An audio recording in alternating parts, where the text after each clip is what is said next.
Hey guys, it's time. I'm really excited. Um, really excited. Uh, I've been looking forward to this probably for the last 3 days because I keep waking up at like 4:30 in the morning and 5:30 in the morning. Today I got up at 5:30. I don't want to be up at 5:30, but I'm really excited. Members didn't have to be turned on yet. Appreciate you guys. Thank you. Um, no, we're gonna chat first. Just a couple of housekeeping things. They did already? That bad, huh? They were already spoiling? Oh boy. Chad, I need you to lock in. Someone did something bad? Uh-oh. So here's the things that I know. I know she stays an antagonist because I specifically asked that on Twitter. I then proceeded to S6 her. And I'll tell you why. I decided that I wanted to support Kuro doing something that I wasn't sure if they were going to do. And no one get mad. I doubted Kuro. It's not that I doubted them. This is, I don't know. It's really easy to try to make as much money as possible by making someone, you know how it goes. So I'm curious to see how this pans out. Because I think it's going to be really great for the not only the longevity of the game, but also the game continuing to be taken seriously, right? So, I really was nervous. And while I love Punishing Grey Raven and I enjoy Nikke and Arknights and other visual novel style games, those are not necessarily mainstream. And so, like, while I understand that, PGR and Arknights to a degree, I don't know enough about that. But like PGR obviously uses morally great characters to be playable, which is great. And I mean, PGR is awesome. But again, I mean, that's like Wuthering Waves continues to grow exponentially. And so as a person who loves the game, genuinely loves the game, I wanted to keep having integrity. So, that's important. So when I saw that you guys were really positive about the direction, I said, okay, let me commit and let me lock in. And yeah. I think that's enough talk. I think we can just dive right in. I'm really excited. Some housekeeping things. As you know, YouTube right now is members only, which means you can still see this if you're not a member. You just can't talk. It's not because I'm trying to make money off of you. It's just because I'm trying to protect myself from being spoiler sniped, which has happened with Clear Obscure. And we're not going to have it happen with this particular update because this one's really important to me. Twitch will eventually be in emote only. So I would not expect Twitch to stay because stream snipers will go to both, obviously. So if I just got a new modem, so if for some reason the stream gets crappy, I don't anticipate this because we had a 4-hour stream yesterday and it was fine. But if the stream quality starts to really suck, then I will finish up on my own and then upload and like download this part and then I'll splice it together. That sucks. I hope that doesn't happen. I like literally ran to buy a new modem yesterday because I knew that the stream would be a big deal for a lot of us. So just be aware of that. Thank you. And it's really great to see all of you, of course. That goes without saying. And I'm really bad at promoting my Patreon. So if you like anime, I have been working my way through a bunch of different anime. I started Violet Evergarden this week. I finished up Frieren Gurren Lagann. The Wish from Mercury season 2 started up, and Fate Zero. Thank you, Honkai Star Rail, for getting me excited about Fate. So if that's something that you're interested in, that's there. Also, Marco Weeb Ball, my other channel, is getting cut downs of those. Those cut downs are unfortunately a little severe. Thanks, Game Mode. Appreciate it. Because of the copyright situation on that channel. So don't stress about joining the Patreon or whatever. But I feel like I'm just letting you know that if that's interesting to you, it's there. In any case, definitely let's just get started. As always, I'll be commenting as I see fit, as things pop up. You know how I do things here. You know, we're just going to rock it. I probably won't engage with you very much in this today. Usually, you know, I like to look at you and talk to you, but this is pretty much going to be for me. I'm going to be turning chat off here so that Hey, Marco, how are you? You have no idea how much I was waiting for it. Enjoy the quest. Love you, brother. Appreciate you. Red heart emoji. All right. Turning off chat. And yeah. Thanks for being here. I'll see you on the other side.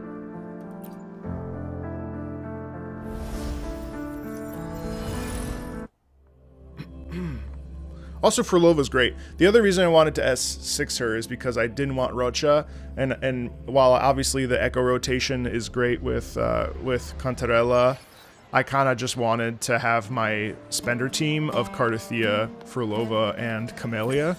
So that's what I did. And I was like, well, I might as well just go all the way. I only lost 50-50 twice, and then I used one of the, whatever they're called. So I was, don't do that. Please don't spend money like that. It's so stupid.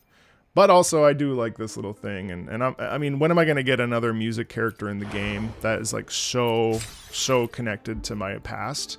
So I don't know. I'm going home myself. But I wouldn't have had I not been able to, you know what I mean? Like, all right, so here we go. All right.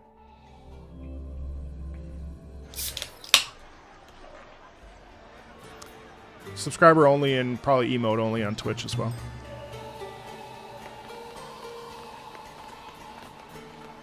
Thank you, Crystal.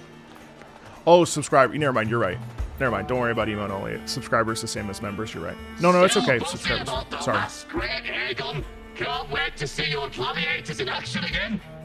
The Open Tournament is on the horizon, and the qualifiers are underway. This is your chance to witness the rise of new legends. Solace is bringing you live coverage of every match. And best of all, drinks are on the house for the entire tournament. Come grab a seat and enjoy at Solace. Wow, you guys were right. This is an incredible story. Qualifiers, huh? Sounds like a blast.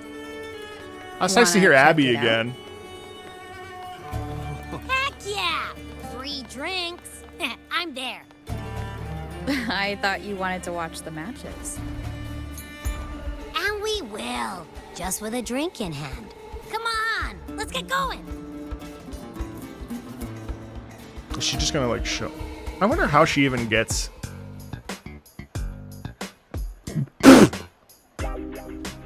What is this funk? Scratchy will have extended their winning streak to 21. Despite the name, this team of young Outlanders has made it this far without a single scratch. And their next challenge, Vulcan Mining, one of Septimont's most established teams. Will victory smile on the Scratchy once again? Stay tuned.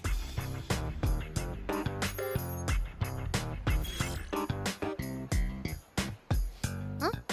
Who's calling? It's from the Black Shores. Let's find a quieter spot.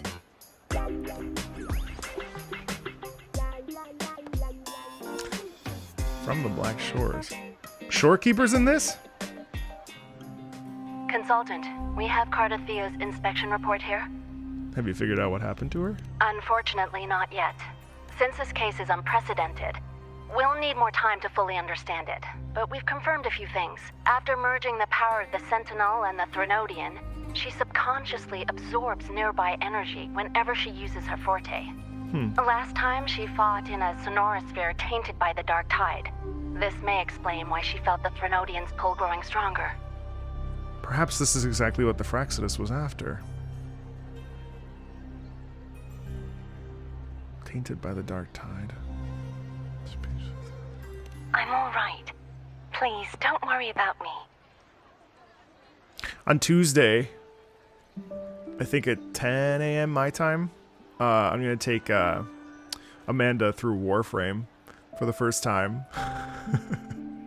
If you guys want to come hang out for that, I'm forcing her.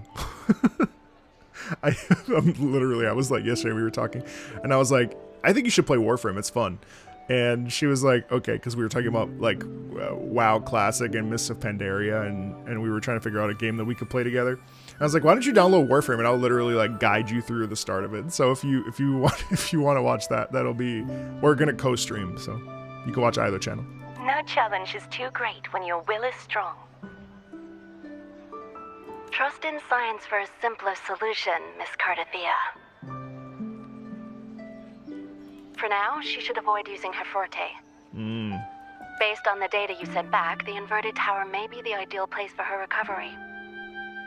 Yes, that sonorosphere's formation is connected to Imperator, which should help stabilize Cardathea's energy. Jack, can you remind me about sonorospheres? Sonorospheres are what? Are they collections of memories that are created around? I can't remember. It's like a space that's created for. I forget how they're constructed. Self-contained domains. Pocket dimensions, right. Metaphysical space made of frequencies.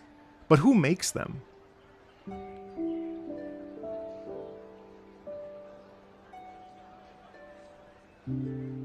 Pocket dimensions of sound waves that materialize into reality based on the waveforms of the frequencies. Right. Oh, they pop up on their own? Okay. Oh, they can be made with a forte. Oh, okay, alright. Okay. I see. Thank you. Alright, perfect, that's fine. Also, during her examination earlier, Cardathea sensed traces of the Leviathan's residual energy again. Still? Yes. Okay. It felt the same as the power I sensed when fighting Mia. I couldn't pinpoint the source, but it seemed to come from somewhere south of the Black Shores, deep underwater. Are they the same pocket dimensions that Gojo makes when he's fighting with Joko? I can't believe I just fucking said that. Oh, no, I'm not supposed to swear anymore, because... Never mind. Family friendly.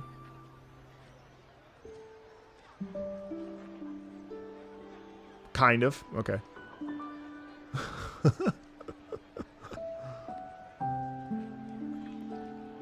Okay, I see what you mean. I can't believe what I just heard. Get out of here. I'm fully in my weeb era. I've been tainted. I've been ruined. I've been ruined. actively watching 3 anime at one time and enjoying each of them. That's messed up. I never thought I would be this. I've been a weeb since 1990 freaking... We're narrowing down the search. Once we have a Weeb. location, we'll inform So much you weeb immediately. shit. The allegations will never cease. Send me the rough Understood. coordinates. I'll notify our contact to arrange transport for you. Please, be very careful. Finally. Freed from the Energy shackles. similar to the Freed from the shackles of society. Throne power in Mia's body. Does that mean Mia wasn't the only one? Well, clearly Fenrico. So, where to next? The dock. It's time to set sail. Can I walk there?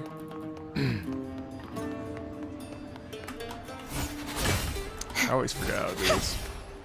Plus, I'm not in a place to do it.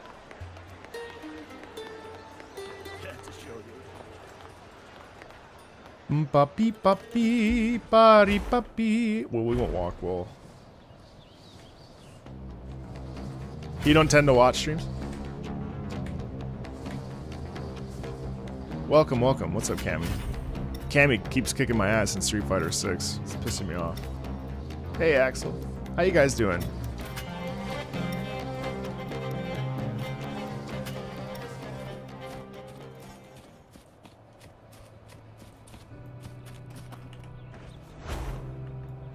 I saw someone say that my whole Doom post was because I just wanted attention and a reaction.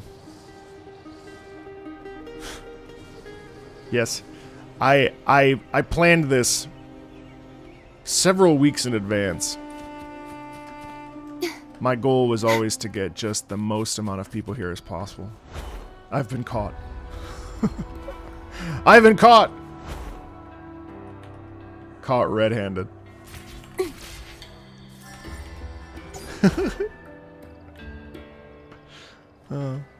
It was my plan all along. I was 4 steps ahead. Yeah, just call me. What the fuck was that? Just call me. Marco Meatball. Well, Marco Meatball. Just call me Marco Meatball. Consultant, we've located the source of the residue and sent the coordinates to your terminal. A Bob! ship is also ready, and you should see it nearby. Got it. I'm on my way. That was sarcasm, by the way, for those of you I that. still don't know what the Fraxidus is planning. But whatever it is, it definitely involves Renesita. I'm counting on you to investigate further. Septimon's pretty.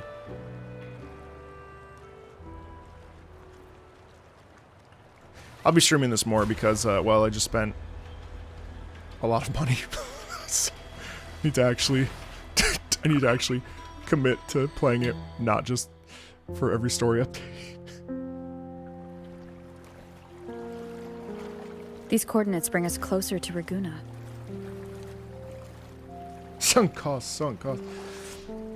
Ah, should we hit up our friends there for a hand? They might know a thing or two about this. Thank you. It's better we handle this ourselves. The more people Hey, Bunny, involved, the thank you. more attention we might draw from the Order. Their eyes are everywhere, including on our friends. Besides, we've seen before how the Renesitans are more vulnerable to the Thronodians' power. Right. If they get involved, it could put them in danger. Right. That makes sense. It is a crazy power, isn't it?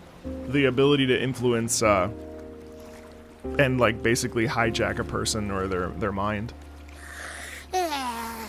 It's all so quiet. Still no sign of the Thronodian. Well, just holler if you need me.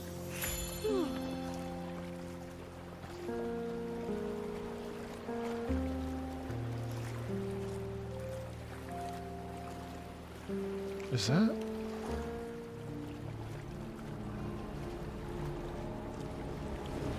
Uh-oh.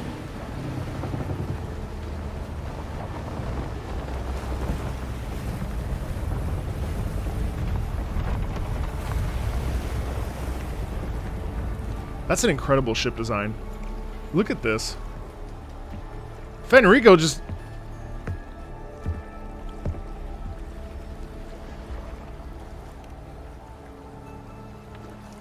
Greetings, righteous one. If unanswered questions have left you wary, allow me to guide the path before you.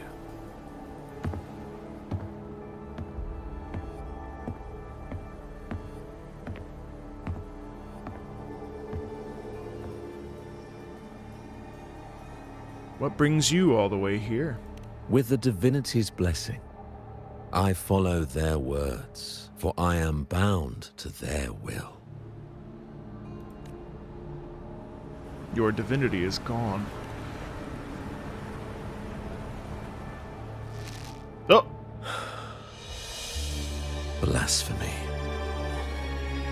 I see now how the faithless have led you astray, coaxing you to abandon the righteous path.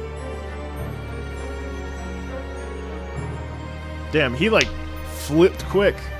I'm not here to play games. Cut to the chase. What are you after? I also like how the music's not hiding the fact that he's You know, I actually don't think he's the final boss of this area. It's too soon. Renacita must be unified and purified. We're going straight evil with this one, though, with the Only chorus. then can its people be free from fear and division. Oh, I actually love this sound. Like the strings like lightly plucking on the... It gives such a great feeling of tension and fear, you know? Because Fenrico still has a ton of power in this moment, so naturally. But I like how we go from like, huh, what's the order doing here? To like, what's up, you know what I mean? Like, it's very fast. Fast pivot. Oh, and it starts to rain. Even better.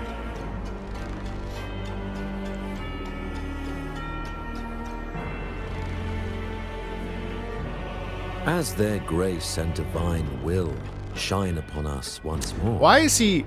so too has their divine power returned from the faithless lands of Septimont. It's interesting that he's using they-them pronouns for this. As their grace and divine will shine upon us once more, so too has their divine power returned from the faithless lands of Septimont. With this power, I will unite the divided minds and build a paradise where tears no longer fall. Join me in this great cause, righteous one.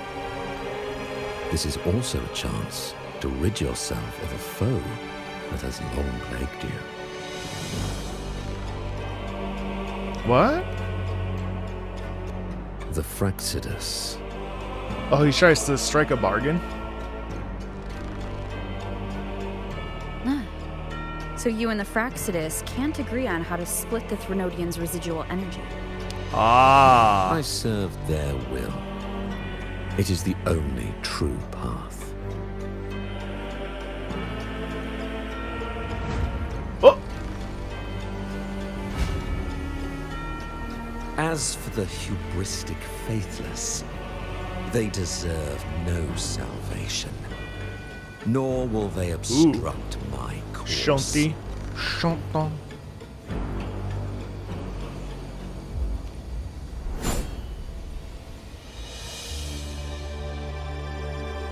Despite our shared enemy, you still choose conflict over cooperation.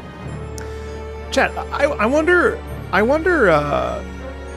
wonder how much of this is the Threnodian talking versus Fenrico's actual, like, I wonder how the Threnodian, like does the Threnodian speak through these people since it's, you know, the part of the soul, the Horcruxes? So, like, is it Fenrico's intentions here, or is it the Threnodian's intentions exclusively? You know what I mean? I find that very interesting, because clearly Fenrico has his own pursuits, but then obviously the Threnodian, you know, has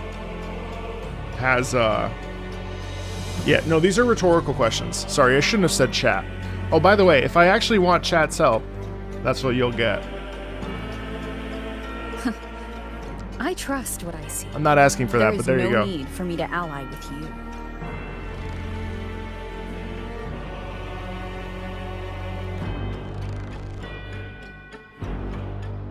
I think the clicky. You will Ooh. find no escape from the storm ahead. Oh!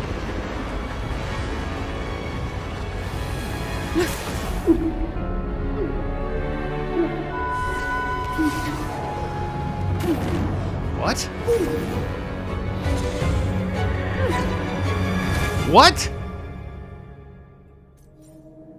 In what world was she just chilling under the water like that? Oh shit!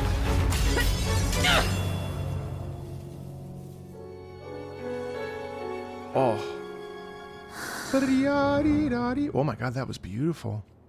With the sigh? I love the piano. Such leniency is not your style.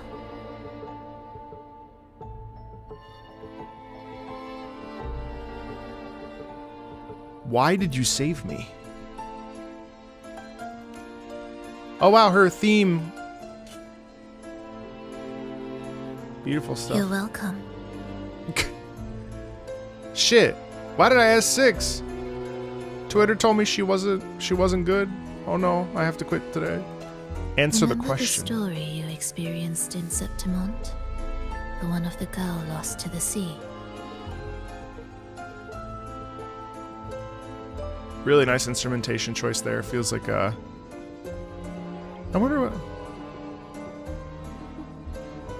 You hear the implicit sadness in it with the cello, with the strings. Look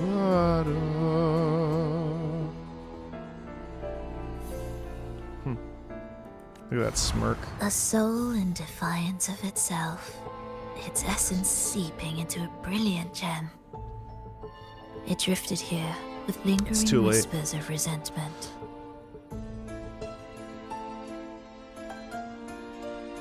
It's a piano and it's not a harpsichord. It's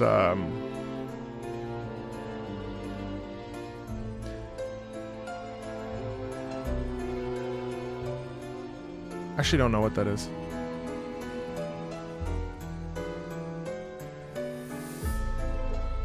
Wait.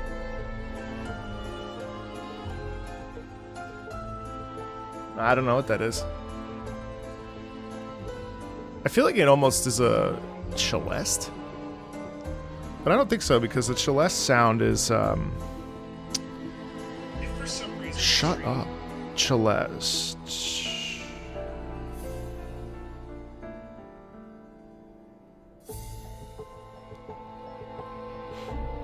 Celeste. That might be a glockenspiel. It has metal tines that produce a sound kind of like a vibraphone, and it sounds something like this.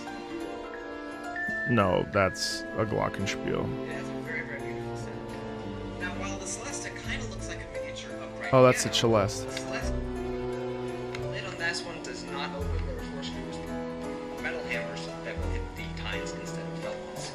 So because of this, the keyboard glockenspiel has a much more Keyboard glockenspiel. In my glockenspiel. personal opinion, is a little bit less so, although it makes up for it because it's so freaking cute. I'm going to activate my recorder here. Just play it, I'm dude. going to start off by playing a little bit, perhaps, of the Sugar Plum Fairy Waltz. Hopefully you don't run out of keys, not the waltz, the Sugar Plum Fairy Dance. And hopefully you don't run out of keys. Brother, this is only I appreciate you from 7 years ago. Just play it. So, this is what the keyboard glockenspiel sounds like. Oh, that's the glockenspiel? Alright, I didn't know that. It's not the glockenspiel. I don't know. A soul in defiance of itself, its essence seeping into a brilliant gem. It drifted here with lingering whispers of resentment. Which soul are we talking about here? I don't think it's Mia. Maybe it's her soul. Enchanted, the faithful of the deep followed its call, seeking to claim the divine power as their own. Is she from Septimont? This is a twisted movement in the symphony, and to play it again, your strength is necessary. The Threnodian's residual energy in the sea came Mia, from okay. Mia, and it crystallized inside a gem. Oh, so Fenrico must eat it, and that's how he becomes the boss. You already know what I'm here for, don't you? Nothing but this deserves your stay in such barren waters. Why was she under there, though? This is just the beginning. Wandering this unfamiliar sea alone will lead you nowhere, and you'll have no defense against the Order's zealotry. She was just caressing Are the you sword. proposing a cooperation? Thought I heard something over there! Where are they, though? Search every corner! I'll take care of the Order's guards first. Then we'll discuss the gem's whereabouts. Of course, even if everyone here stood against you, none would truly rival your power. She knows something that we don't know. Alas, time slips through our fingers. Were I granted the luxury, I would wait for my injuries to heal and reclaim everything myself, rather than risk it all to save you. Were I granted the luxury, I would wait for my injuries to heal and reclaim everything myself, rather than risk it all to save you. What a great line. So stoically said, too. She's so bothered.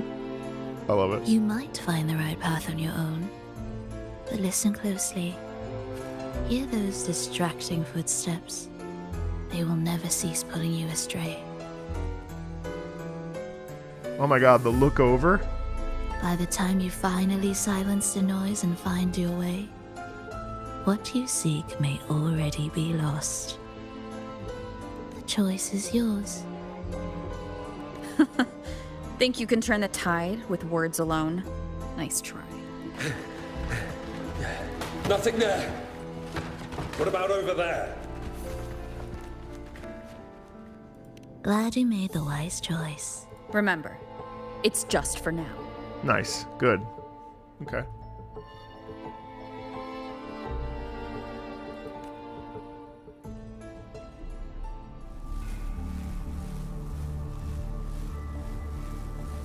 Everything is made of frequencies.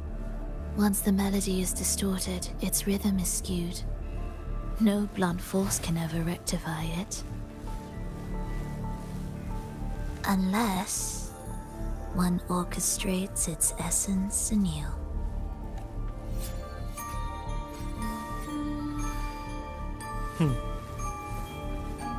Wow, she can manipulate frequencies.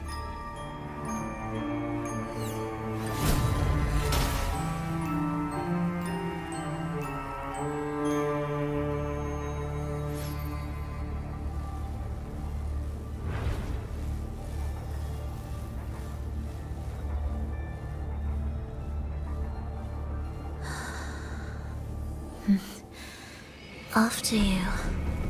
What happened there?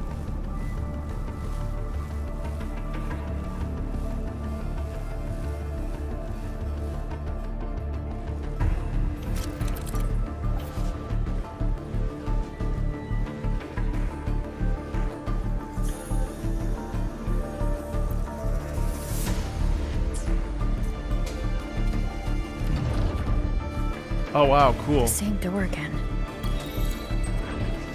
Time your moves carefully. That way, you can shift its state at will. Does that say 3-4 time? It does. That's so funny. They're here! I love the low drone there. Bwah, bwah. You! Open that gateway! Out of the question. Even if you don't, the Primus will be there.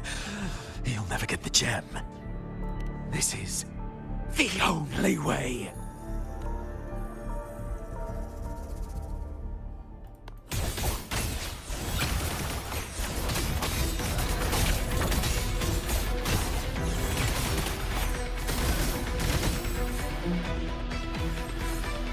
Oh. Okay, that was fast. Leave them be. They won't wake. Did she kill them? Mismatched rhythms, twisted frequencies. Both are signs of the gem's touch. Ah. How vexing. After all this time chasing me, they still haven't learned to let go. I'm just surprised the Order dared to target you. I thought they'd behave before the great laureate. Spare me the commentary. Fenrico wants the gem, and I intend to stop him. That's all that matters. We should leave. Oh wow, this whole thing is just a spin on her rhythm, or on her song. Slightly stretched out. That's interesting. So we're clearly under the ocean. Wow, pretty. Ah yes, this is right. I will clear the mist and reveal the path before you. Right. The blades of ignorance and chaos are yours to shatter.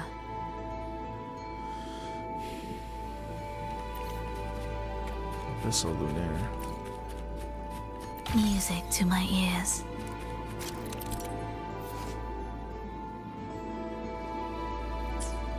Orchestrating here should get us through, right? Yes, it will be faster this way. Didn't expect to take this route. Oh! What was that? Will the approaching sounds... The Order has tried every possible way to block us. I'm sure you've learned how to handle it by now.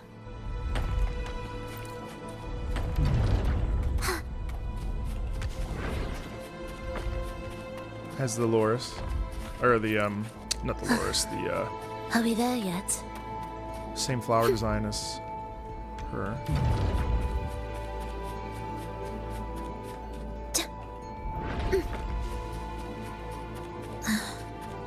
Okay, clearly someone she knows. What's wrong? Or maybe herself. Nothing. Indispensable.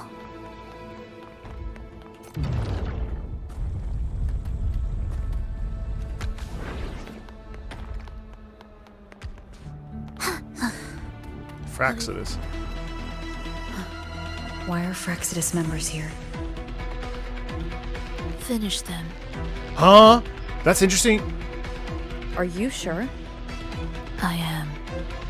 Ooh.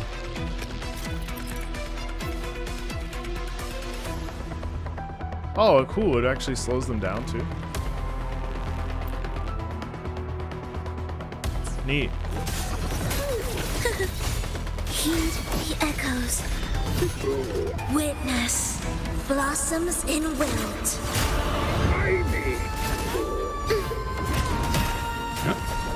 Oh, this is the vocal version.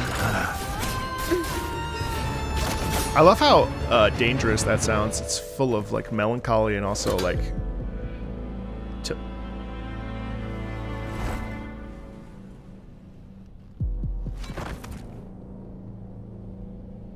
terror.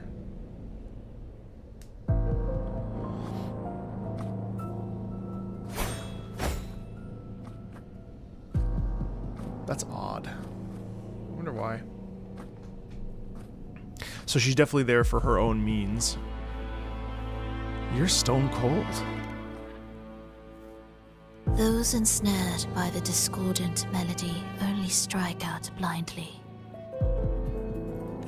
No use to me. No reason to spare.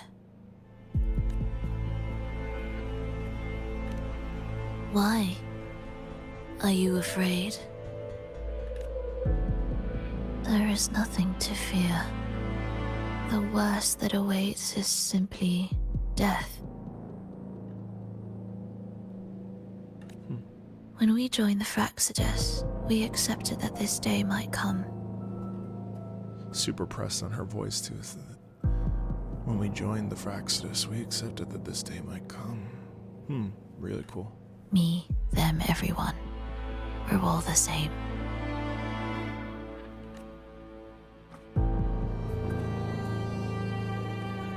Not sure if that's absolute loyalty or sheer indifference to life. Sounded to me like she's seen some stuff that made her think about death in a different way. Indifference, you say? The closer you come to death, the sharper the weight of life cuts to expose what you truly desire.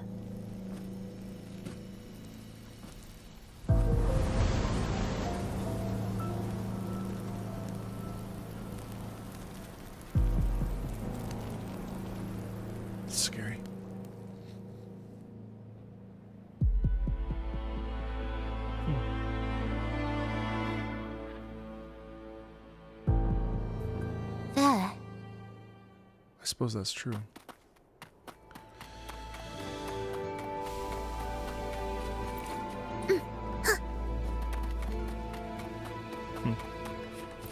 The closer you come to death. When my dad died, I was like at ground zero.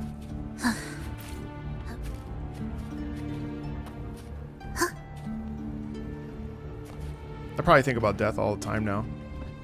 Not necessarily my own. I don't know. Something happens to you and you see like someone you love dearly pass away. What a cacophony. Grief is a very funny thing. I remember the anger afterwards too. Strange. I didn't get it.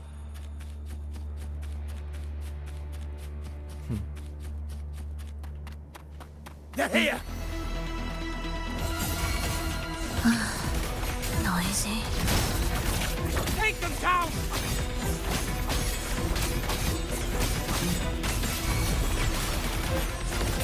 Whales.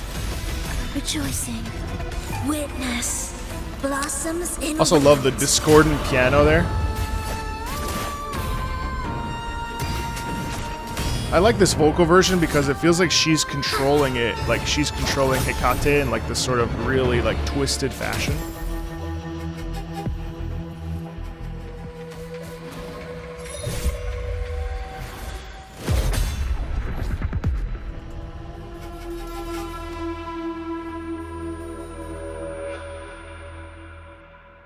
No! Wake up, my love. It's me. Can't you recognize me?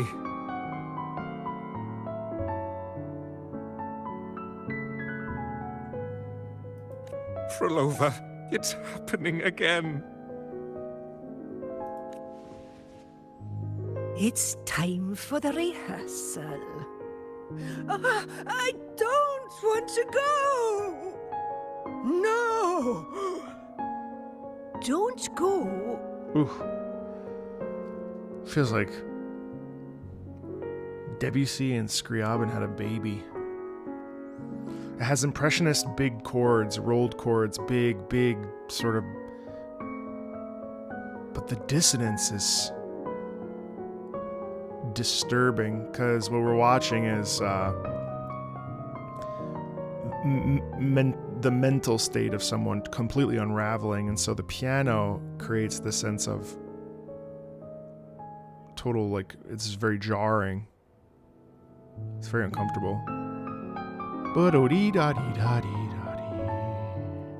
Oof. I'm here. I found the way. Soon I'll bring you all back. Don't leave me! Take me with you! Man. My child, no one can escape death. Let go of what we've told you. In the end, we're all bound to face it.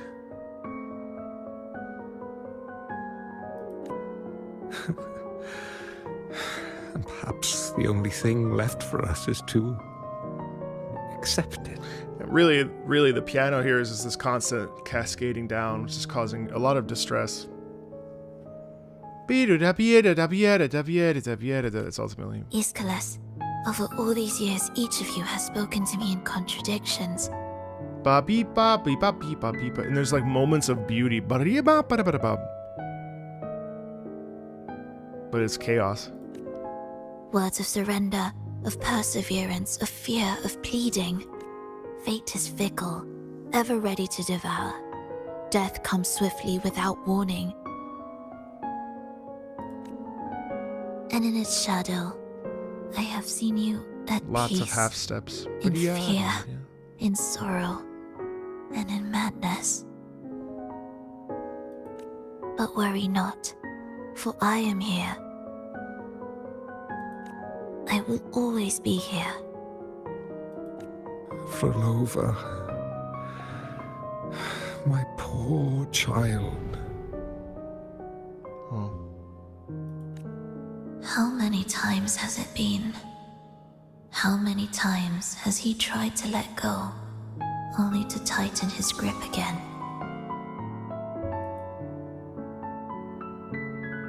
Life is as fragile as trembling leaves caught in winter's breath, their quiet cries swallowed by the wind.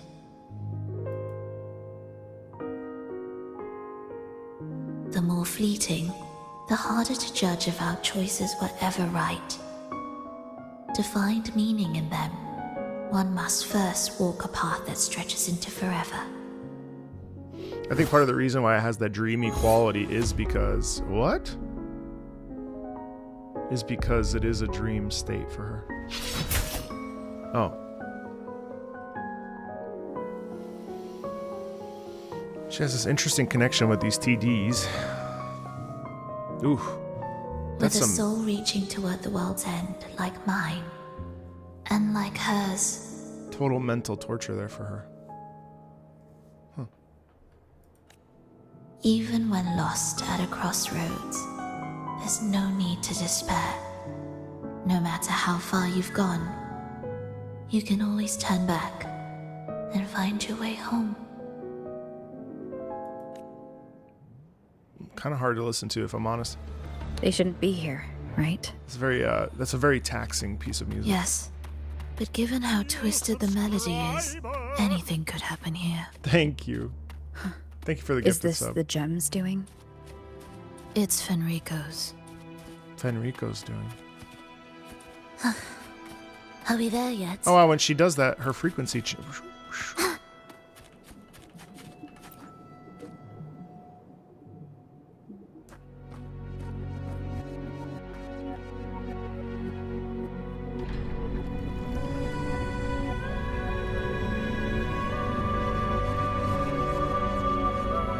Love that.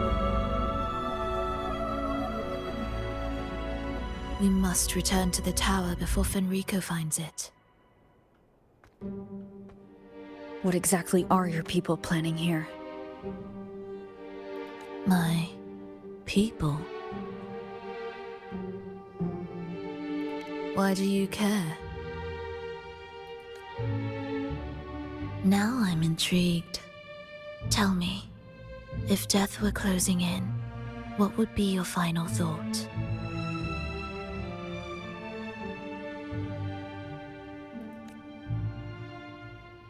A person? A memory? Words left unsaid? Or perhaps regrets too late to mend? Ah, that look. You thought of something just now. A desire unfulfilled, yet still haunting you. But what if I told you that even the most irreversible fates could start over?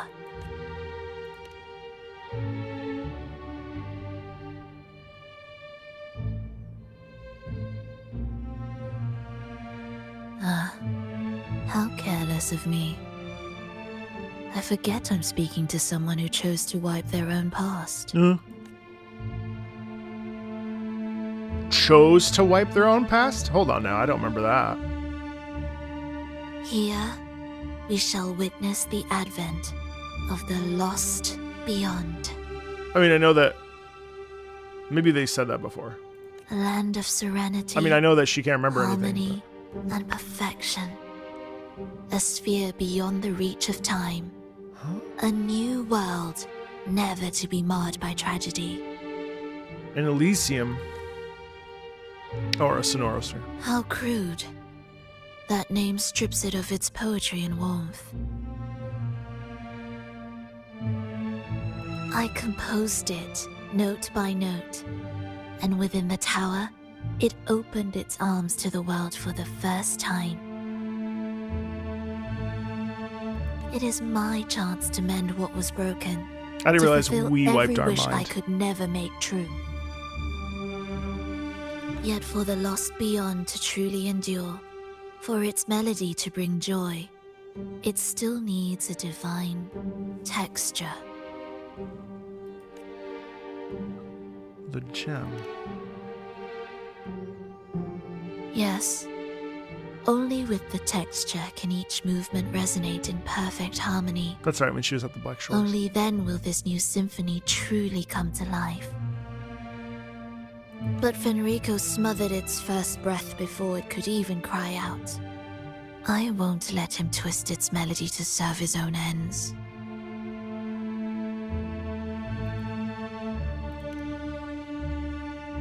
Deep within the lost beyond, with the last of my strength, I cast it into the depths and sealed the gateway leading to the tower. If I cannot claim it, no one shall. She's really protecting that thing. Well, that's what she was looking for.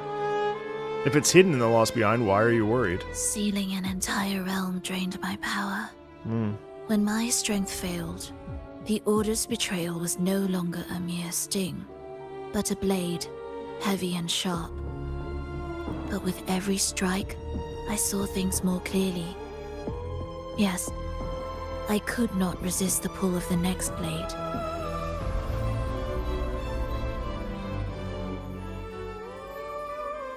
I love that slowed down version But of I the theme. cannot fall. The immortal divinity within grows and writhes. It will not remain caged forever behind that gateway.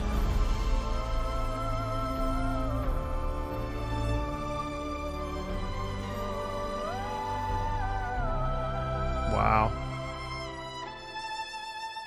See, they toss the melody along, which is really evocative, and then they come together in unison. The lost beyond will return. Why does she want to bring that back so bad? So you're saying the Order might get to the gem before us? Without the full picture? I can't trust you so easily. Trust? How absurd. To speak of trust between us. There is only one gem. No matter how this unfolds, we'll see which of us walks away with what they desire. Huh?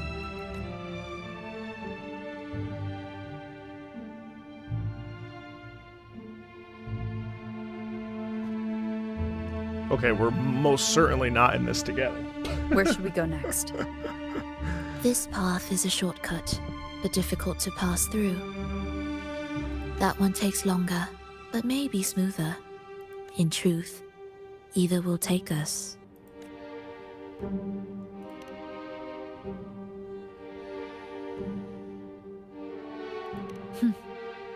If you insist. Wow, nice angle.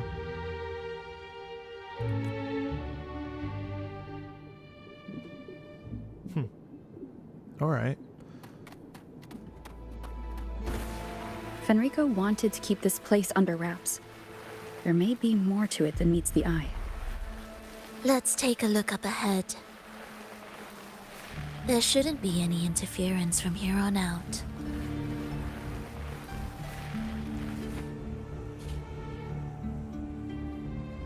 A harmonious tune shall unveil the path forward. But along the seabed, the melodies have been distorted, tangled beyond recognition. Restoring them will take time.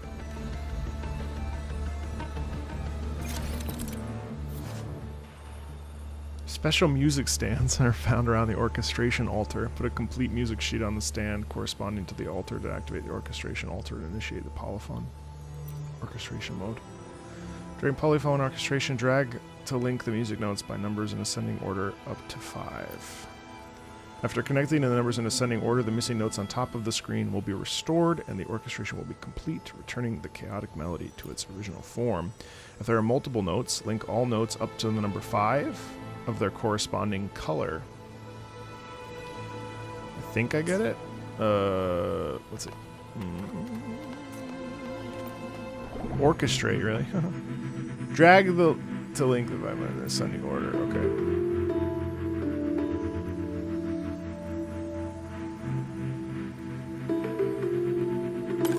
Okay.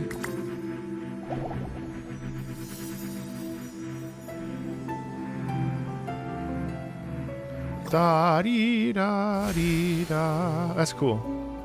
So that's her little, the notes in her. Oh, I love this. My gosh.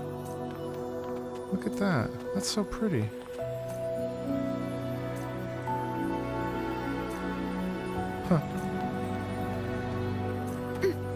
lot of eighth notes and 16ths. Whoa. Music to my ears. Riding the current.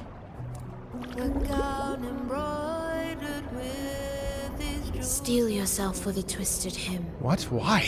Oh my god. How do you know what lies ahead? The area before us is vital to the Order. Fenrico wouldn't leave it lightly guarded. So much sadness in that, dude. Ready your blade.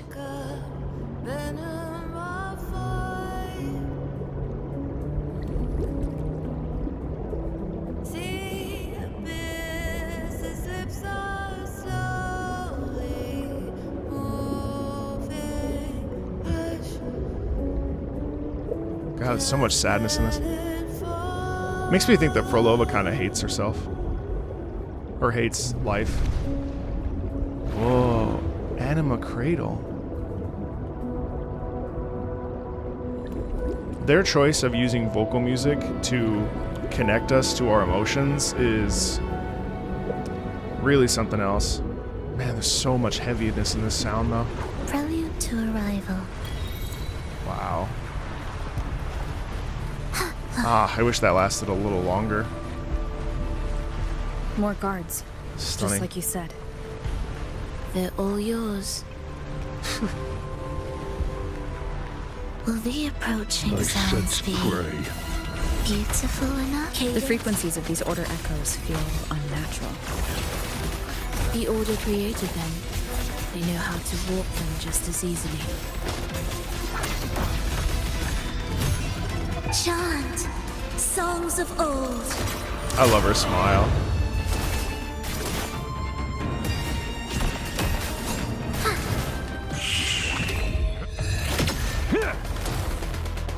You're in preparatory bit. Wind calls. Waves follow.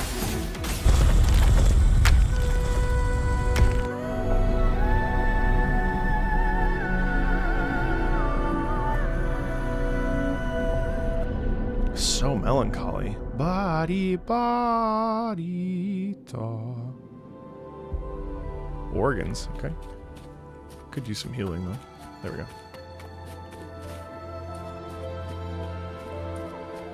Music to my ears. Super elegant though, my gosh. So much sadness in it though, my god. It is where the Order of the Deep crafts common echoes.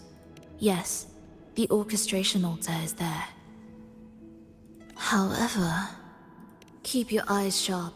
The mist is another trap they've set for us. So let's avoid it.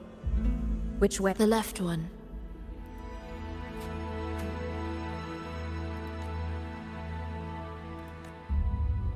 Still in doubt?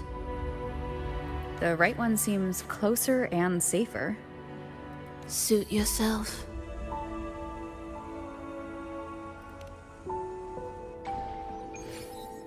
I'll take the right. Or I'll take the left. Are we there? She said, are we there yet? Are we there yet? What's that over there? Some sort of chest? A slot machine? What?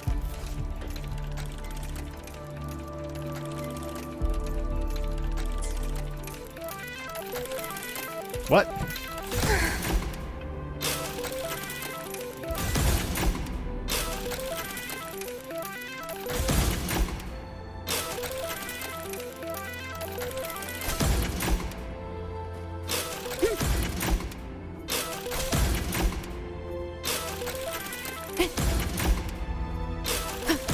Is this gotcha? Oh my god, it is. Oh my god. What? Oh boy.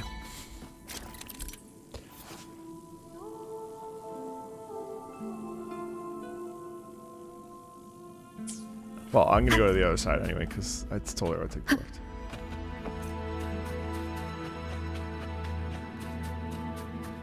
Oh, is there a mechanic there that I totally didn't understand? Remember, the essence of all things can be altered. Another vision, huh?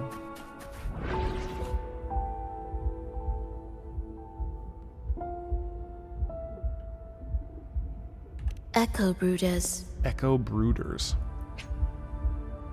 An incubation device for common echoes. Twisted, shattered echo frequencies are reconstructed into new common echoes within this. To create Rena Sita's common echoes from the twisted fragments of tacit discords and echoes. Born in chaos, yet shaped to be amiable and useful. Oh. Howling a touch of vibrancy woven into ruin. An opus of life that lasts for an eternity. The art of reshaping frequencies is far more fluid than one might think. And brimming with vitality. Uh-oh. Leave it to me.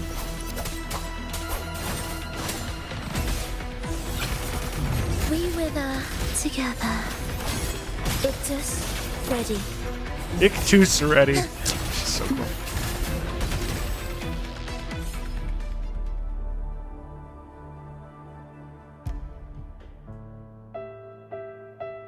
How did you know they would emerge? I heard the restless discordance. Sharp ears. Didn't catch a thing. There are whispers that reach me beyond these.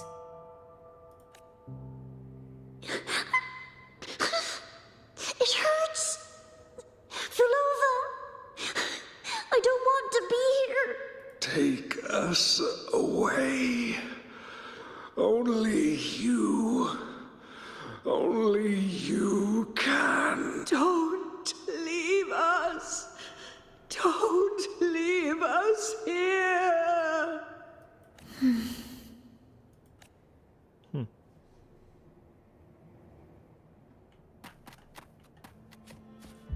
Okay. Are we there yet? We should be able to take the rail here, right? Wait a moment. I'll activate it first.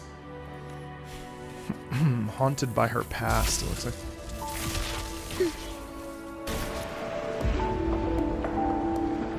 She clearly drifted off just now. What was that about? Is this really the right path? I need to stay sharp and quickly get a handle on this place. If I time it right, the way forward might reveal itself.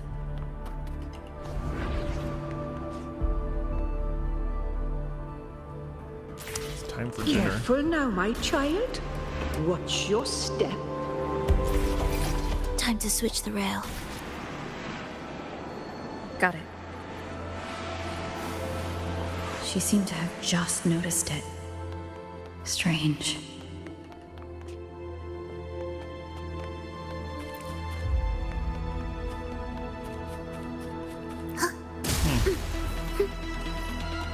Wells, rejoicing, the soul, never entombed. Oh, sad for Lova.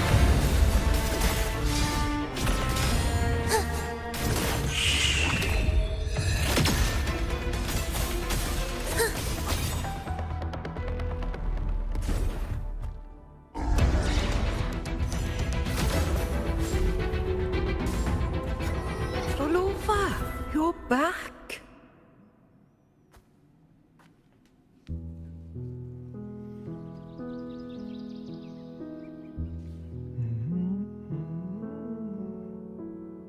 You don't look well, child. Did something happen?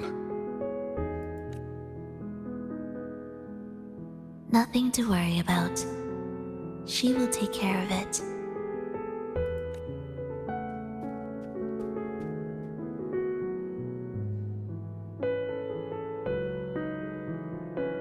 I heard your murmurs just now.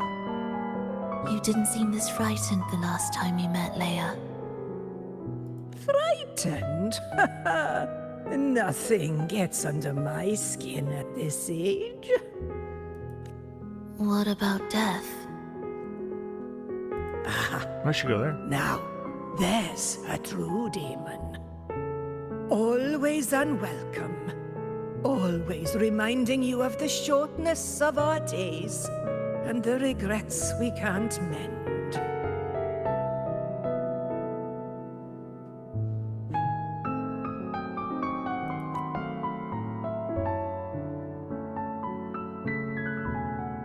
How I'd love for this merry life to last forever. For things to never change, and for no one to take their leave.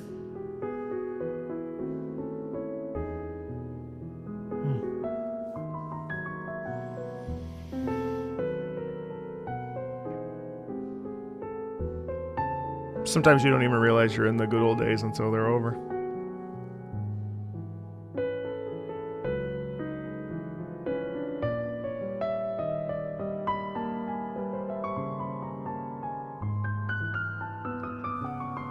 I remember the third year of school, of my post school, and I was with my ex-fiance, and she started crying on our way to leave to go wherever we were going, sitting in my room. I was like, why are you crying? And she's like, because it'll never be like this again. That's, my reaction to that haunts me. I mean, not really, because like my life is great now, but I just was like, oh, come on, it's fine. What? Why are you crying? She was right. That was the last. That was like such a. I wish I had held more space for that moment.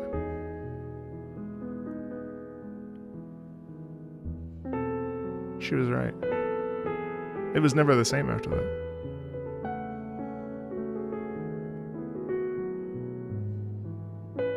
It's such a pure, innocent thing to say too. Time moves so fast. You blink and you're 37 years old and have a YouTube channel and people yell at you for balding. That's not right. If I fulfilled my one true purpose, then death could never scare me. Okay.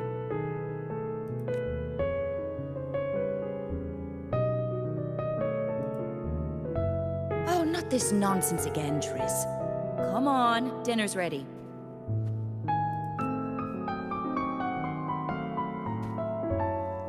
Frolova, it's time to go home for dinner. Your parents must be waiting for you. My parents, waiting for me.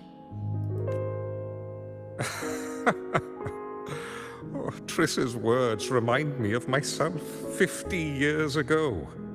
Wouldn't you say, Leia? Aye. She spends far too much time with you. What do you think now? Now? Ooh. Well, I just want to watch a few more sunrises with my Leia.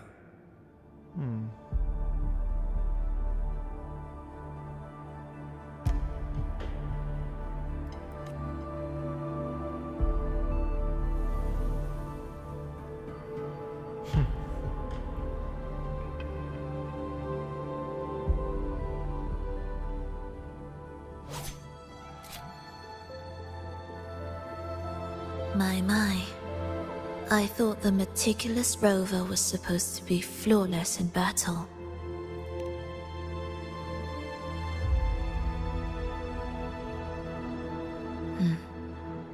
A crack has appeared on that gateway.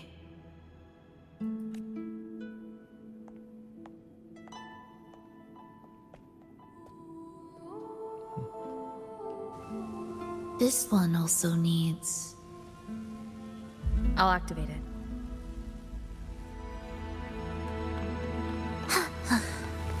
Are we there yet?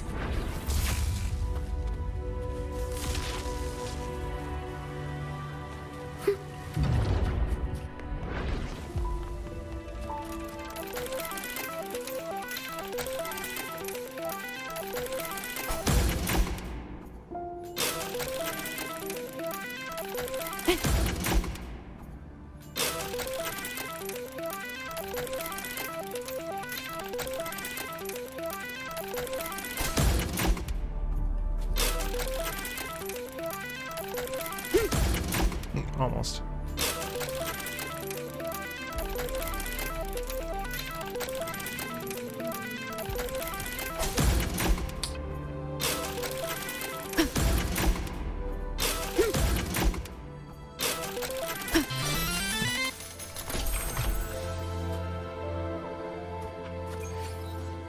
Can't tell if it's a sound cue or something else. I mean, it's okay. What is that?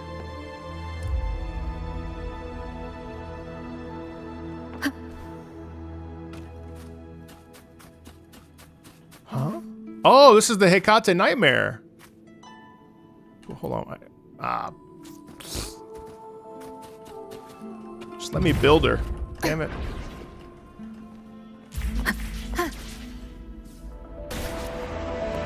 How did you know the gateway had cracked? I felt the disharmony within the lost beyond. That was fast. How pathetic that most will overlook the smallest of fractures. But for now, time remains on our side.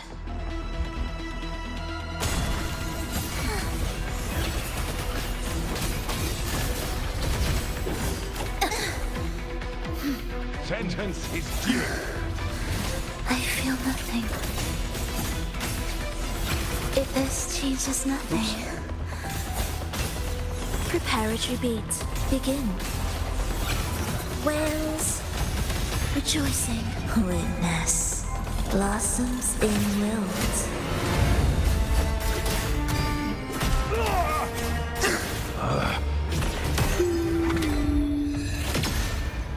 Also, chat, just know that I'm usually just talking to I'm talking out loud just to be entertaining. But I have, if I have a chat question specifically, I will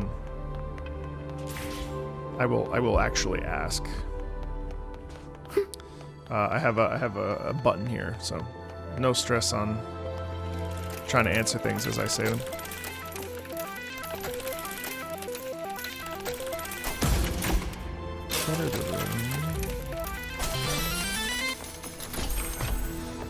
I mean, you just have to line it up with the 3, I would assume. So this goes up, and that goes down. What's if I go up? Wow.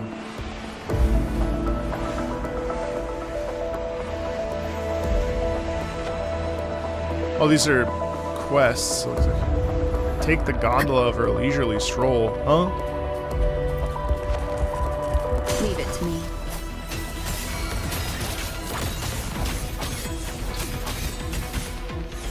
Ictus, ready. Heed the echoes. Witness. Blossoms in wind. It's interesting how the smile has that discordant piano that plays. It's so cool. What are we aiming at here? Apparently nothing. Okay.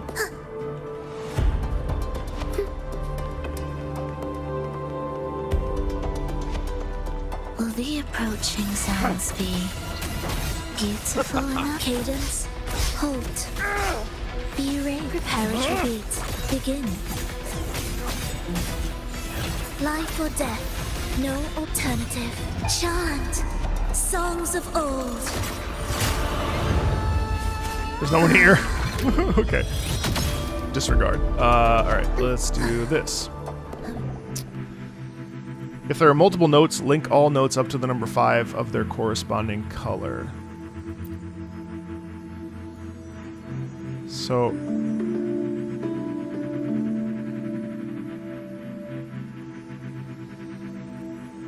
Oh.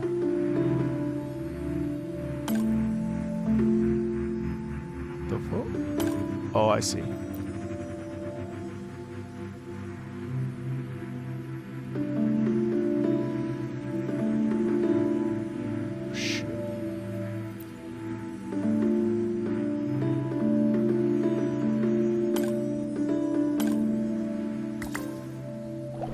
Okay, yeah.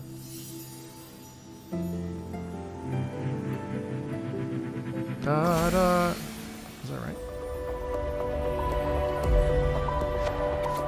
An illusionary beauty conceals the fragile reality. Does this perfectly matched song, which establishes its tone here, also foretell a future? A question I've been pondering so pessimistically of late.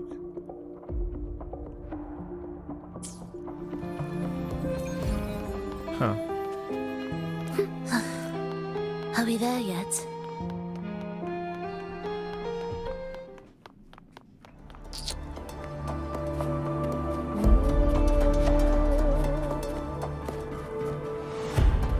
Prelude to arrival. I could go that way, I guess.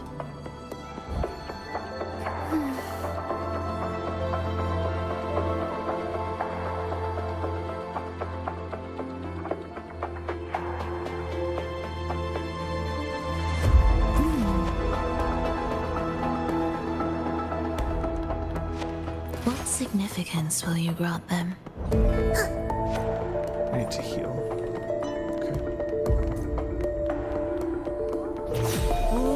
What? Oh. Meaningless preparatory beats begin. Thus, you fall. Ictus, ready. Wow.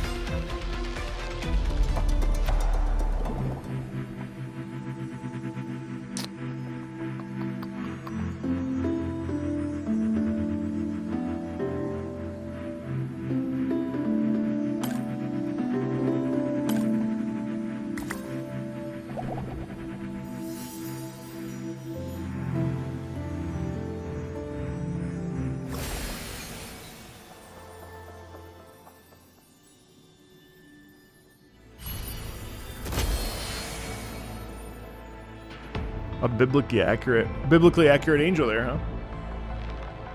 The melody has returned to its proper rhythm. This place is beginning to restore itself.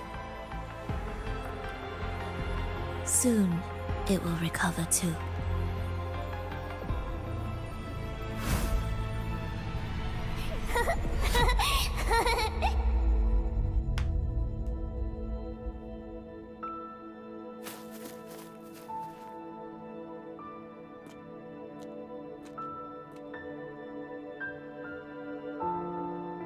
The little motif on the piano. Why is she handed a violin?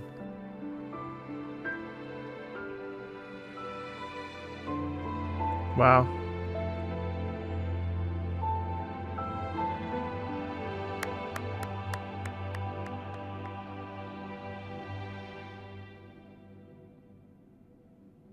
Whoa, what?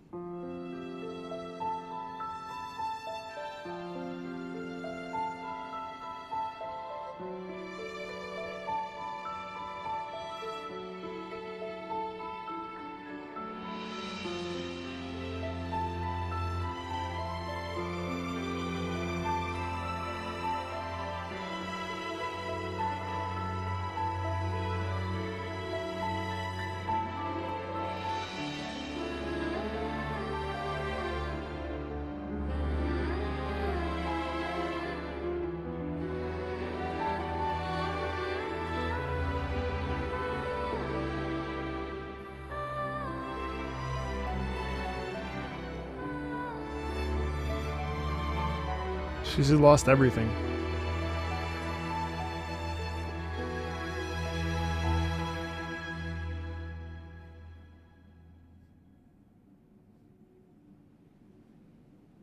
I knew we'd make beautiful music together. Another perfect rehearsal. Hold on! You played ahead of the beat! I heard it! Well, Flova, your playing and Triss's improvisation were completely in sync. No wonder you're our best violinist.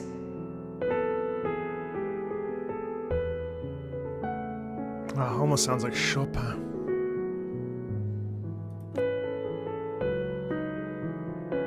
But like with modern It's only because sensibilities. I've played this piece countless times before. Oi! Don't be changing the subject now! So it has a lot of dissonance in it. That discordant feeling of I confusion. could tell you've been asked to perform far from here. I'm sure you'll amaze them all, just like you always do. There's a mix of the real beautiful, like romantic sound mixed in with some real dissonance. That performance.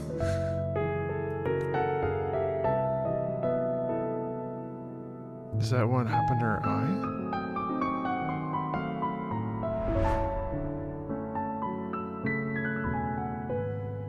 you all right, Frolova? You look a bit pale. Plans have changed, but it's nothing to worry about. I see.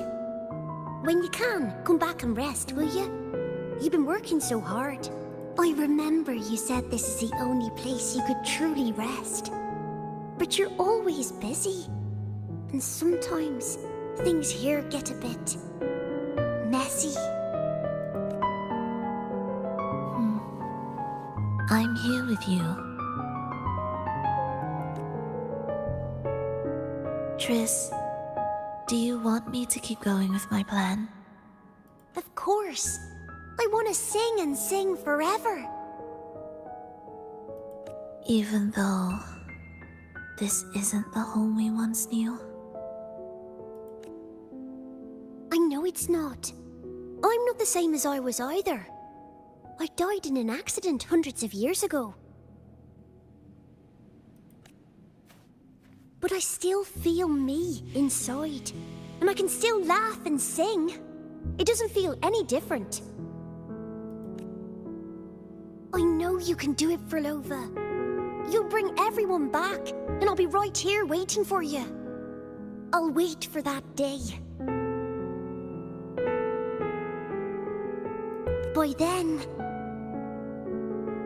By then, you will stand on an even brighter stage.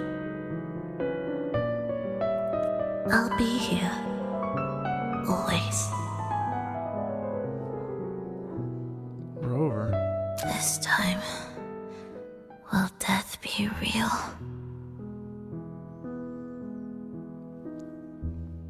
This time.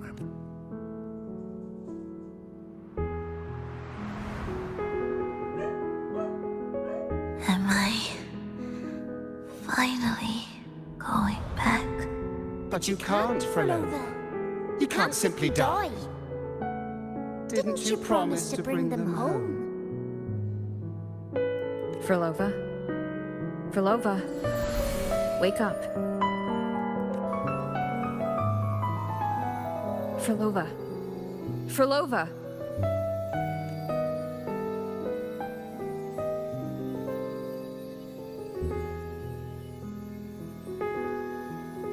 Losing that much blood and not even trying to treat it? If you really wanted to die, I could have made it quicker for you. You deliberately teeter on the verge of death. Are you that desperate to see what you truly desire?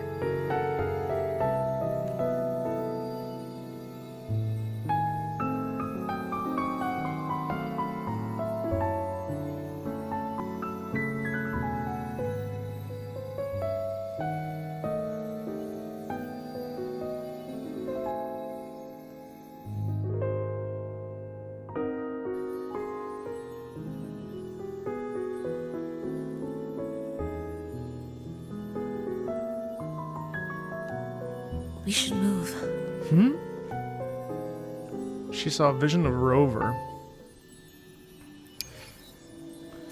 And so she's not able to... She's always teetering between life and death. An audio recording here. Huh. Primus, Frolova has reached the final stage. The foundation of the paradise is complete. It is time to purge those who have strayed.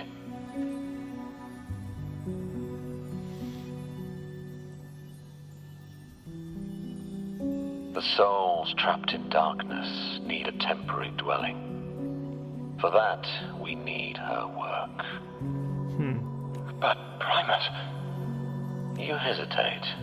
So... Why? She was a part of the Order at one point. And they were using her unique abilities to... This is different from what you told us. You said our goal was to return the divine power within the gem to the Holy Sphere.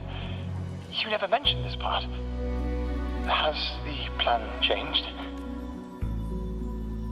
She was betrayed by Fenrico. Primus, should I Continue the recording. Recording. When did I ever... I see. No. Continue recording. You hear this betrayal in the sound. Or more precisely, this man of authority has already sunk deep into the mire of his own confusion. For her, this is personal. This feels a lot like what Cantarella described before. Is the Threnodian's power driving him towards something?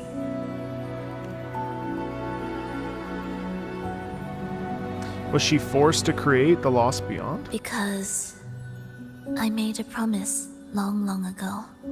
A long-lost friend once told me that every promise matters. Once you make one, you see it through, no matter the cost. How long is long, long ago? Well, nothing like what you'd call long ago, I suppose. And is that friend Rover? And? Resonance abilities are tied to emotions. If your stubbornness drove you to create an entire scenario, then I'd call it an obsession. Perhaps. She's like pushed to the brink.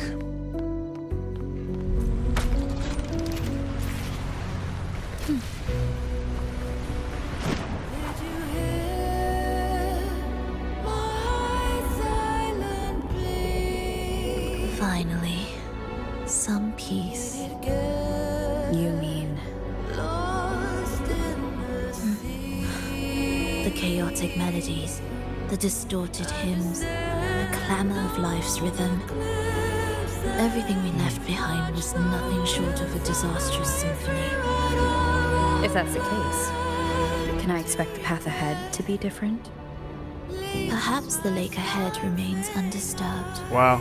This is very close to another song where every time you enter, you get to a new area, it changes from Final Fantasy XIV. We're hearing a gradual increase in the song's compositional structure. Wow.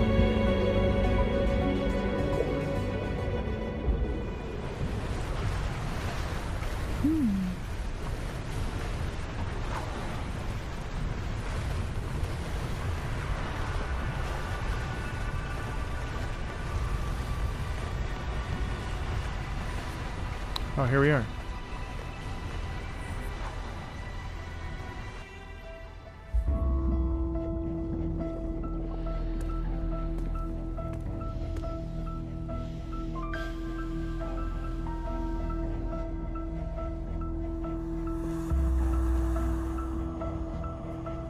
This is far from undisturbed.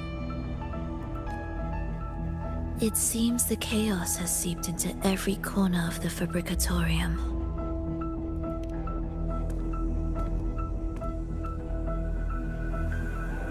Yes, the orchestration altar is behind that pillar.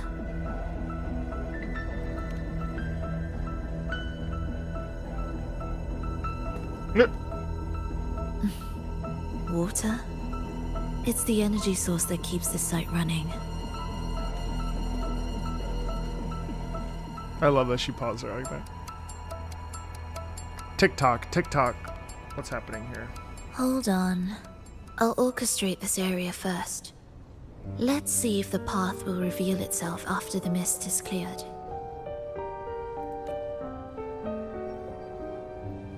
She's trying to use her forte again.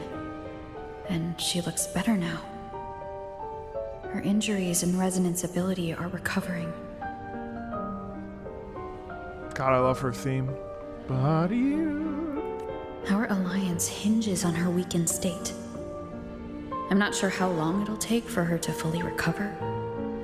But when she does, this fragile pact could end in an instant.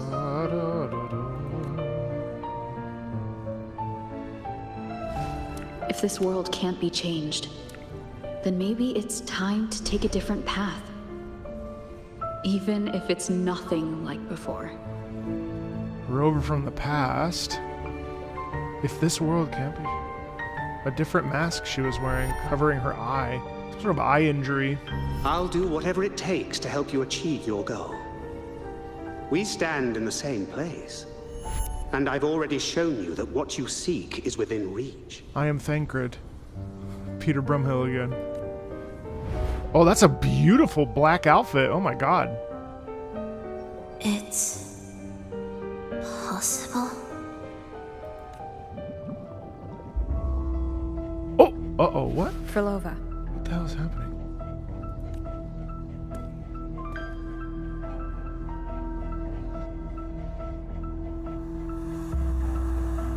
This mist, it's even thicker than before. And things are getting worse in the Lost Beyond. The Sonarosphere you created seems to be tied to your life. a sharp observation.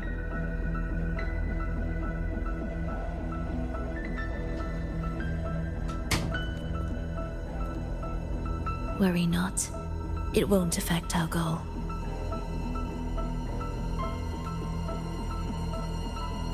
There is always a way forward. Stay close.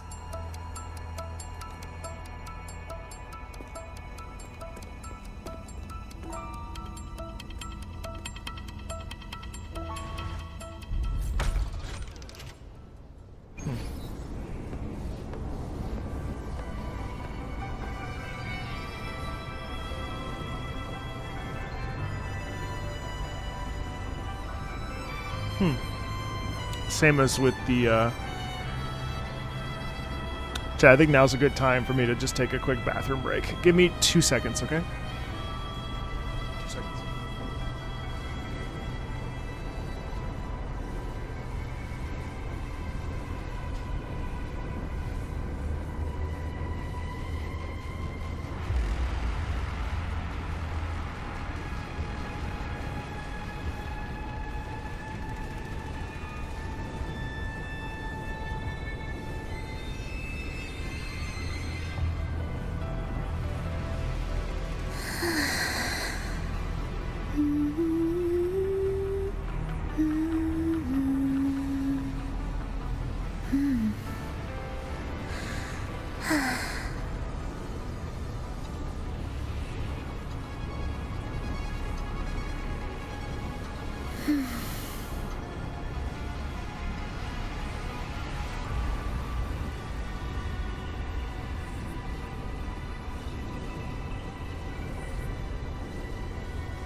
Thanks, guys. Okay, let's keep going.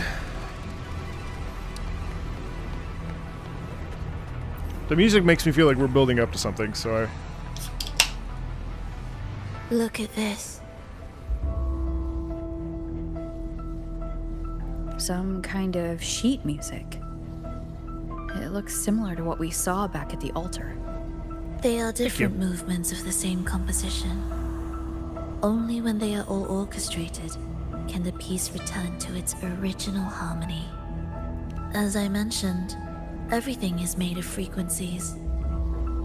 Melodies can bend the rhythm of existence, and by orchestrating their essence, we reshape their very nature.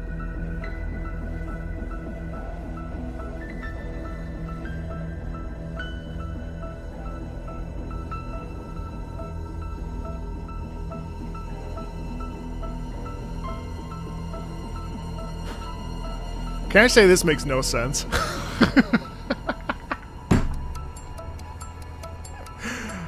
Oh. Melodies bend the rhythm of existence, and by orchestrating their essence, we reshape their very nature.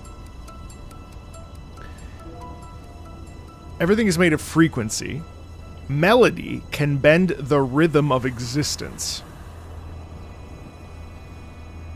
But melody requires rhythm to even exist. Without rhythm, you don't have a melody. So, melodies bend the rhythm of existence. And by orchestrating their essence, I mean, I understand what she's saying, but like, in in trying to also, that's really, I mean, sorry. So all this chaos was caused by Fenrico disrupting music the composition? nerd stuff right there. I'm sure it makes sense, but yeah. So he disrupted the composition. Okay. Exactly. This piece is the heartbeat of this entire place. Restore it, and order will return. The pathways between regions will open again. Okay, the piece is a heartbeat of the entire place. The Fabricatorium of the Deep, a secluded underwater experiment facility built by the Fraxis where both the pursue inhibitions under the guise of Common Echo. Right, so they were doing something much, much more messed up. This reminds me of, in The Witch from Mercury,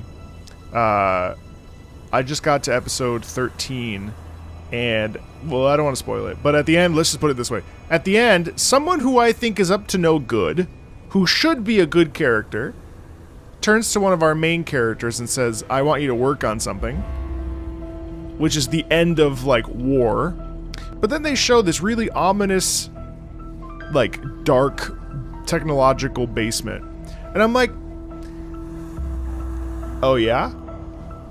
What are you really cooking down there?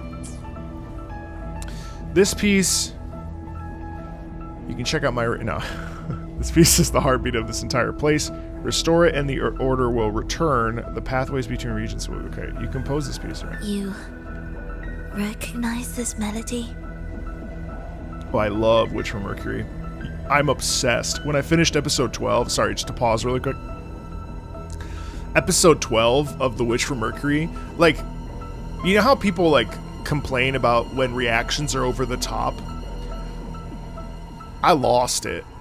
Like, the music, the scene that happens with, I don't want to spoil it, but like, oh my god, like I have it's got to be years that I've had like an out of body. I'm so attached to Suletta and Marione and like that, everything that, oh man, the end of season 1 of The Witch from Mercury has got to be one of the best pieces of TV media that I have consumed probably in maybe the last 10 years. Like since Game of Thrones, like, I don't know, Red Wedding, or like anything really, any big moment in Game of Thrones, probably, I would say. And from an anime.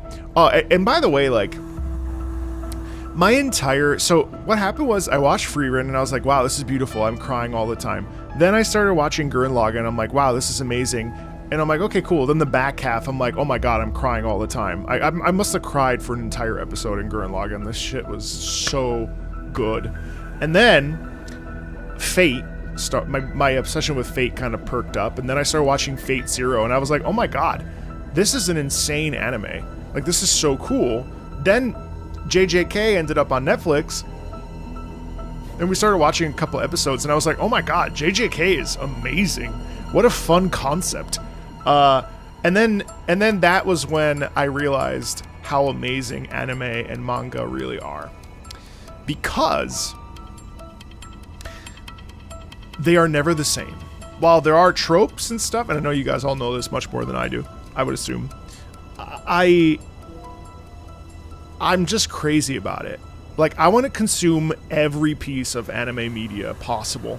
Like, there's so much stuff. And the fact that, like, The Witch from Mercury, it's probably totally different than Iron-Blooded Orphans, even though they're under the same umbrella, and totally different from 86, and totally different from Gurren Lagann, even though they share, like, tropes.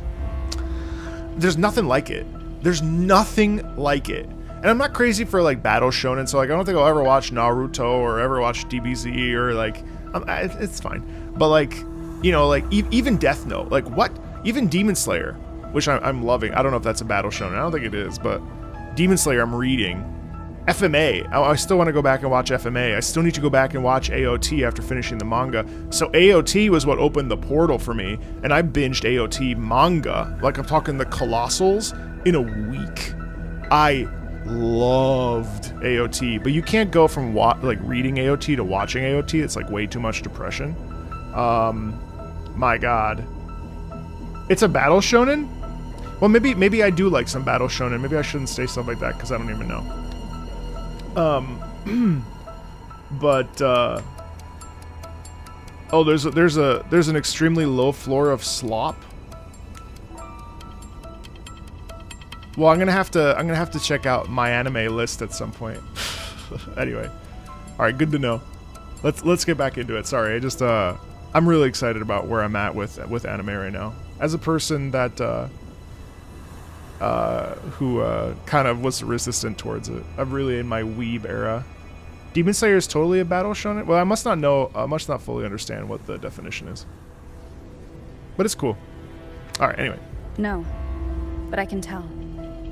You were working with them. So she asks her a prodding question if you recognize this melody, which means she was involved in it somehow. Wait a second. Of course. You're right. Is this another Black Shores moment where we helped build this, I wonder? If I didn't, we wouldn't have made it this far. Because it looked like in the past, we were here. However, this piece should have been on the orchestration altar, but now it's hidden in this echo brooder. It won't be that simple.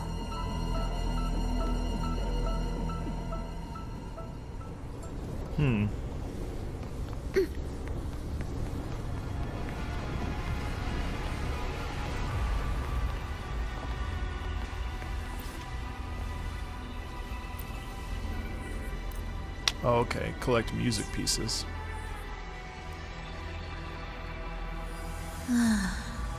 As expected, 2 movements are missing. Despicable. Then there is only one other place they could be. They are right beneath our feet. Right beneath, okay. Indispensable.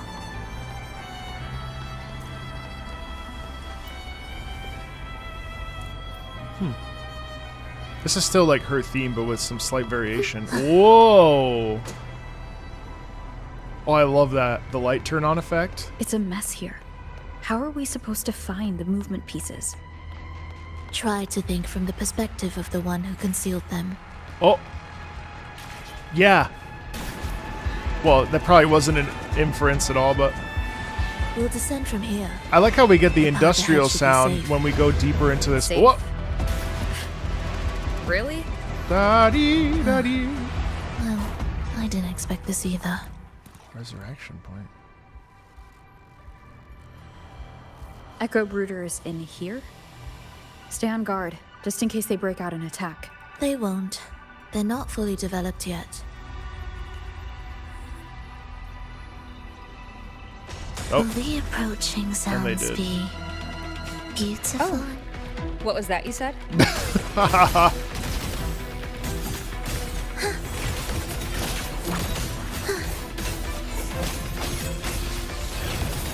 Heed the echoes.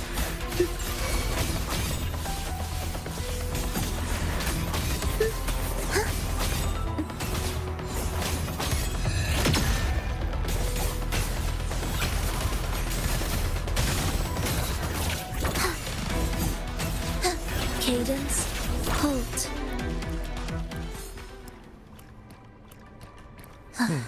Okay. Are we there yet? She keeps saying that. I don't fully understand that voice line, like why that's a voice line they gave her.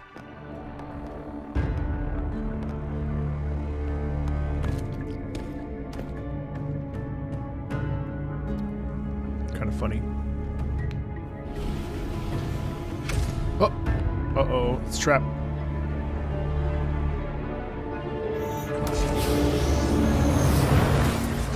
Whoa.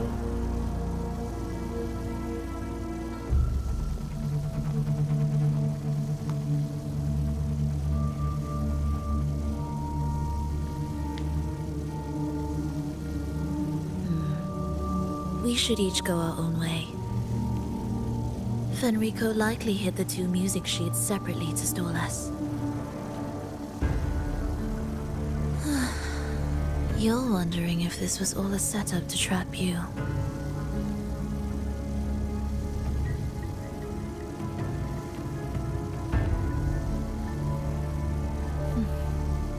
Now I'm even more certain. Fenrico wanted us separated. If he could craft a snare for us to walk into, why wouldn't he? Searching together wastes time, but if we're separated, the fragile trust between us could crumble in an instant. I like that line. The fragile trust between us could crumble in an instant. Doubt, dispute, hesitation, such ruinous trappings follow us disquietly to our graves. That's his plan. But I won't let him win. Will you? Oh, she has her wand, or her baton. It's tied to my power and the only support I have in my weakened state.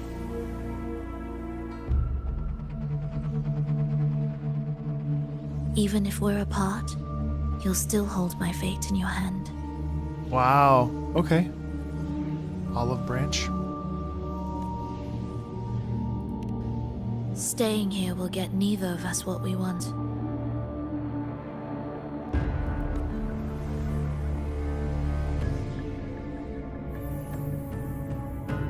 Don't keep me waiting. Ugh, I love her. Wow. Oh, I wish she was still there, though. I guess she walked away, so I suppose.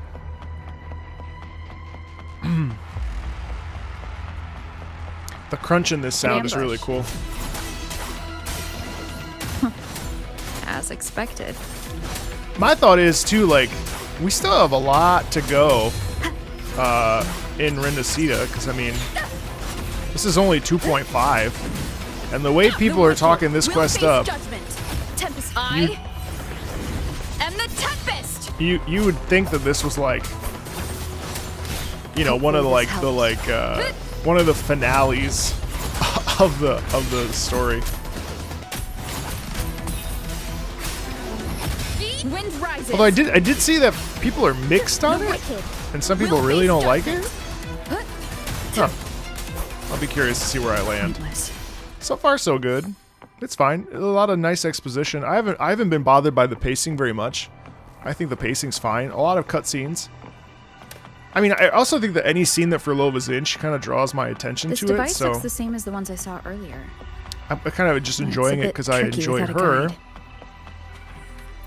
Not if I'm here. Why did that scare me? Did you sleep well?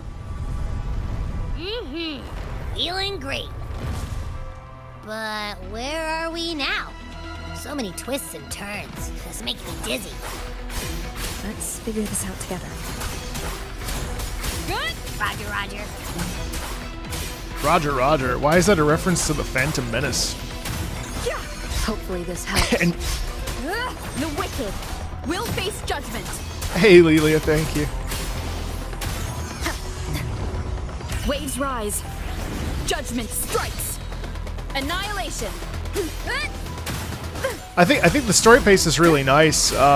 It feels like they're really like kind of working a narrative here, and we're slowly connecting threads with Furlova's past, and we've already gotten glimpses of how much she has suffered for whatever reason. And I don't mind a tragic backstory. I don't mind a tragic backstory. She's also very clearly not going to become our friend anytime soon, our fragile trust. So I appreciate that discovery. I appreciate that direction. Ha! That wasn't so tough. See? We made it out. You were about to pass out. Oh, wow. Oh. No way. Something like that ain't ever taken me down. What I would mind is like, oh my god, a tragic backstory. Rover, you saved me from realizing such and such. You know what I mean? Like that. Come on. I think We that need to would find a bother music me. But piece. so far, I'm not really seeing that would be a thing. What music piece? It's a long story. Nope, All right, same then. place. I'll keep an eye out. Just make sure you fill me in later.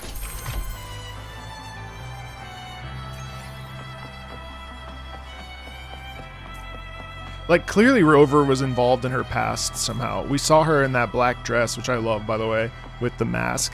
I want to see if we get to see what happens with her damn eye.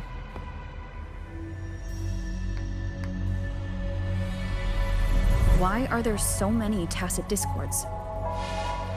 She can't defend herself. We need to clear the way for her. Look, this can take care of them. Boop. That's fun. She's probably safe for now. Let's go. Rover is also being a little bit cooler towards her, a little less. I don't think she was never outright aggressive, or like totally shady, but she definitely was like, "What the hell do you want from me?" Which I also Check really out all this stuff. thought was cool. We might find the music piece here. Read the file. The frequencies in Retroact Rain are essentially purer and more stable remnant energy. This shows potential. Remnant energy. High-density remnant energy from the etheric sea that projects past events with uncanny fidelity. The Retroact Rain unfolds in 3 distinct phases: neutral descent, near-ground suspension, and reverse flow.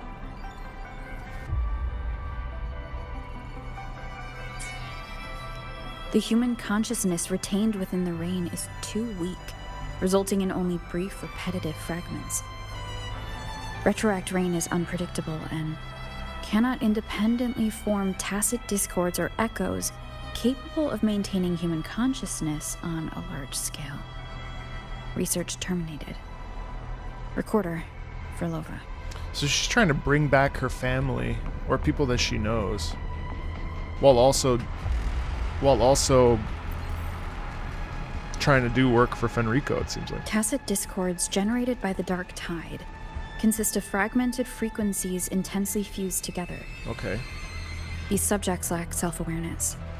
The collective consciousness formed through fusion is entirely shaped and controlled by Leviathan. Okay. The Dark Tide cannot sustain or preserve original human consciousness. Research terminated. So yeah, so she's trying to Recorder. She's trying to get to human consciousness, and it seems like the minute that TDs show up, Leviathan sort of possesses their brains, or well, possesses their consciousness.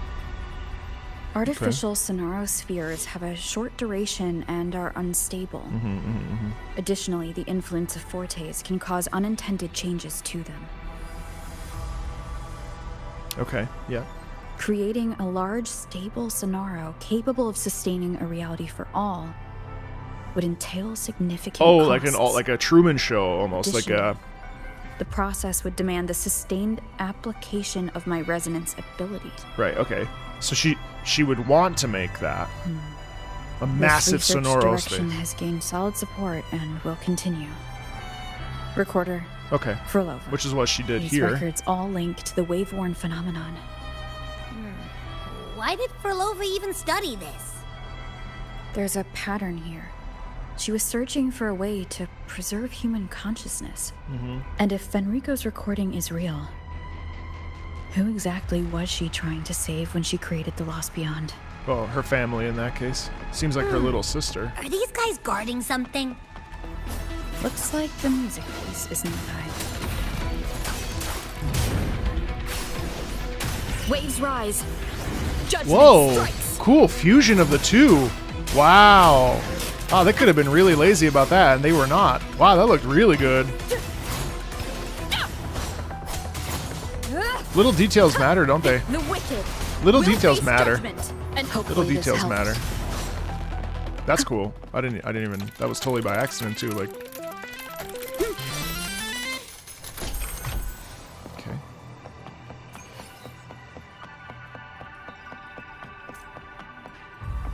Ugh. Is that Frolova? She's talking to someone, but I can't tell who. Anyway, let's keep going.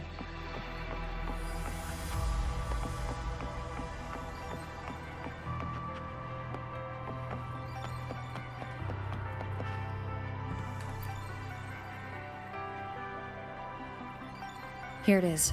It's just We should timing. bring it back. Back? What do you mean? I don't know what's going on between you two, but maybe you should do this yourself.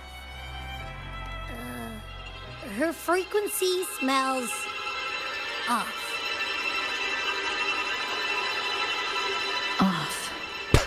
Okay. Creepy strings. We lead right It's into safer that. for you to stay in my tacit mark and keep watch. This place is unstable, and the Threnodian is still at work.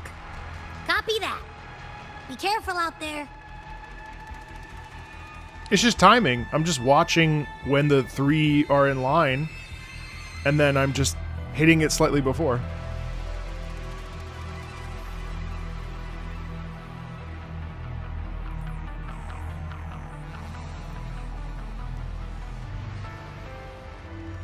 Truly, Marco streams Tuesday, Wednesday, Friday, Saturday every week. It's more like Monday, Wednesday, Thursday, Friday, Saturday. Indispensable. We literally had to add a didn't note on my expect you banner to. that says that I stream every day at this point.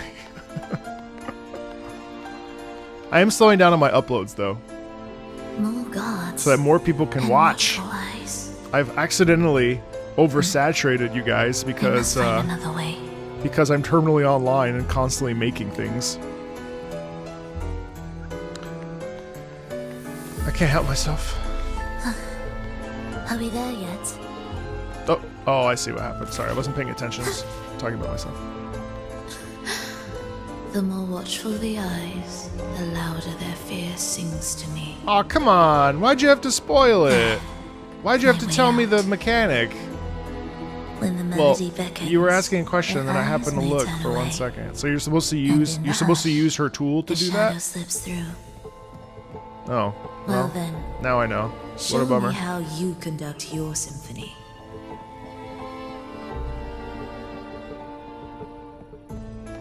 I shouldn't have looked over. It's okay. It could have been worse. Shall we let the music begin?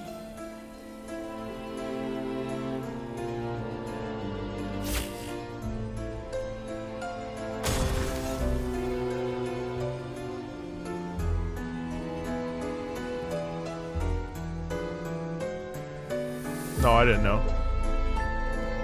It was in the tutorial? I thought I read it. Prelude to arrival. Apparently my reading comprehension's not very good. Music to my ears. No worries. Not a big deal.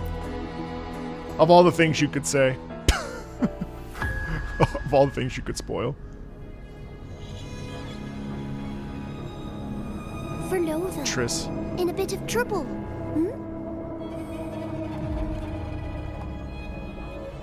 Don't show yourself with her face, Grand Architect. Oh, what? But you used to like it when I was like this. Why are you here? Grand Architect. That's the leader of the Fraxidus. I promised you, didn't I? To let the elegy from the beyond sing here and see us reborn again. The frequency in your eye. It hurts, doesn't it? So many voices, so many cries, all echoing in your head. I know you can bear it, just like you always have. With your half-human, What? half-tacit Discord body. What? Can anything even hurt you? Or kill you? But your mind. I don't want you to feel... Oh, shoot! They experimented on her? That's why she's not she was able... So she was able to retain her consciousness? What? What kind of a lore drop is that? With your half-human, half-Tacet Discord body, you can... And can anything even hurt you or kill you? But your mind, I don't want you to feel all that pain. Oh, wow. And now, the game has changed. Augusta? After what happened in Septimont, Augustus made her move. Disdaining fortune, with its power clutched in our grasp before its fall, we shall wield it. Thanks, and Ilsu. call forth every forgotten soul. That was your promise to me. Disdaining fortune with its power clutched in our grasp before its fall, we shall wield it and call forth every forgotten soul.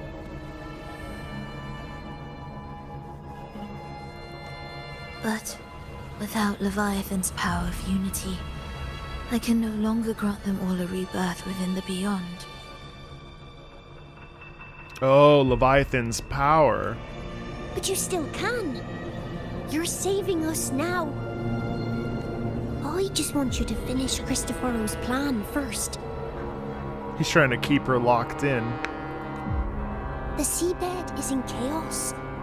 Now isn't the best time to bring us back. Merging reverberations with tacit discords. Keeping our consciousness alive, but creating new vessels for us. Don't you want more time to make it perfect? A true revival, done the right way. Because that's how she is. So she's like, if they did it to me, I can do it to my family. Or the people that I miss. Because if she's half Tacit Discord, merging reverberations, like, okay, alright. Even if I agreed to help you first, she would never allow it. She would fight to the end to stop us.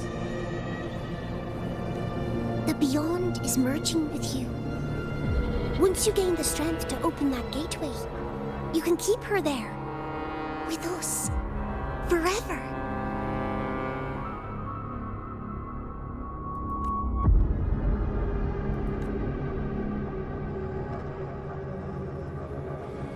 Oh, you're hesitating.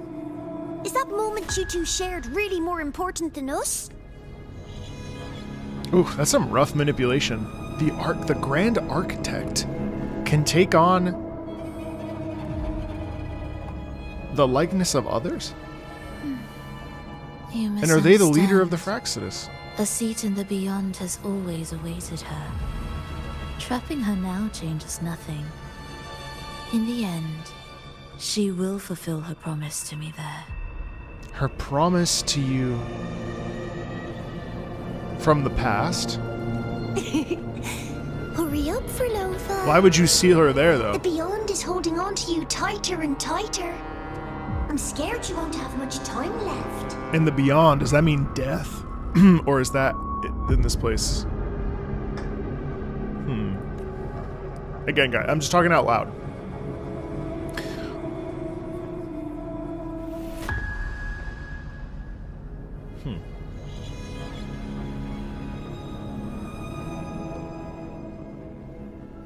Half Tacit Discord.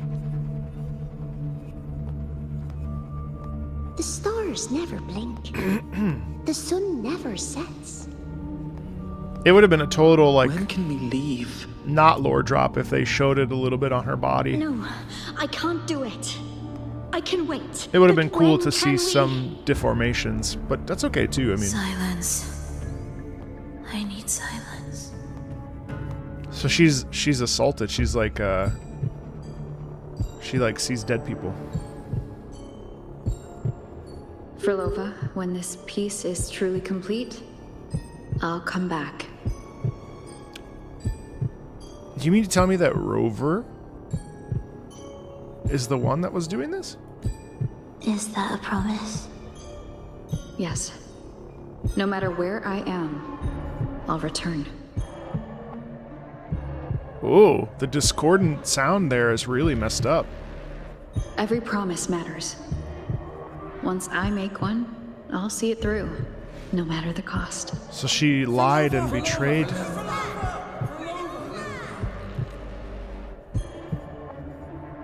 Frolova, don't forget! We're off to the neighboring city tomorrow. Frolova, could you tell us the story behind that tune you're conducting?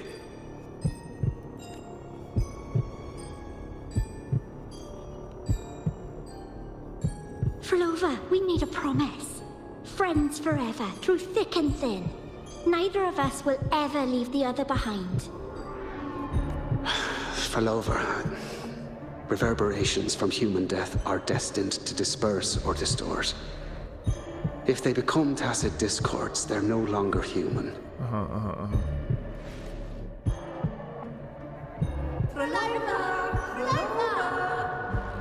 What I couldn't do back then, I can make happen now.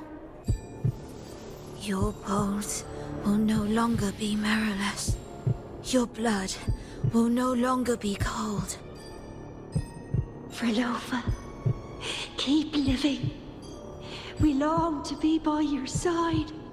Frolova, I've faith that the melody you weave with your baton will change the world one day. Got Yes, twisted sound it in there. will. The world is but a symphony of resonating frequencies. Humans may fall to be tacit discords, and tacit discords may rise again as humans. There is no divide between us. I have long erased that line. So can everyone else. Right. Because she's a living example of how you can do that. Oh! It was a trap. Whoa.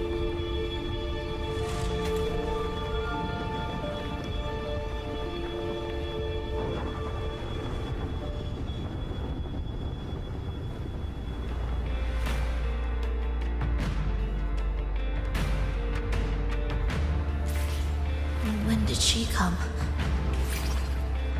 That chaos clouded my mind.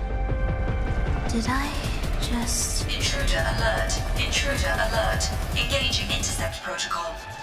Target location locked. Initiating eradication. Hello? I'm turning that up.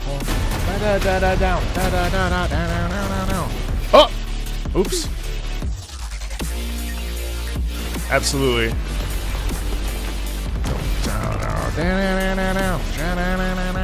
Am I orchestrating the right way? You have a talent for it. Yep. Target location updated. Entering advanced eradication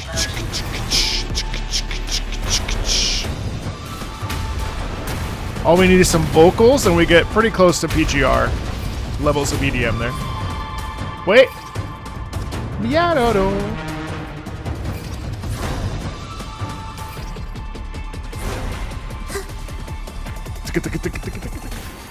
Give me some vocals. Detecting frequent target location updates. Okay. Entering super advanced eradication mode. Oh, what? You got through water. Okay.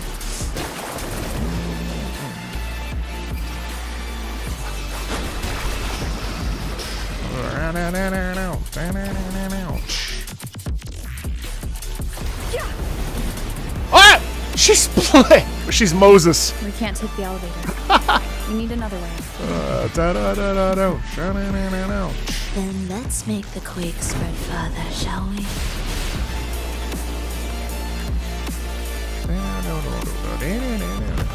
Did you touch something? What caused the explosion?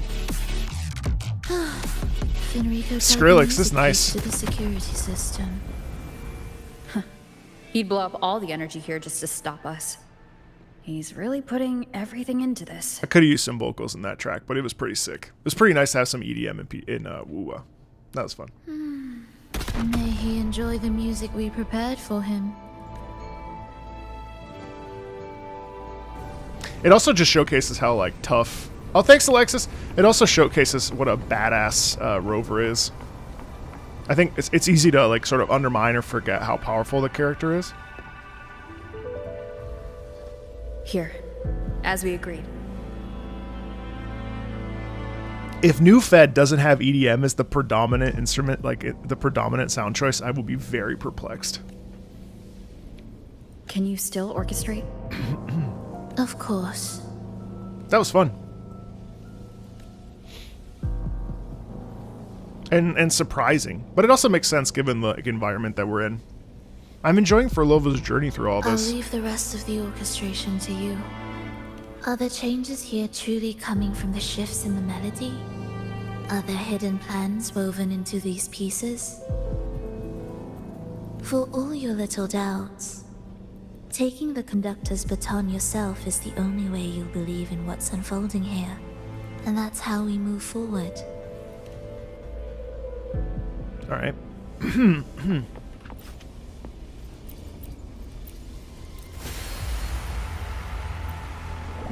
I'm enjoying the pace. I really don't feel it's very slow.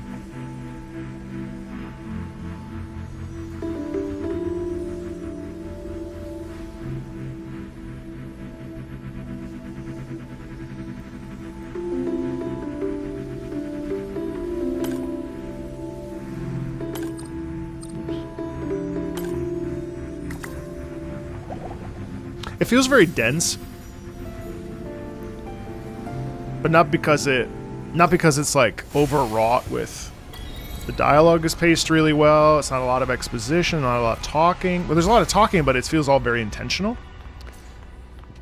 Music to my ears. Feels like a well-paced story. Oh yeah, here we go.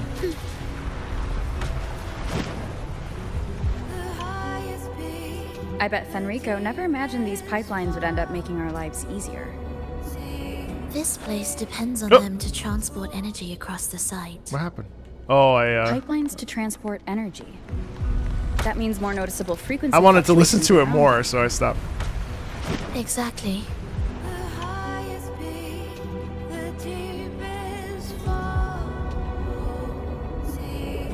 The highest peak, the deepest fall? Wow. Imprisoned by his walls?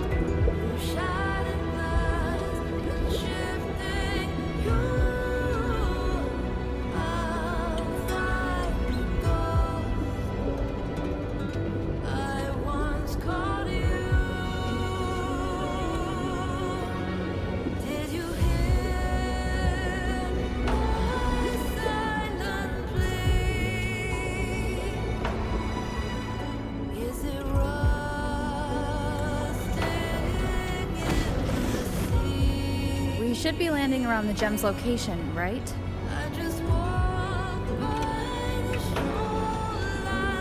Oh. Correct.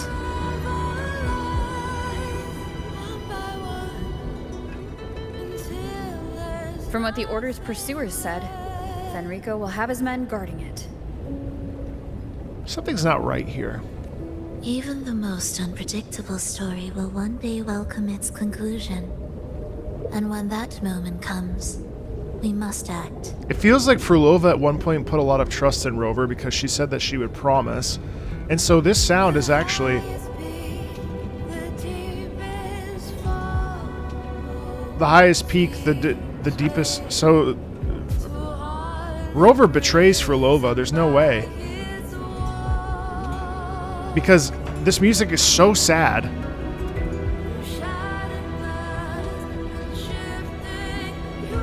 At one point betrayed her. I think it left her behind. There'll also be a time when you can turn your blade against me. Smiling. Finally putting her to rest. Wow, pretty. It feels like Frulova really trusted Rover at one point, and something happened. But why would Rover be involved here? We've already seen that Rover... Hey!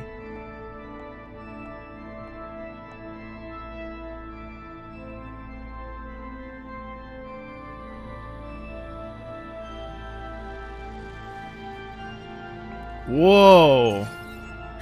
This wasn't part of the plan. Holy Rainbow Road with the Njussi right there. Someone Why? interfered. I've never been here before. The hell is this? Then we better find a way out quickly. Whoa. Oh, I hope a fat beat gets dropped.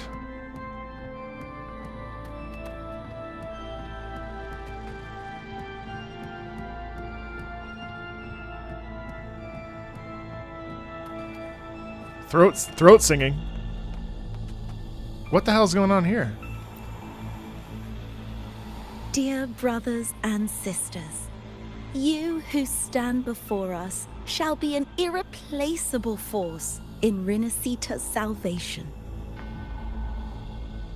Let us join together to spread light to all and face the divine ordeal in unity. Come, join us. Offer your prayers to the holiest sacred land. Amidst your endless research, do not forsake your faith. Never forget, they are always watching. There's no light in their eyes. Just emptiness. And blind devotion. Or like in some like in-between These no man's fanatics can land. give you no answers. Why are there so many ensnared acolytes here? Right. Let's check out what's happening. Agreed. Especially, it's interesting having the religious choir mixed in with the drone, mixed in with the throat singing and the scratch, almost like a death rattle. That's interesting. And the organ Brothers with the... and sisters, if your resolve is firm, step forward. The sacred pilgrimage awaits. Remember, only the devoted shall receive their blessings. To find the exit, we must play along. How about a simple disguise, dear acolyte? Oh, great Sentinel, please grant us mercy for our sins. Ah, are they feeding these people to the Sentinel?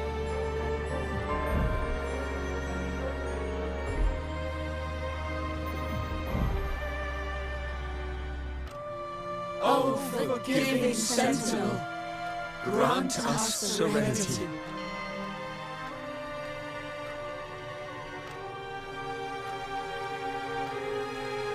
Oh, Sentinel of ages, make us whole.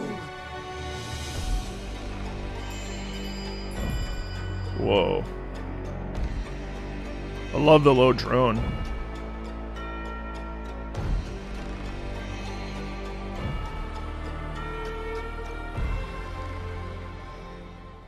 Did I just fail? What? Oh, I'm supposed to walk. Okay, my bad. Oh, forgive. Fuck me.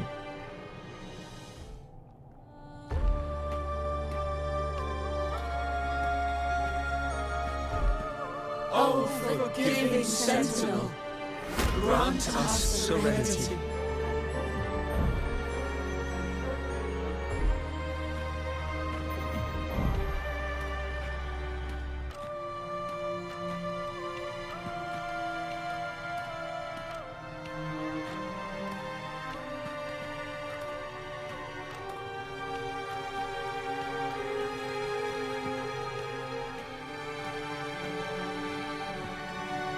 Oh, great.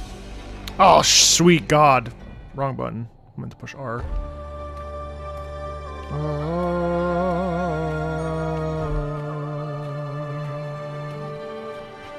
Oh, great Sentinel, please grant us mercy for our sins.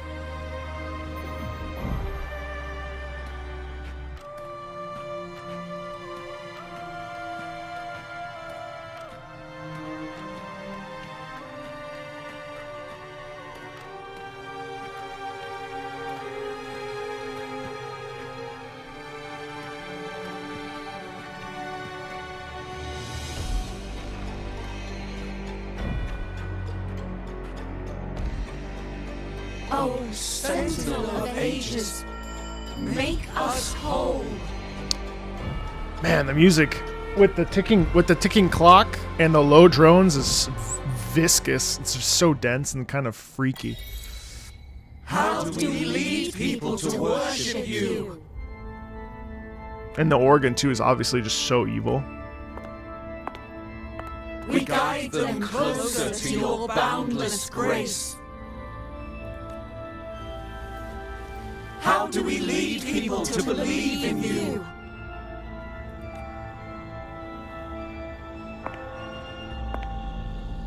We let them touch your very soul.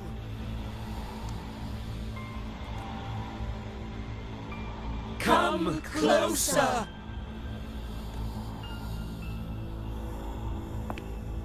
Reach out your hand. So no, what? Until you walk with them. An echo.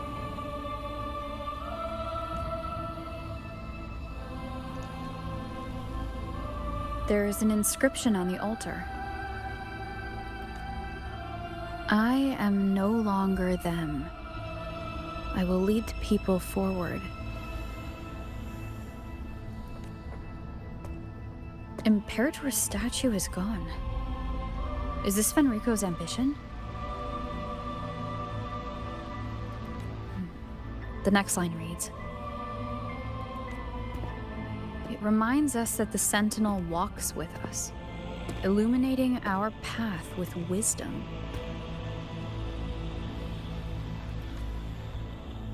The Sentinel? Could this lantern be the very one Napoli II used? The one imbued with the Sentinel's power that allowed him to repel the Dark Tide? She just goes for it? Okay.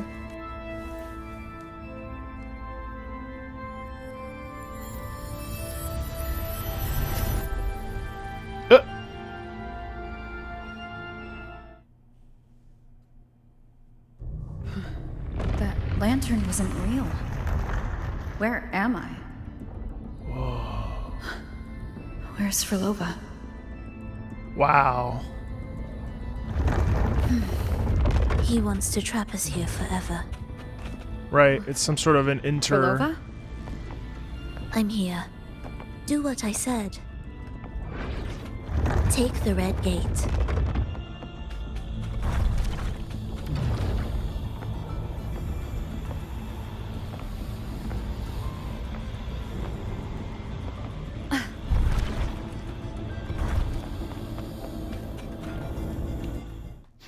I love that. Was that reality or an illusion? Whoa. Does it matter? Let's move forward.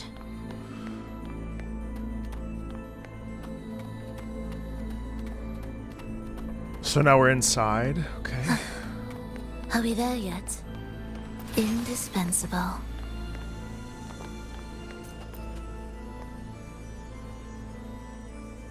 Is this another orchestration altar? The DNA It sequence. looks different from the one before. A genome. Why? The principles should be the same. I'll check the surroundings for clues while you handle the orchestration. It'll be faster that way. So much broody foreshadowing in that sort of sound, you know? Sure. Why the smile? Okay. Ooh, about to get a lore drop, I think. The divinity must be whole. No matter where the divine power scatters, I shall lead it back. I will pursue their enemies until every last fragment of the divine power is reclaimed to the paradise, where the consciousness of people shall dwell securely. When the divinity returns, it shall be the day we walk toward unity and light once more. So the divinity was split up. No matter where the divine power scatters, I will pursue their enemies until every last fragment of the divine power is reclaimed to the paradise. Okay. Perfect timing. Wait. We just unlocked something. I'd really like to see what secret is kept in such a place.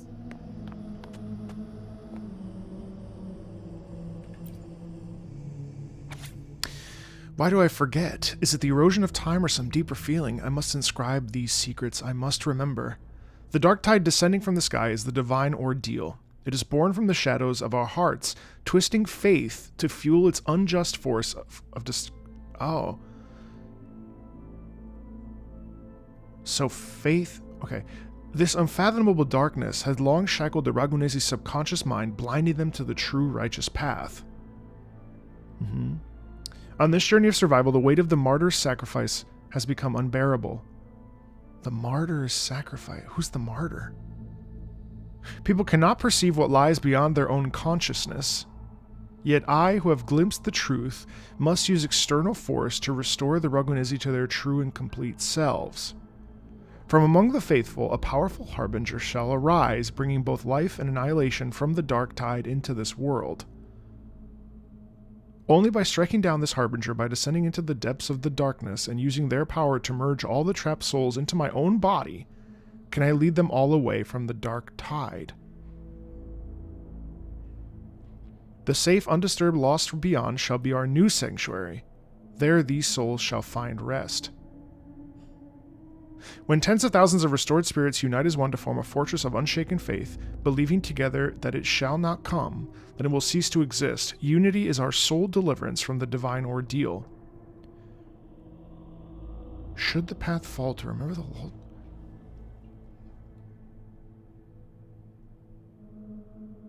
Right, okay, that's talking about, I think talking about Napoli. Unity is the sole deliverance from the divine ordeal. Oh. That's why Fenrico fought to keep Raguna from falling into discord.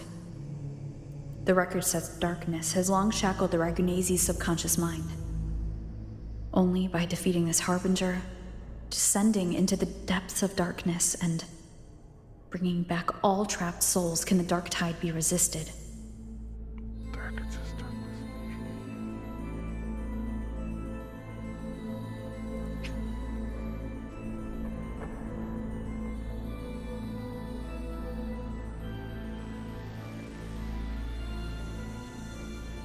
Oh.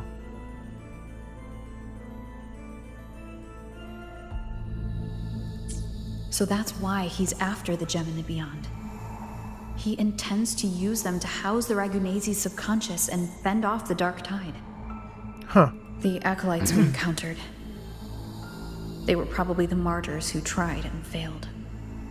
Could he really have come up with the solution entirely on his own? Gathering everyone's consciousness and keeping them in some sanctuary? All of the Ragunesi? But when I compare this to the information I found before, the handwriting is the same, but the viewpoints contradict each other.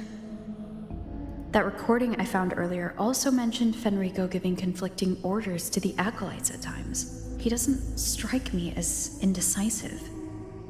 He must have noticed these inconsistencies himself. That's why he left these notes in the lantern. So maybe one part of him is propelled by the Threnodian, and the other part is his true nature. What other force is at play here? The path of salvation he's chosen might not be as perfect as he thinks. Right. From among the faithful, a powerful harbinger shall arise, bringing both life and annihilation from the dark tide into this world. Life and annihilation. This harbinger. Who does that refer to? Probably us, but why would we be? I don't know. Nor do I care. All right. Let's move on. There's an opening below. We might find a way out there.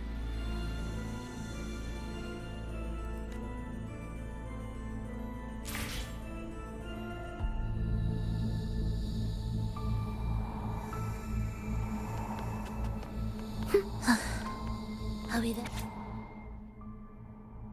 The Carnivale must be cancelled to safeguard the authority of our order and to strengthen the foundation of our faith. Only then will the blessed maiden be gone forever. Without her meddling, I shall lead Raguna to a better future. Merely delivering the oracle is simply insufficient to earn people's trust. I must step back, foment a disaster, and perform an act of salvation. When this year's liner is sunk by the behemoth monster of the sea, and the tide washes up horrific casualties, they will understand the punishment I speak of. I see. Only then will I call upon divine power. I see. As the curtain falls on this spectacle, they will see the truth with their own eyes. Ah, that was the original, that was the plan. The divinity is gone with the blessed maiden. Renacida must have its divinity. This is my chance. I will sit on that chair. I will console the flocks. I will deliver the divinity's oracle, as it should have been my right. The divinity is gone with the blessed maiden.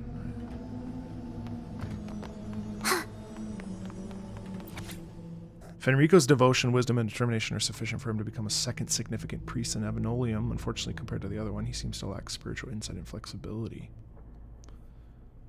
The other priest? Impossible, impossible. So long as I study hard and practice what we preach, I will stand before the divinity someday. It is not right to take the sacred codex in its most literal form and apply these truths to every aspect of society. These teachings are the only authoritative truth. I must still be lacking the full comprehension, but once my understanding is clear enough to uphold these truths, they will surely understand, they will surely see me. So this is... okay. Some sort of vying for power. On the same fateful day, both leaders of the order, Napoli I, Napoli II, received divine revelations. After deliberation, they agreed that Napoli II would embark on a pilgrimage befitting the revelations, while Napoli I would remain behind to lead the faithful. In the third year of Napoli II's departure, Napoli I suddenly fell ill and died, leaving the order leaderless. When the Fisalia family caught wind, a war over authority to interpret the faith was inevitable. Many believed this conflict would continue indefinitely, but a dark tide broke the stalemate, inexorable in its advance. The dark tide indiscriminately overran the homes of all Renacidents. The Sassa discords which surged from the tides were so relentless that both warring sides found themselves exhausted and forced to retreat. As each side prepared for a desperate final battle, Napoli II returned from his pilgrimage with the sacred lantern-shaped relic, which a flood of divine envoys emerged, turning the tide of battle. Following this event, Napoli II's prestige soared. Recognizing that their situation was untenable, the Fisalia family initiated a peace talks with the order. The precise details of the negotiation have been lost to time, as only a handful were present when Napoli II entered the gate of Fisalia Castle, bearing a tightly bound sword. Following these talks, Napoli II's coronation as Primus proceeded without opposition, and governance of Ragusa transitioned to the Order of the Deep.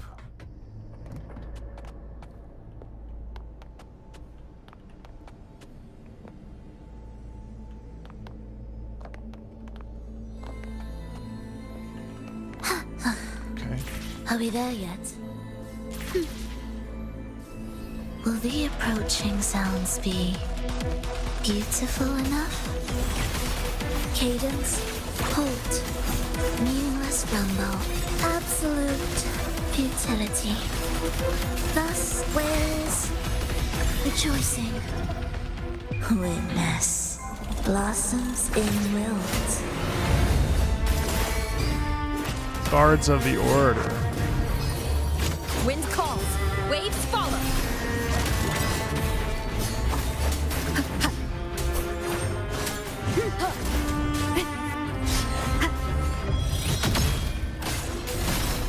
Symphony of life.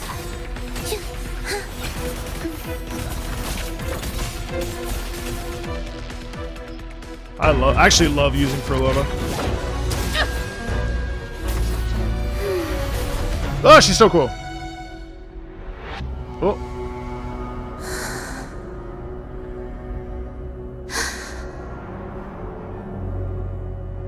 She sees them everywhere.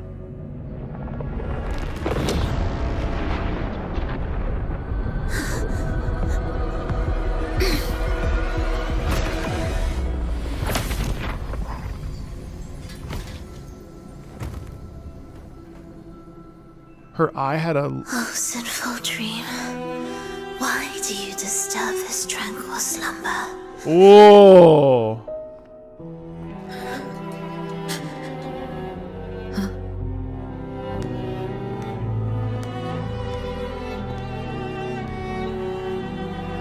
The weeping child lingers no more.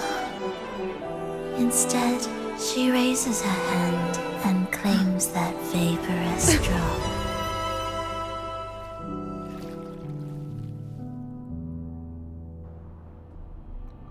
Furlova's gone. Uh-oh, we're in the past now. Did she use the teleport to cut and run? Or... No point in dwelling on that. It won't change anything. I need to keep moving. Are they the Order's echoes? What are they searching for? Could this be the lost beyond Frolova mentioned? Did she open the gateway here because she sensed the Order's intrusion? Huh. It seems they haven't found the gem yet. I'll take them down first. The spider lily was coming out of Frolova's eye.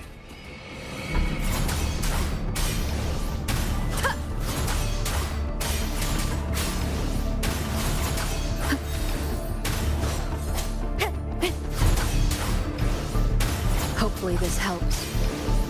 Annihilation! Some sort of maybe Where not am I? not an overclock, but It doesn't look like anywhere in Renacida. Oh, it's inhabited. Let's take a closer look.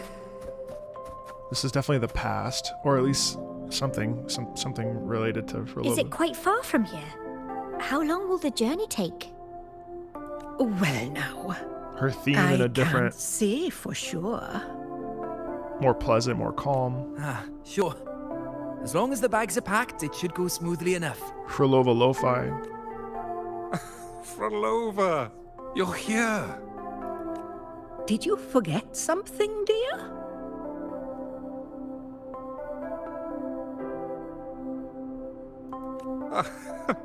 You brought the violin we gifted you. Play it with all your heart, won't you? You bet we'll be cheering. Take our music to the grandest of stages. I can't wait to see how the crowd takes to it. Let's have one last rehearsal when I return. Frolova, I brought you some pastries. Have them on the road. But don't you get crumbs on your dress. You've got to look just as stunning as the others at the concert. Oh my god, what a beautiful music note, like, pattern and brooch. Alright, I hear you. They need to release more skins. They would make such a killing on skins. Like, come on. Like, who wouldn't buy this? I'd even buy that black one that we saw earlier with the lace mask. Are you kidding? Oh, you look so beautiful today.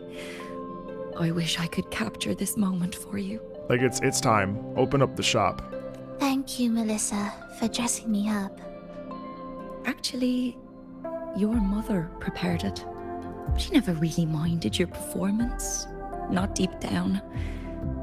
She's just upset because you've never been so far from her before.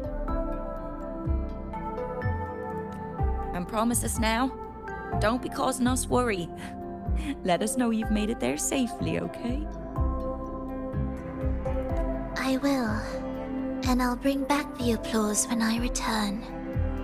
On that day, I'll stand by her side, apologize, and tell her everything. But for now, Mrs. Leia, it's time to set out. Excuse me? Is Frolova going to a concert?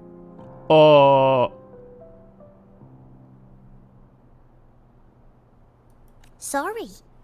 Who are you? I've come looking for a gem. A gem? What are you talking about? Maybe Frolova knows. Me? I've never heard of it. Sorry, but you must have the wrong person.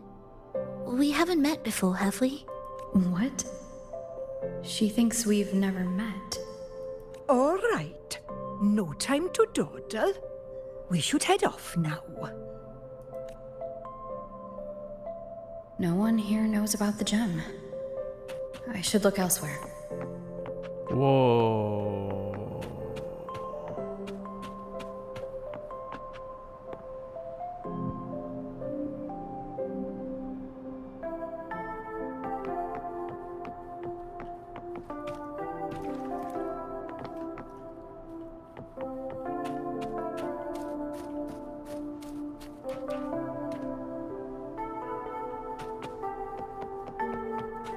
Wow, that's gorgeous.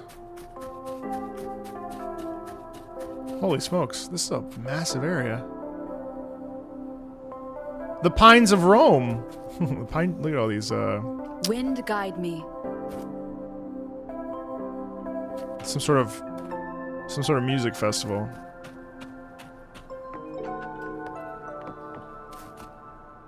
Wow, so dreamy. A record player, huh? This tour led me to a friend. She understood the true emotion woven into my music, and before I knew it, I was sharing stories of my homeland. I told the stranger of everything without restraint, and somehow I feel lighter. Ah.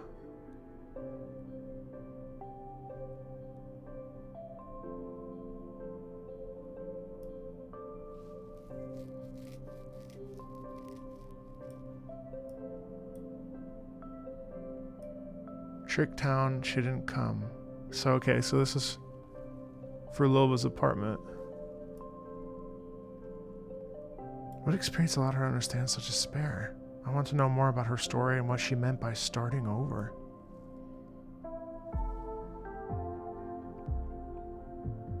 I can't tell if these are people's names or places. For Lova's journal. Oh no, Cristoforo's journal. I can't believe I said it the wrong way. Cristoforo's prayed to the divinities that would come and restore everything failed. Saw experiments on rebirth and immortality failed. Search for life in the waveform phenomenal. Fail. I saw Triss again. I now have a direction, a new anchor. Maintaining this balance of using each other is the best outcome. Why did I fail again? The attempts recorded here line up with the research notes Frolova left behind. Could this be her home? Without a bed? She only has a bookcase and a painting? Okay. The friend she mentioned meeting at the concert. Huh, that person must be very important to her. It's you doofus! But what does a new anchor mean? Who is she using? And who is using her?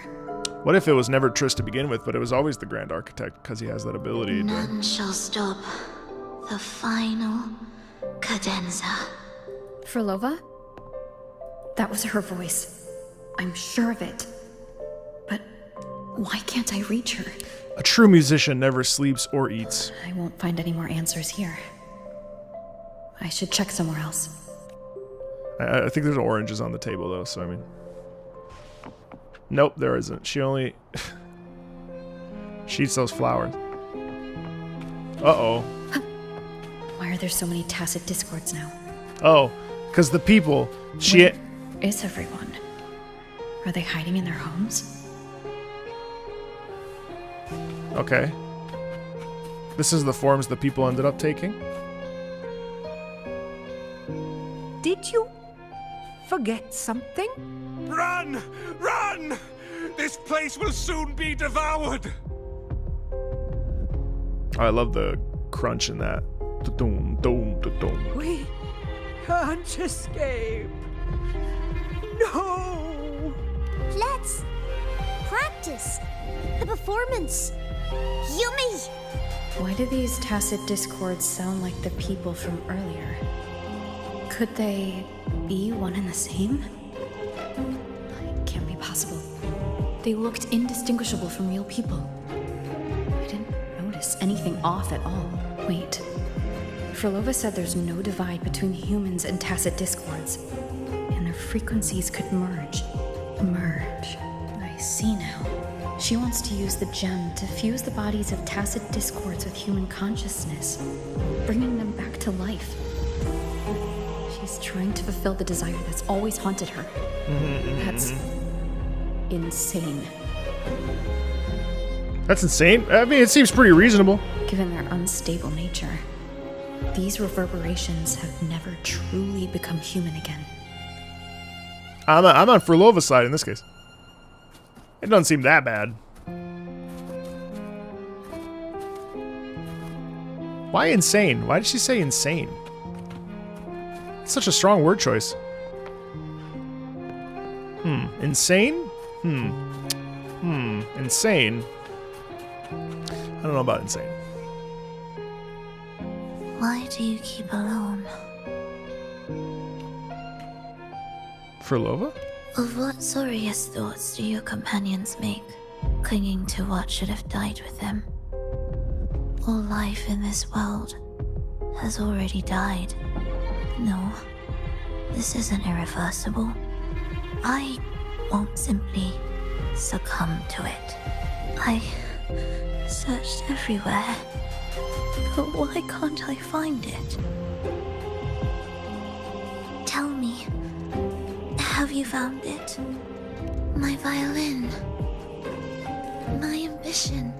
My companion. The most precious gem among all that I have. I can't lose it. But where could it be? It must be waiting for me. I won't leave without it.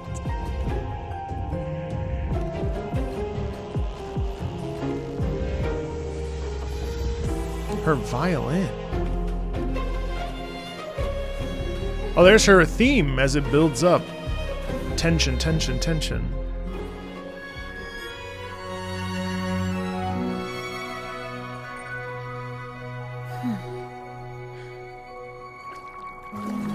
No.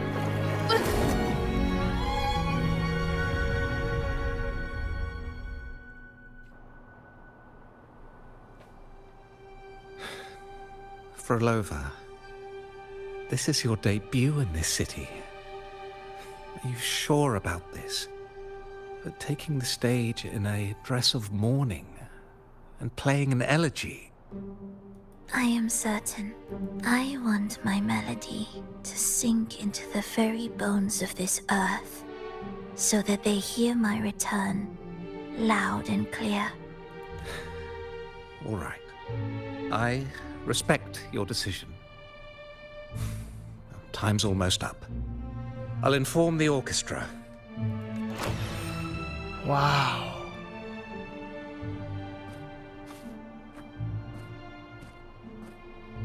Wow.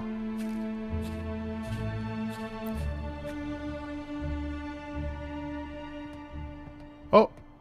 The Blessed Maiden, unable to fully govern herself, still becomes a thread in your grand tapestry. Manipulating reality behind her back, reviving the Threnodian's lingering power within her, through the progression of a tale. That's now nearly impossible. Ah, but at the very least, we have affirmed her resilience and stability after the merging. That alone offers invaluable insight into our research sample. If we allow the story to unfold, we may have the chance to further destabilize Cartathea and mold her into the Threnodian. Do you not hear Rover on our heels? And you're willing to gamble everything on a mere chance to deliver what the Grand Architect desires? So eager to witness the Beyond's completion at the seabed.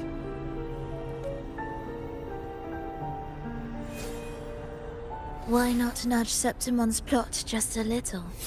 Use your original plan to mask our true purpose. The Resonator's second awakening, the attempts to merge with the divinities, these are but advancements for individuals. Why not place our wager on ordinary souls instead? The moment is ripe. Worry not. Whatever the Grand Architect promised for your plan, I have already accepted. Your actions aren't at odds with our ultimate goal. We need only ensure that the Threnodian's lingering power remains firmly within our grasp. It's interesting, though, because it seems like she's got ulterior motives and is willing to play along with the Fraxidus, but Cristoforo isn't. Cristoforo is really aligned with the Fraxidus's goals here about merging the Threnodian.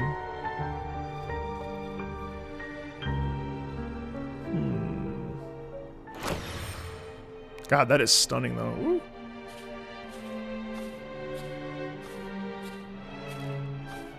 Nice Baroque music there. Or classical period music. The two divinities have been entwined for centuries. To sever them is no simple task. That's right. So the divinities are both. So Fenrico was aware of it the whole time. Without them, the lost beyond will fail to take its destined form.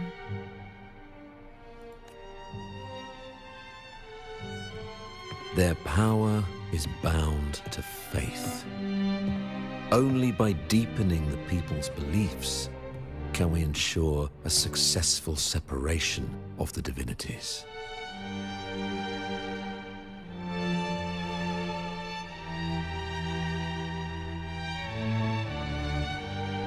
Classical music is so good. It really does. I mean, this is sublime.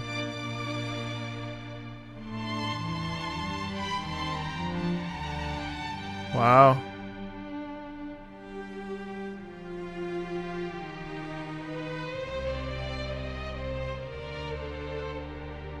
Wow. Yet I have devoted much time assisting with your endeavor. Tell me, what will you offer in return? It's a great little tune for Fenrico and this eventual betrayal here. Primus Fenrico, there's no need for pretense before me. He's classy. You've already gained much from this grand design, have you not? He's upright. He's pompous. Speak freely. What is it that you desire?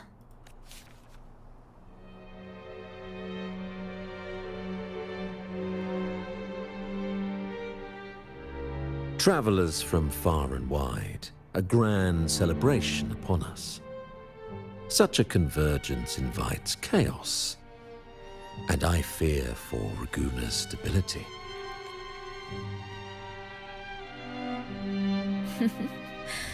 I see your concern. Very well. Allow me to lend a hand. Oh. Are these outsiders also intolerable to you? No, I simply noticed a new variable on the list. Perhaps this is no misfortune at all. If my understanding is correct, no one would be more determined to sever those two divinities than her. Oh, that would be a good thing. She may be the final cadenza heralding a new chapter for this world.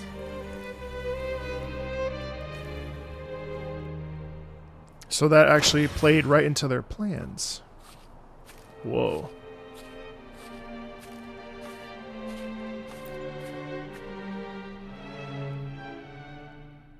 A scar.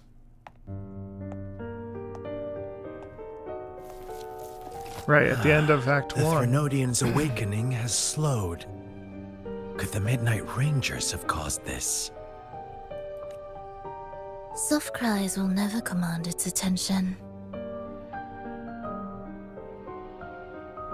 The ceaseless tolling of funeral bells, the restless wails of lost souls. How could it continue its slumber? It's only a matter of time before its eyes open.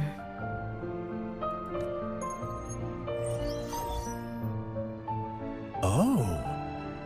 So, she's made her move. No wonder. She's in the Gorges of Spirits. Care to witness it firsthand? No need. For now, she has nothing to offer me. I will remain here and listen to what the people have to say. Staying behind to merge reverberations with the Tacit Discord's bodies. Don't you need Leviathan's power for that? Just a few simple orchestrations. I alone will suffice. What Leviathan shall carry is all that stands behind me. Well then, I'll go see what this big shot is really made of. So this is when we meet Scar for the first time at the village. Don't underestimate her. Excessive improvisation will disrupt the original composition. You do remember your task, don't you? What we seek lies in the depths of Jinzhou.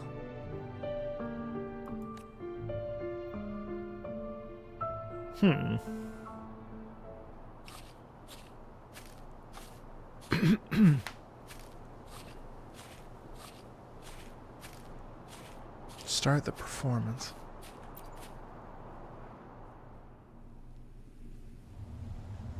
Oh, this is that black and white dress. Wow, that's beautiful. Come on, man. Let me buy this. I'd buy it. I'd buy it right now.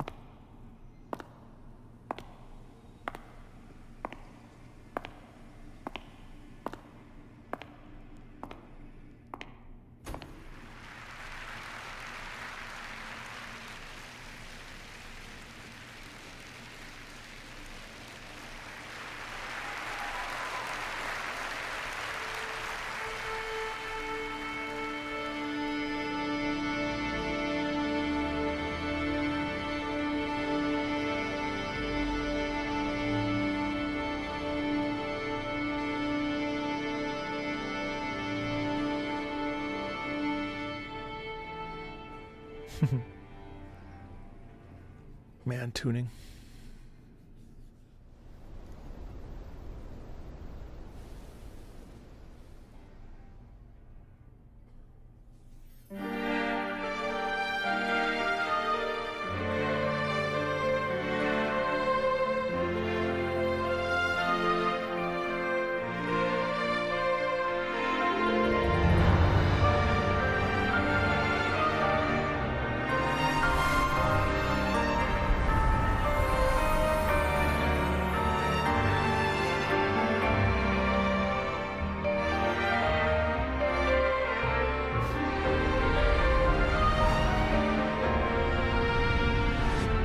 So Rover was there.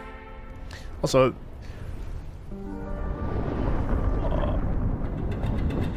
oh, she creates events of mass destruction to collect the bodies.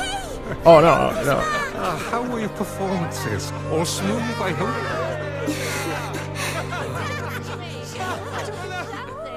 What? Oh. Look over there! What's that?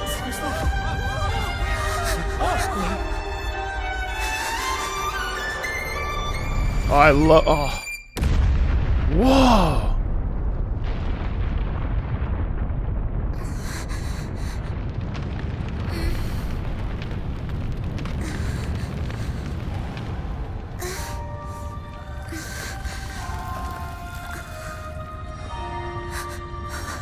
Oh my gosh.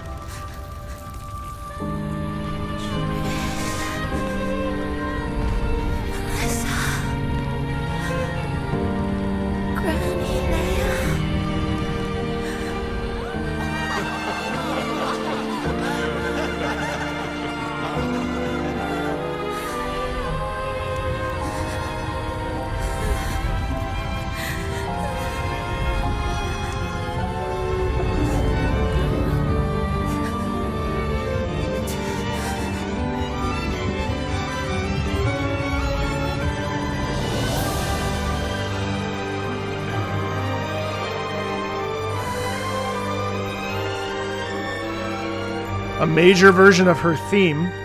She's pulled out from under the pit by Rover.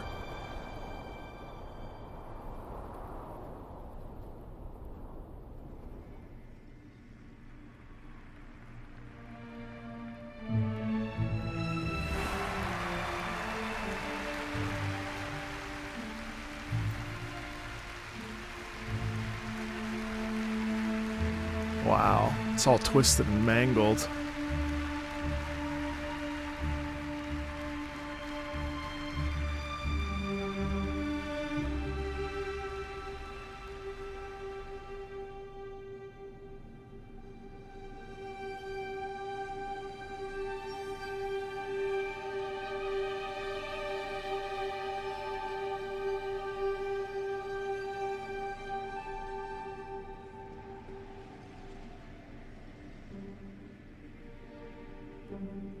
I will say, it was very odd watching her come out on stage and conduct to nothing. It pulled me out of it a little bit. It would have been better if they had like put an orchestra on stage or something, because that was a little strange, but it's okay. It doesn't really matter.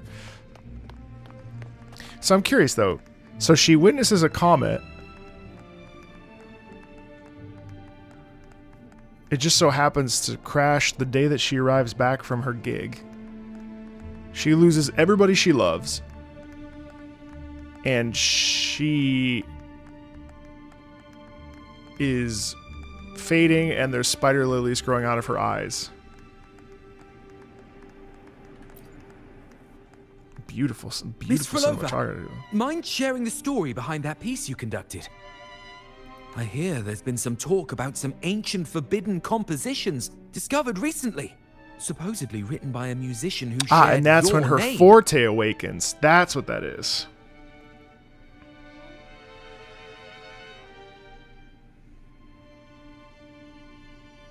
Written by a musician who shared your name? Wouldn't you know?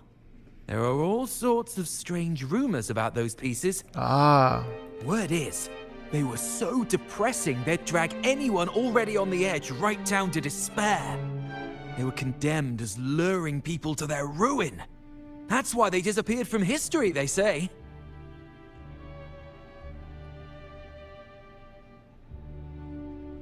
So, any chance this composer might be related to you? An interesting story, sir. Unfortunately, interesting stories aren't of concern to someone like me.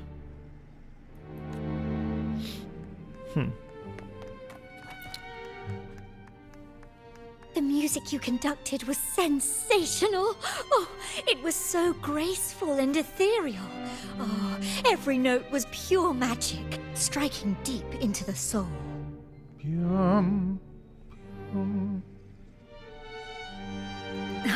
I was so lucky to attend this concert, Miss Frolova.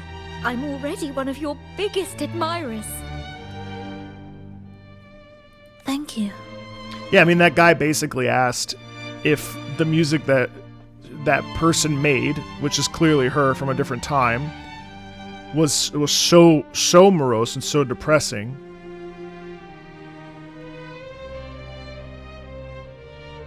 And maybe she used those pieces to, like, you know, convert those people into TDs, maybe? As we saw in the trailer? Because of how depressing that music is? Alright, what's going on here with this?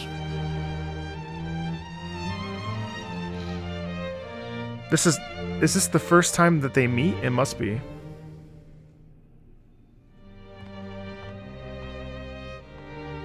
Maybe not.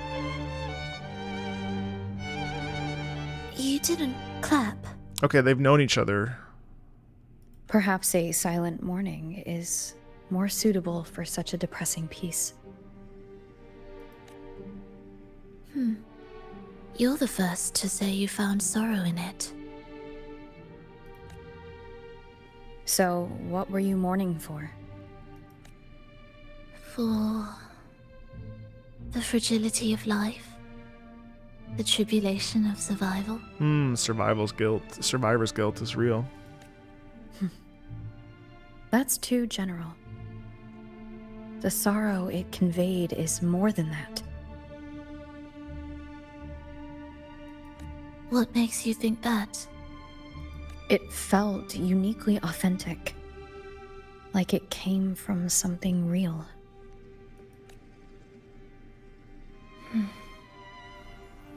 Do you know how this concert hall came to be?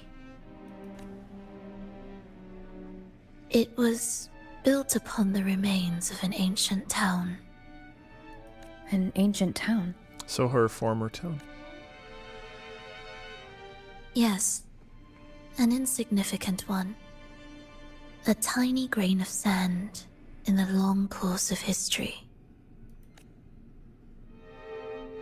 No divine blessings, no kindly fate.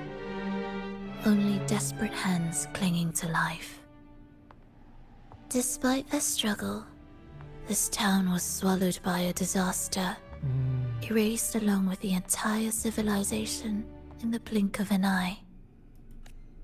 Those good people's lives expired before the flowers in their caps, dying before they sickened. Accidental circumstances, too. You never quite know when it's your time. and the land beneath our feet turned to ashes, bereft of its former laughter and joy. Sighs, groans, shrieks that rend the air, and no, nothing. That was the way the world ended. Not with a bang, but a whisper.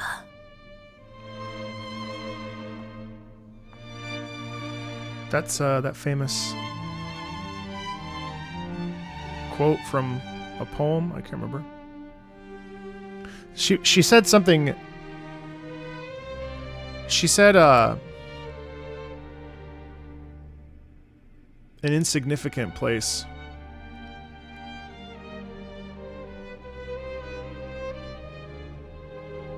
It's amazing how like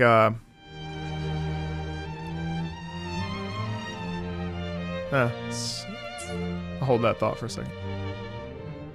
However, for some reason, one person survived.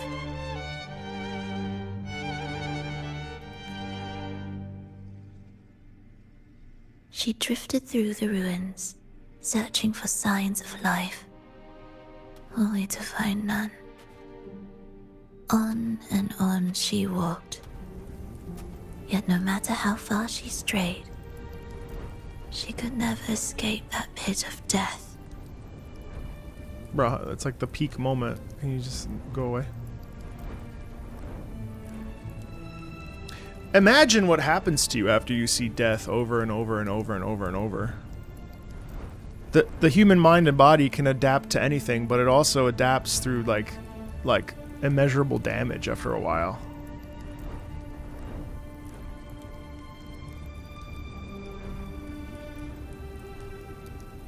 When about a week after my dad died, my great aunt passed away as well. And the second funeral was way worse than my father's funeral. And my father's funeral was probably the worst day of my life. But it actually hurt more to go to another one immediately after. And imagine the kind of person one becomes with death. Just, I mean, it's... And we're living that now. I mean, you know, what happens when your whole life implodes?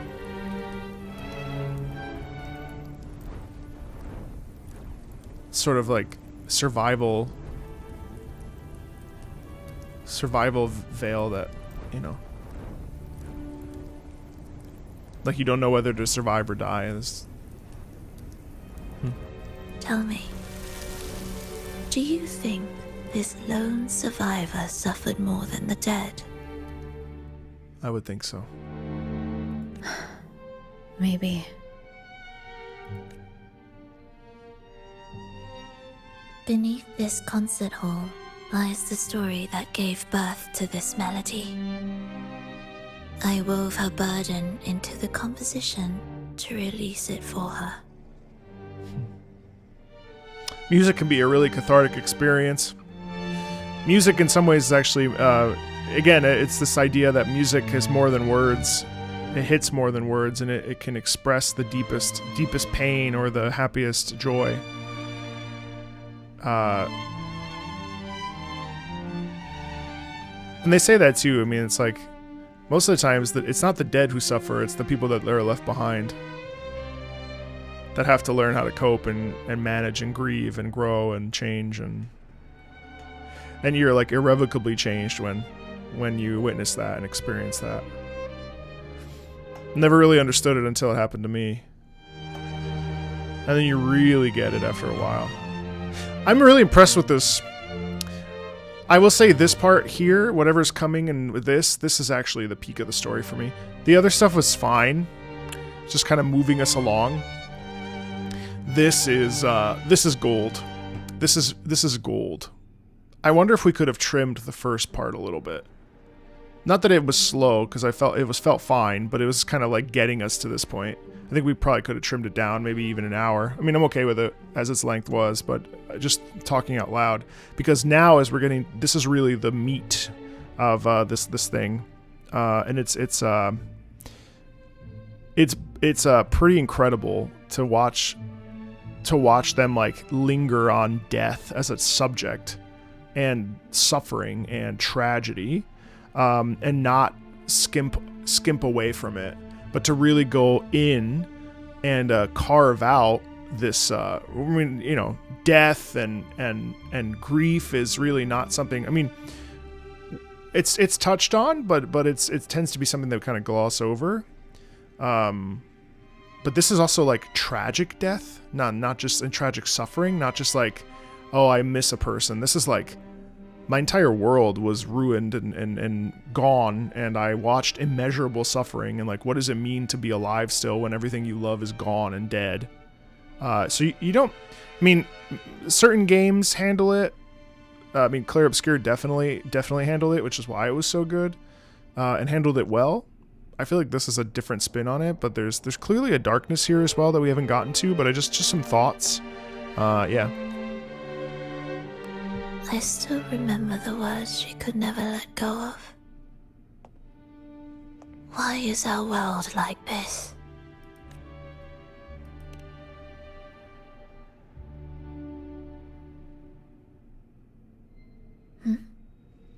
What do you mean? The pain is a seed of new hope. If this world can't be changed, then maybe it's time to take a different path. Even if it's nothing like before. Just like how I chose to change myself. You changed yourself? What kind of change was that? And yes, it is 2 story beats. You're right.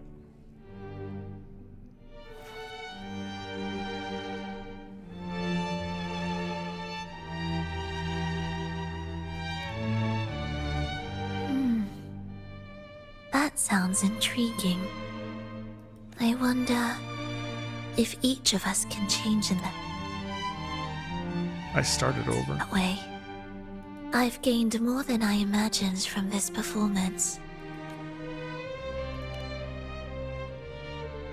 But it's still not good enough. I want to include the voices of the past, making that history a true part of it.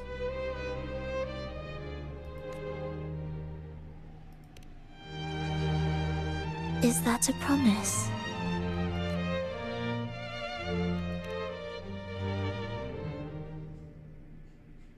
All right. I'll be waiting for you then. I'll save you a VIP seat next time. Besides, I also want to hear more stories about how you started over.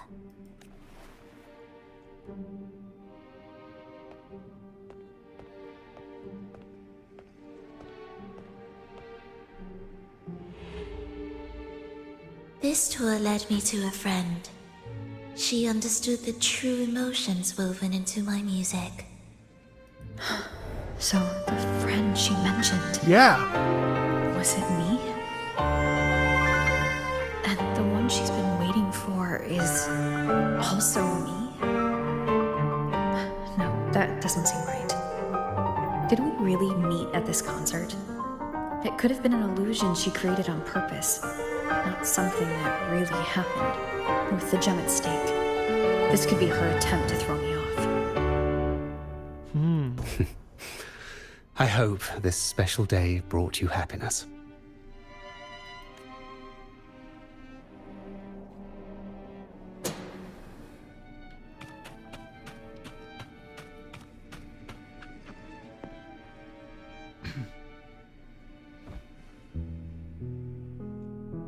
Thank you. I'm happy. This reunion is an unexpected surprise. Today was just grand. We sailed together, watched a play, and even had our own little concert by the road. Yes, it was just like the old days.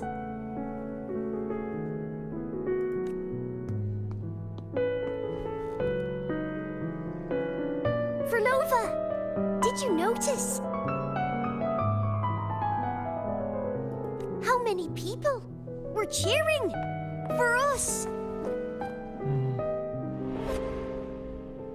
Oh my gosh, to be tortured by that nightmare of seeing the people you love that just vanished from your life suddenly without any rhyme or reason. In a freak accident? I'm sorry, but I cannot let her remain for too long. Oh, the Grand Architect. I once bowed before the Divine, a servant in its name, offering my faith in return for those I loved. Yet the Divine remained silent, watching as fools took my abilities as a free elixir. I once sought science, surrendering my own flesh and blood to prove resurrection was more than a dream. But I was deceived, used as a mere material in their pursuit of immortality. I once turned to the people, asking if the wave-worn phenomenon had ever cradled life.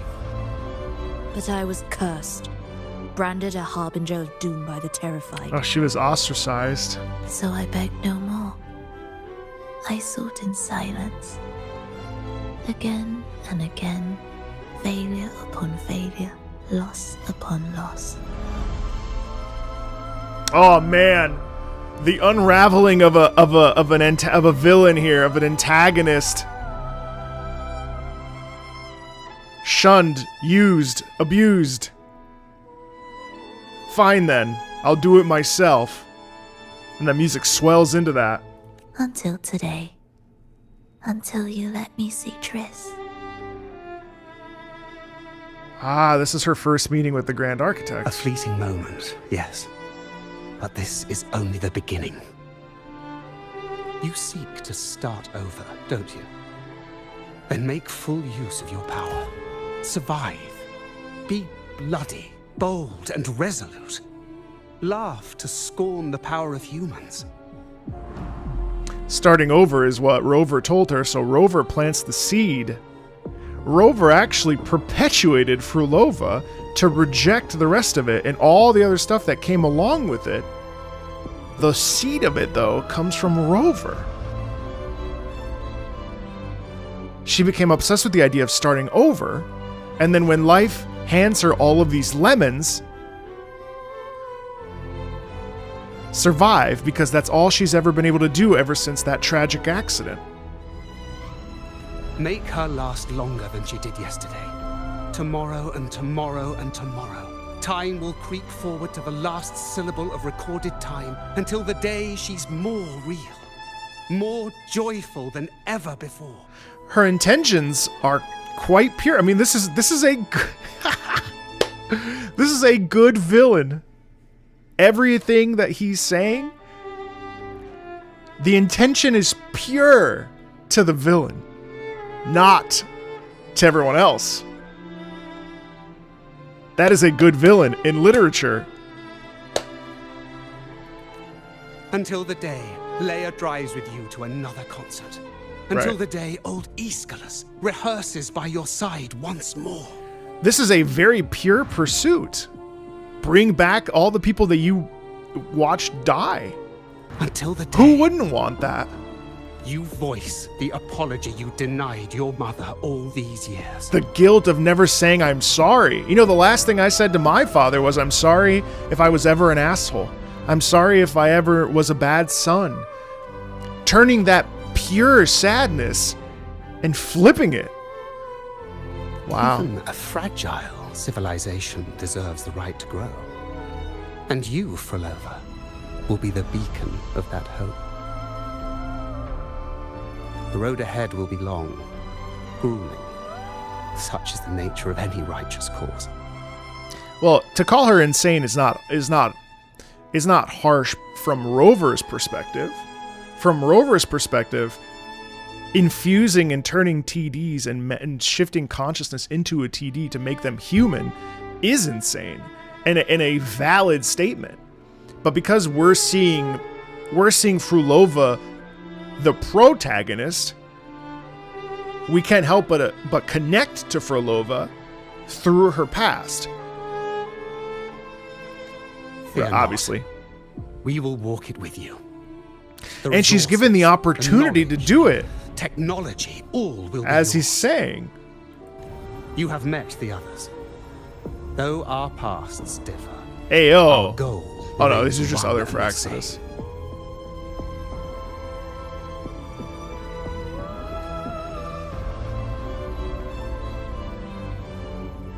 She's given an opportunity to do what she, you know, to have everything, From this you know, moment on, to have I her walk life with back. Yeah, so she's kind of like, well, who wouldn't take that? I will spend endless years.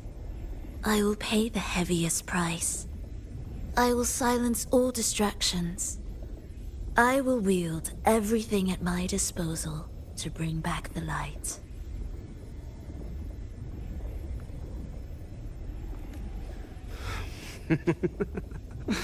Welcome to the Fraxiters.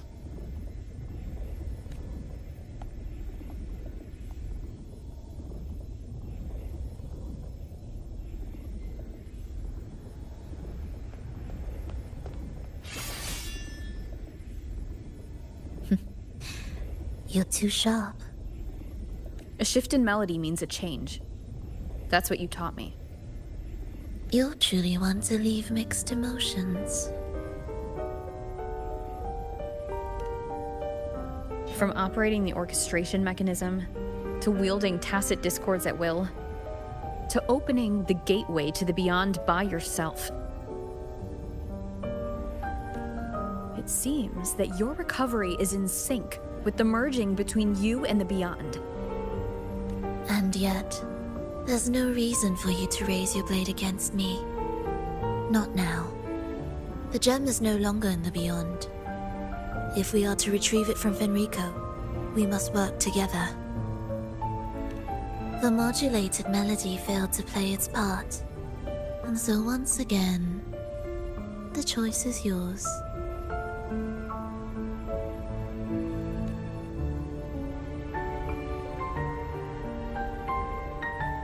Well, for her, you know, death would be a blessing. That piece. Did I really hear it before?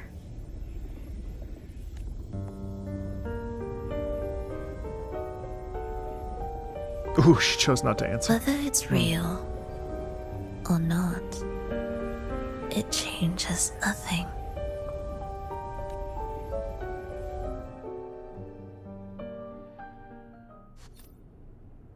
That is... Hurry. Is that why online people were saying they were mad at Rover? There's got to be something more than that. What significance will you grant them? Ain't no way that's why people are upset.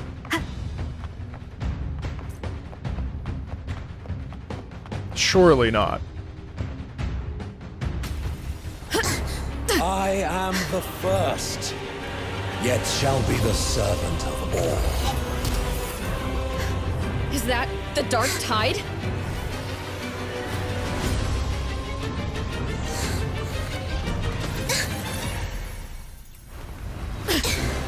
Does it work? I remain here to guide the lost.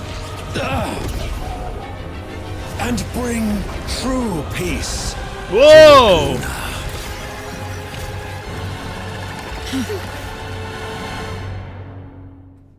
Fenrico can summon the Dark Tide creations?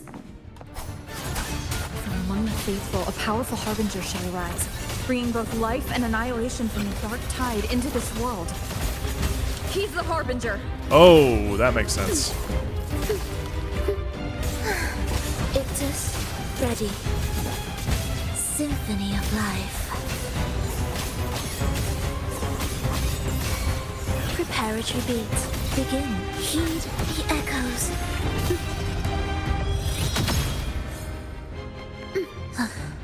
Are we there yet? Girl, I need to stop saying that. Oh, I love this percussion though.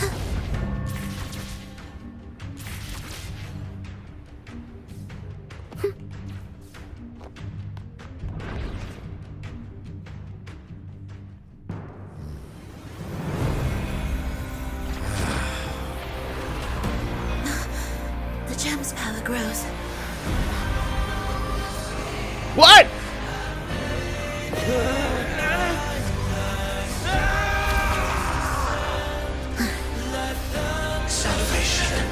ascension, and unity. This will be the one true path.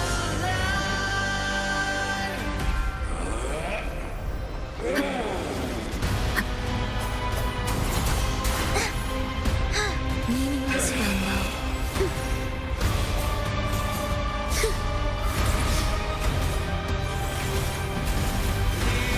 Heed my words.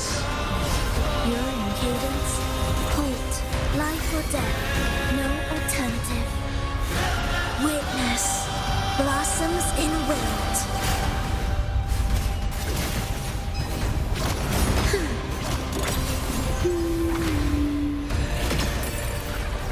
Wind calls. Waves follow. Tempest of slashes. Hopefully this helps. Wind, be my blade. Do keep up. The faithful shall not falter. By faith shall their souls be preserved. Whoa.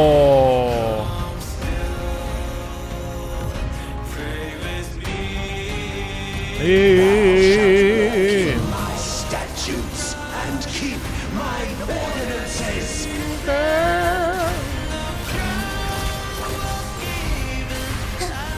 Thus. Preparatory beats. Begin. Whales. Rejoicing. Harco breath of the winds. Bow thee down and I actually really like this trend. This trend of using, oh, that chorus, that's nice, dude. This trend of using voices is very okay with me.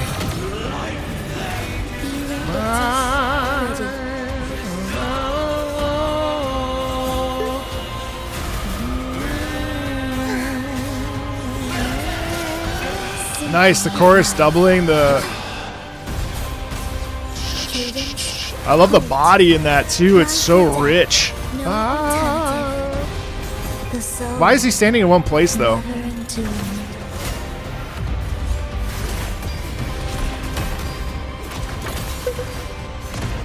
the faithful shall not falter.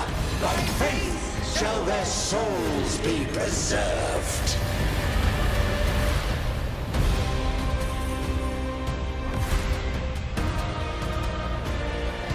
Thou shalt walk in my statutes and keep my ordinances.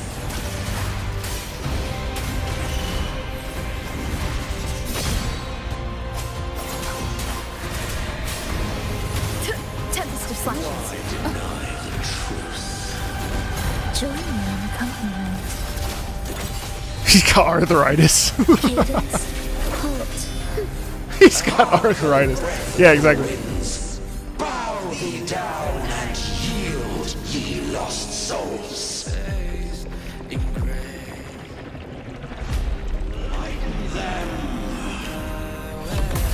Oh! Oh shit. Theme is great though. Ictus, ready. Heed the echoes. The soul never entombed. You really feel like the gravitas of this moment too with that tune. This tune is amazing.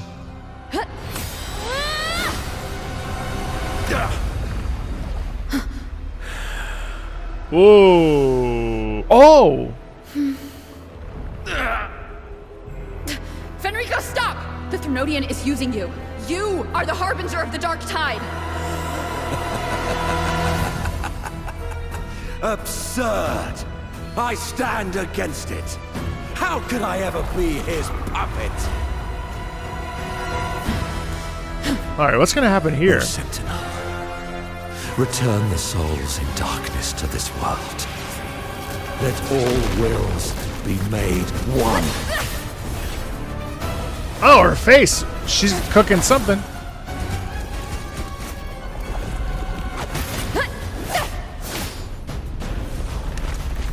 Wow.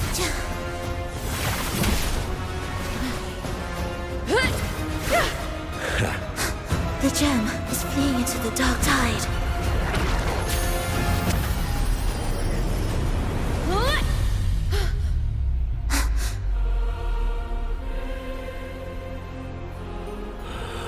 Oh, nice. The slowed down version of the theme. Da-dee-da-dee from Napoli. Okay.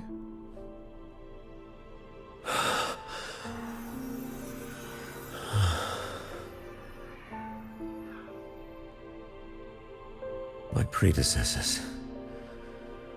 What you taught... The path born of injustice must be fortified with further transgressions.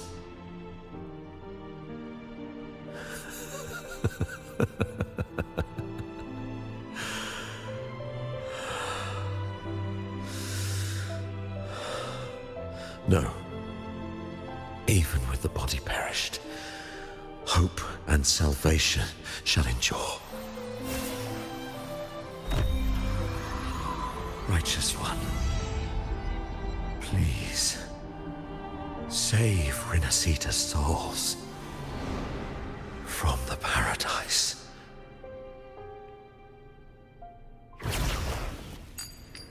It's good to see Fenrico without the, you know.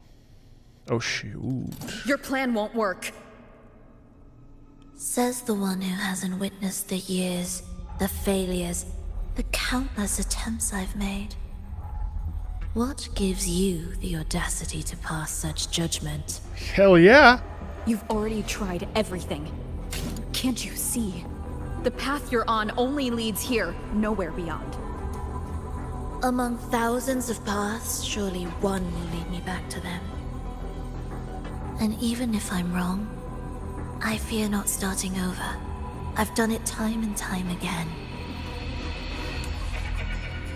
What meaning is there in chasing something that's neither realistic nor attainable? I know they're there.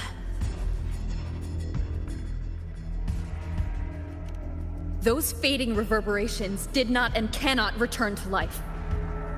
No matter how long you hold on to their frequencies, the result will be the same. The villagers are dead. What you've created are tacit discords. If you continue turning the entire town into that, you're not creating a paradise. You're creating a hell. The villagers are dead. So, you saw them in their human form.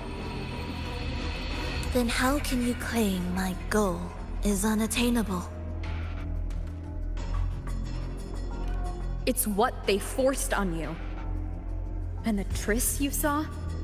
Fleeting, unstable, an illusion. And yet, you still believe everything they say can become real?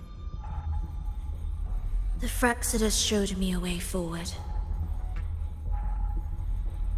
Even if they have their own motives, even if we're only using each other, I care not. If they can help me take this step, then another step may follow, and another. No matter how steep the price, I'll pay it, step by step, until I reach the end I seek. Love, sincerity, compassion, trust. What you and your cronies hold dear is but a jest to the Fraxidus. No bond lasts forever. Without true loyalties, there can be no betrayal, no deceit. I no longer buy into such illusions. Yeah, okay. After all, even if you believe with all your heart, even if you wait patiently at a crossroads, she's so far gone. Waiting for may have long since forgotten you. Forgotten the promise they swore to keep. Ooh. I waited for a long time. Ooh. I won't wait anymore. Ooh. What was once an unforgettable encounter between us can now be the thread that weaves a paradise for them.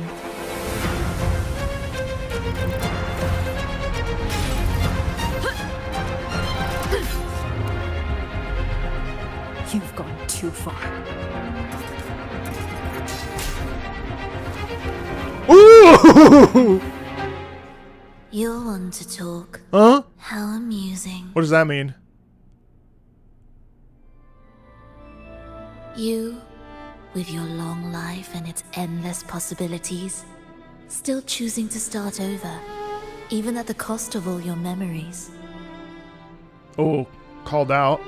The irreplaceable bonds, the emotions that make us human, are the brightest lights and most precious treasures in our fragile existence. What madness, what cruelty, what impossible goal would drive you to cast them all aside? Right. Fair question. You've gone further than I ever could.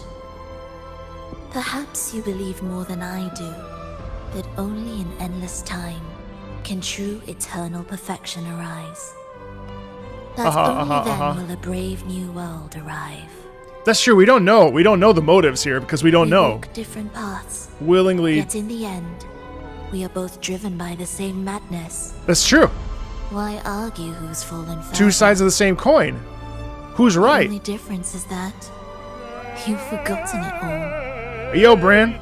You never understood the true value of human life. She had such a good point there. Nor have you stepped beyond the boundary that death has placed upon the human soul. Right. Oh. Two sides of the same coin, baby. Why would you willingly let your memories go? What are you trying to run away from? So, this is our finale.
Fenrico spoke of a paradise. What does it mean? And save Renacita's souls. Was he pointing to the source of the anomaly in Renacita? I heard curses. Not loud, but deep. I deserve them. Soon, it will gather enough strength to herd the people and drown Renacita beneath the dark tide. The gem isn't the true heart of the problem. The false journeying paradise has created an illusion of everlasting peace, hiding the real source of the catastrophe. I will remain here to stem the dark tide's spread. Now, I can sense it clearly. The fluctuations from the paradise are not in Raguna, but in Septimont. I cannot reach that far. I must rely on you to go, find, and solve the crisis there. Only then can those who abandoned their faith save their homeland.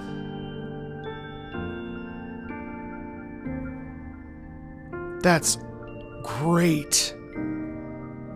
What a redemption arc. And then to not bring him back. Oh, I wasn't expecting that. That was exhausting. Oh, that's... I can't believe it. That gate sent me to some lab so far away. Finally made it back. So, what happened after that? Did we win?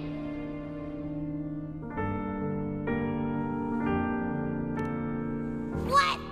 Huh? What should we do now? Let's track him down.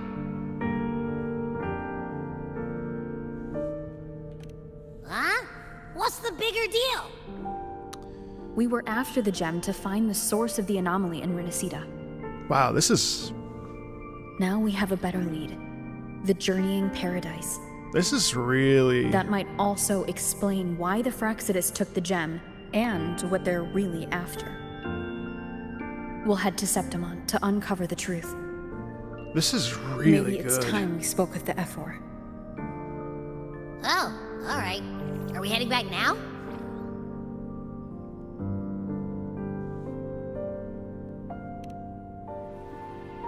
Okay.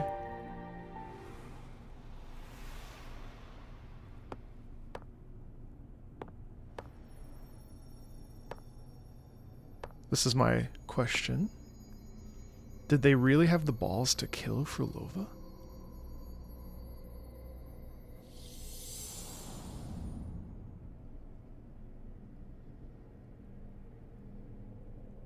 Once I dreamt that we were dear to each other.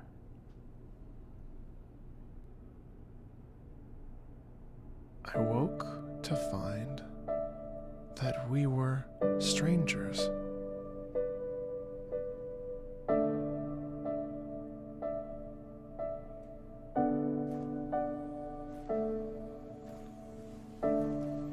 Wow.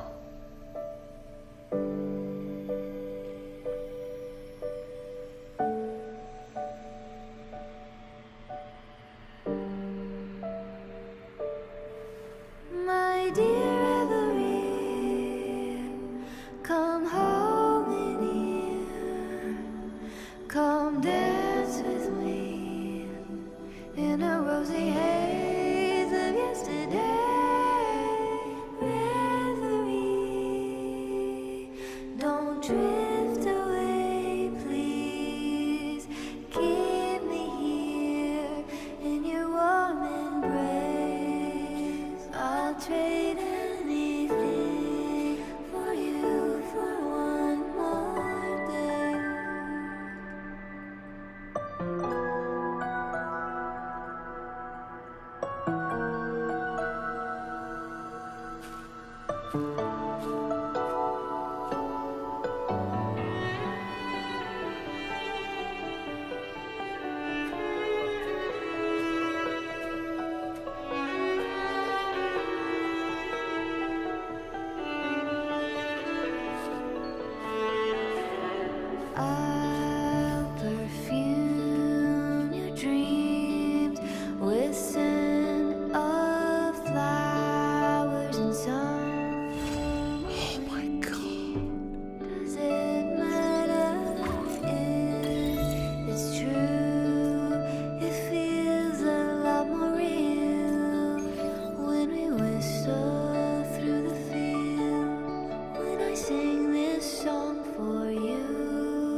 Achoo!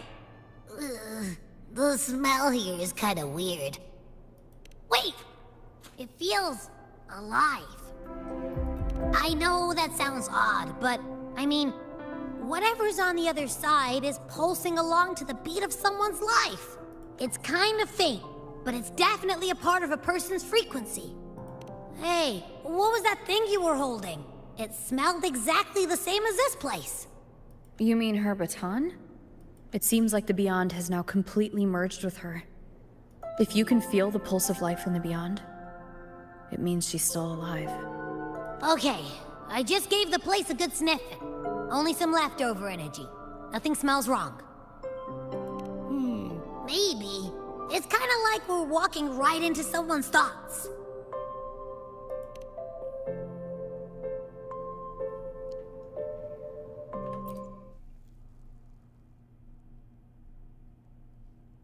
I wonder if the unrest here has spread to Raguna. I'd better return and check it out.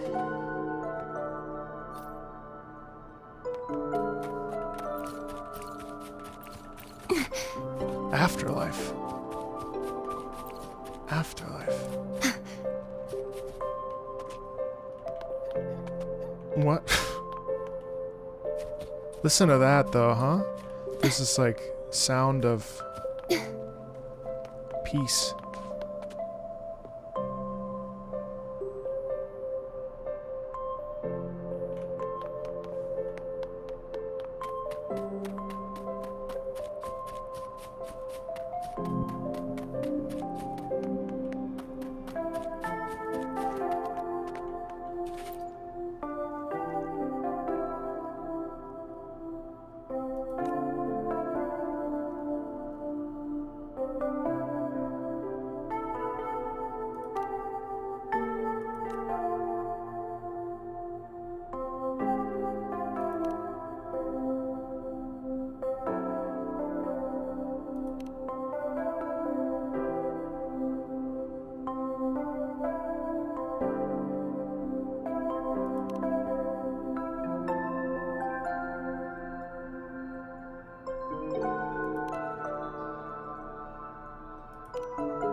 I want to learn so many instruments. I want to understand every musical sound.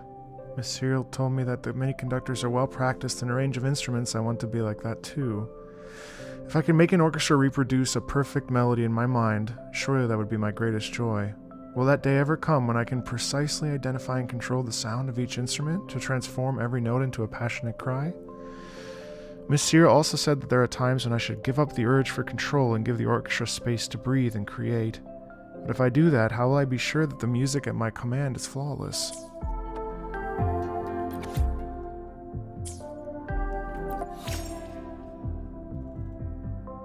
Okay. She never appeared again.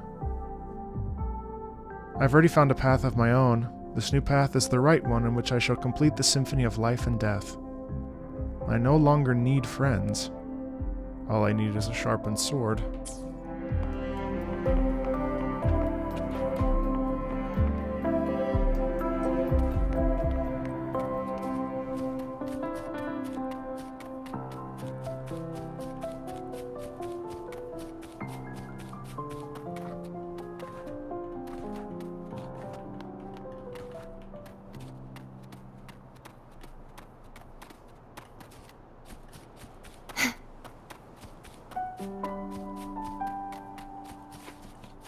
Salvage.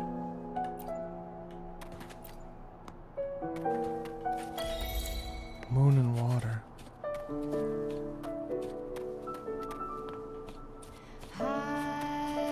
It's been a while since the last time that I saw your smile. What a perfect fit. The last piece have fallen into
Wow.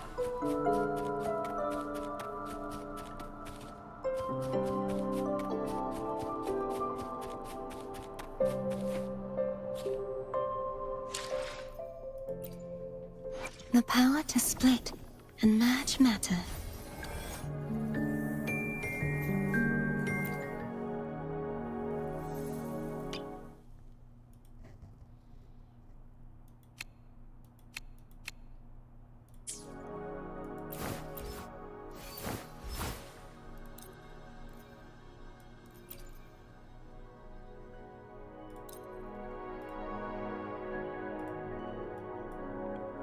I am not there, I do not die. I shall be death's companion.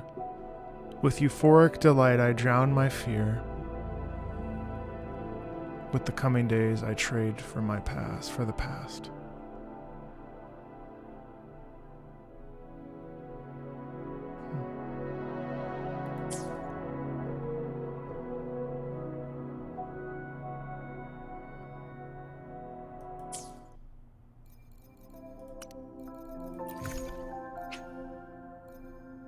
Uh-oh.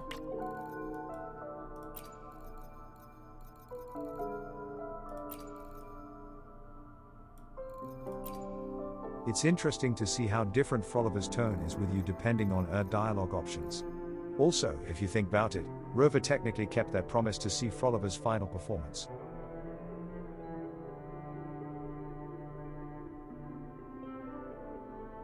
Yeah. A residual fragment of Frulova's forte, though not nearly as strong as her baton, it remains just sufficient for orchestrating. As the blade drove through her chest, everything around her fell silent. Her body was flung away, light as a fallen petal. Tears and the blood bloomed into flowers unnoticed. In their midst a melody whispered, softly and wistfully, of loss and regrets sunken beneath the sea.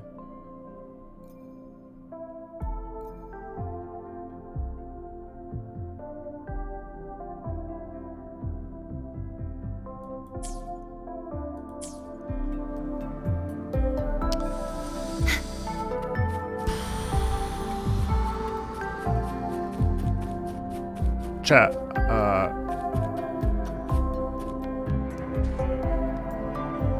how do I get out of here?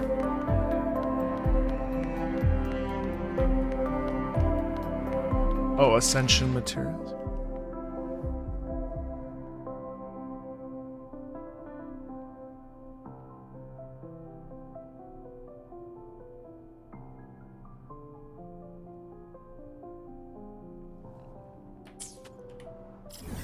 Oh, I see.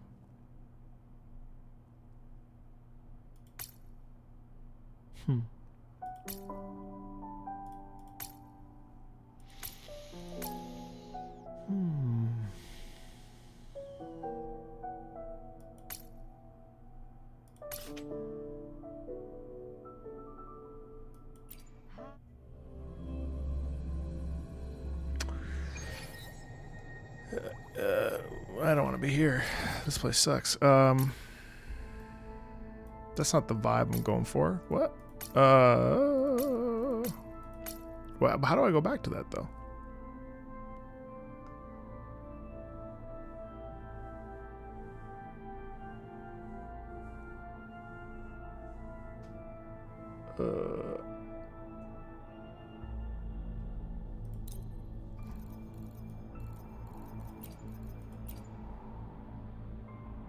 Oh, Fenrico. I must have not gotten the. No, I have a lot of thoughts. I must have missed. Did I miss it? Oh no, I never got it. Oh, switch.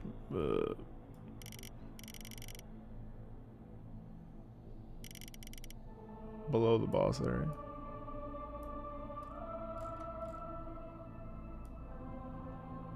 Well, how do I need to figure out how to get to Fenrico. Pull down.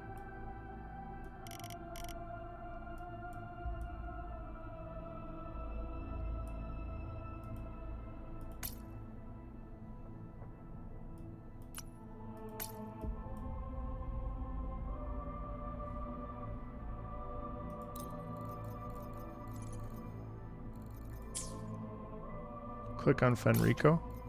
Oh. The Knight's challenge has arrived. Oh, fuck me.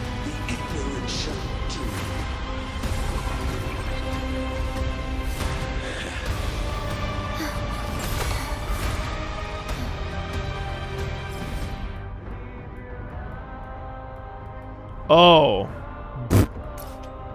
What a sick piece, though. Hold on. Sorry. I was like dragged down. What the hell do you mean?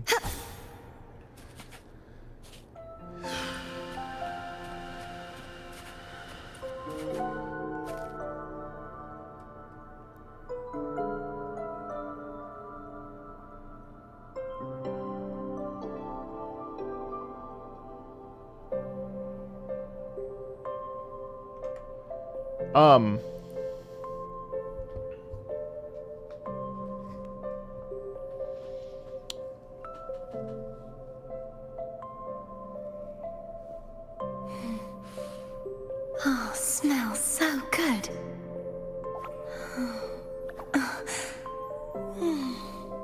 Bro, Amanda, stop. I'm about to mute you. I have a lot of thoughts. Oh my goodness. My God.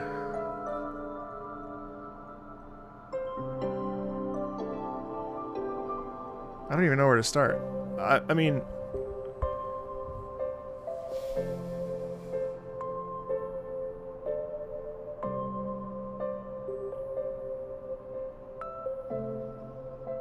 They really nailed it.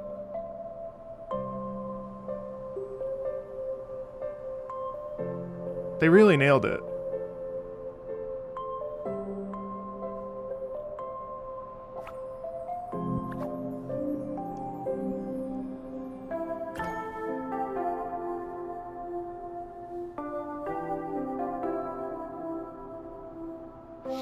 Well, okay. Music was great. The set pieces were, I mean, incredible, right? I mean, incredible stuff. I love that she gets this little moment of paradise, you know? It's actually kind of beautiful because she gets this like respite. Even though she'll never die, right? But the thing is that like she gets to reunite with her family in some version of heaven, right?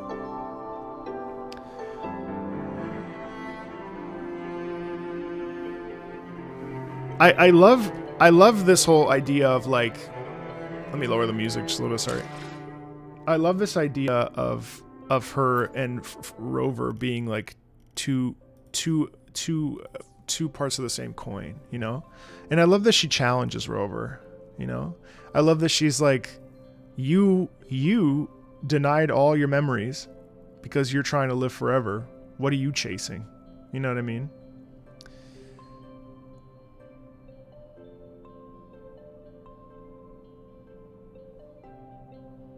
Kuro just confirmed she's dead. Where would they confirm that? I thought it's really incredible that here's this character that's just like a very innocent child. And the comet strikes, or the asteroid strikes, and there she is. And she awakens, right? Her resonator, her abilities awaken, and even just the indescribable pain of seeing that spider lily just pop out of her eye. You know? I thought it was just a really bold move to kill her. I was really impressed by that choice. I was also really impressed that Fenrico gets a slight redemption. We see Fenrico with the mask off, proving that the Threnodian was controlling him with that mask, and seeing the dark tide on his face like a symbiote style.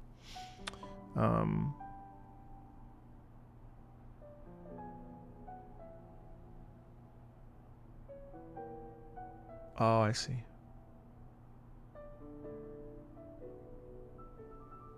I thought I thought she really got to have a I don't know, dude. I'm kind of speechless.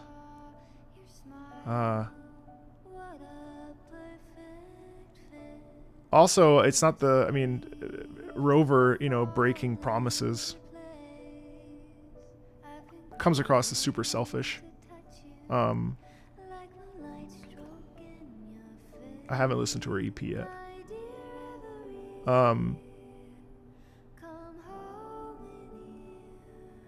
This song is sublime.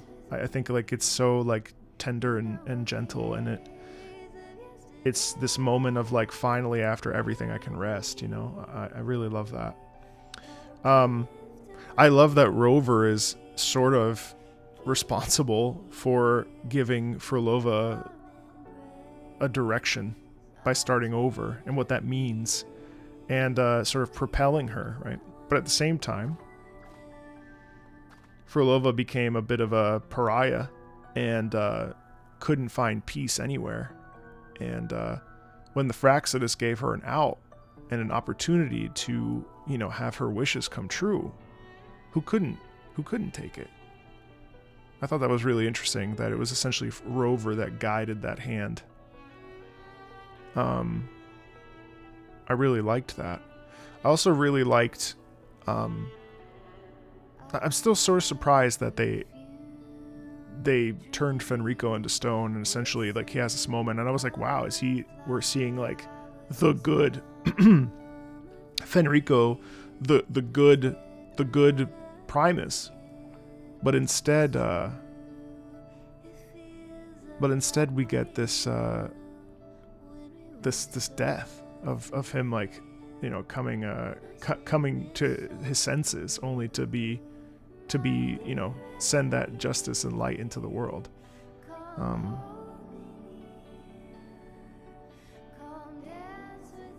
She is the Lost Beyond.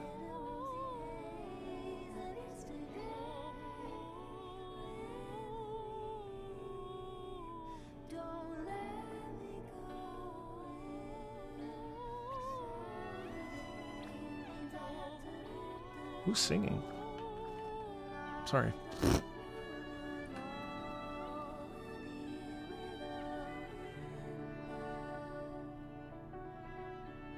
I mean, clearly, Cristoforo was just using her. So we know that Cristoforo does not care, and he's really aligned with the Fraxidus' plans. Now, what the Grand Architect was using her for, oh,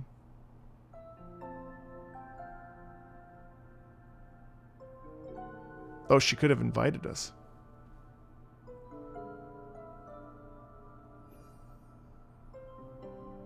It's also really cool to see how deep and so menacing and terrifying the Threnodian really is, and how powerful it is, Yeah, they used each other, but I mean, ultimately, they really don't give a shit about each other.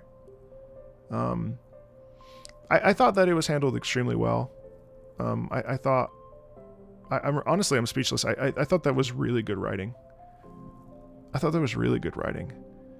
felt that the beginning was a little long, not in its pacing, but just in how, like, stuff.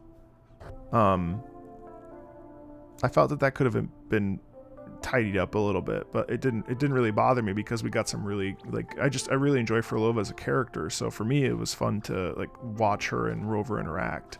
And I love how they have this, like, sort of consignment on this this, like, rickety alliance, and there were some really great one-liners by Frolova. I can't remember them off the top of my head. You guys know them better than I do. I did love the ending and how they chose to, I just love that standoff. And it was personal, you know what I mean? It was personal for the both of them. I thought she was an extremely well-written antagonist. I thought she was a really well-written villain. And I love that she ain't coming back from that. And, like, maybe someday, because maybe she'll come back and it'll be different. But the fact that we got this, see, it wasn't just a tragic backstory.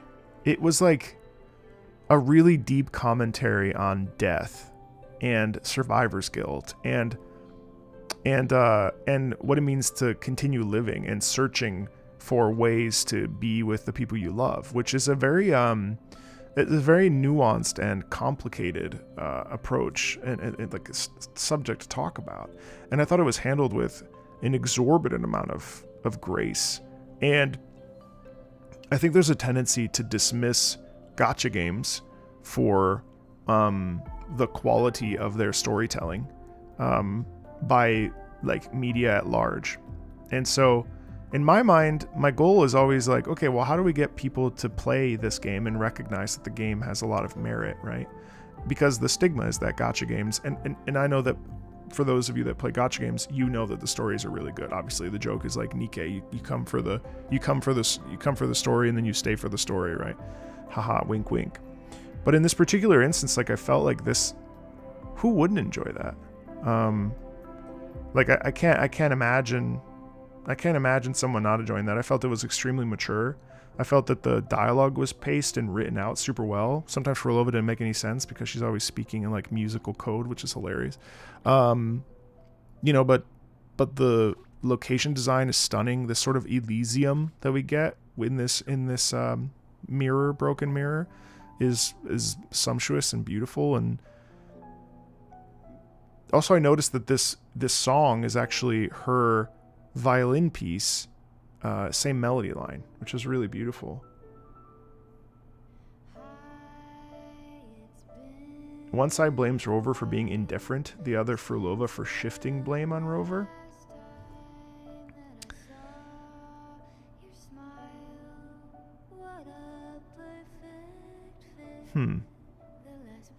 Well, Rover has a mission. Whatever that mission is, we still don't fully know. You know, the overarching, in Rover's mind, Frolova, you know, Frolova is a liability, and the you know, we know from the start that the Alliance is never going to actually hold water. So in my mind, it's like, what I thought was really great is that they finally were like, hey, maybe we aren't as good as we think, and maybe there's a bit of nuance even within Rover itself, which is really, really something. I mean, I feel to me like it's like, wow, for once I don't necessarily align with the hero of the story, right? Oh wait, Frolova's over here. Will she say something? Hold on, I know my screen's not sharing, but I was looking for her. I wanted to see if she says something. No, okay, she's in her, I love that she's going from area to area, her frequency, and just like absorbing it. She finally has. And I love also too, by the way, that she says that she'll protect this place to the death, essentially. So that's the thing about Rover, is that you know,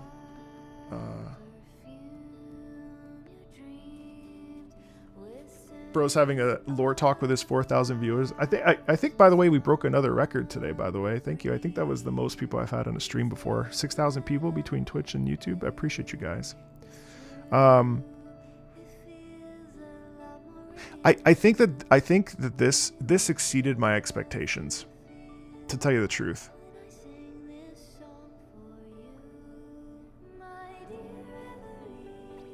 Like this is a great thing to be happy about. This is a really great thing this is a really good game. There's no way that I could have even expected this I didn't expect them to handle it like this at all. I didn't expect to literally see the character die. And whatever that means, whether she comes back or not, like they handled it insanely well. And I don't really know if the Grand Architect is a gaslighter, in that he just gave her what she wanted. He gave her an opportunity. If anything, it was like, how do you say no to that? You know what I mean? How do you say no to an opportunity like that? The chance to possibly see your family again that was robbed from you, that was stripped away from you. You know? Imagine you come home from a performance, your mother's upset with you, you go to say goodbye. He definitely manipulated her. He definitely manipulated her. Like, I can't even imagine, you know, to then carry that. I mean, how do you even, it's so hard to just carry one person dying. How do you carry your entire small little insignificant town, you know? And that's the other thought that I had while she was saying just a little insignificant place, you know? I always wonder how they top Lupa and exceed our expectations. How will they exceed this patch? I wonder. I don't know that they will be able to, in my mind. Maybe they don't need to, you know? I mean, my thought is the writing is the writing is high. This is like a high level of writing, you know? And again, I think it's really easy to dismiss these games, these games as like superficial fluff. But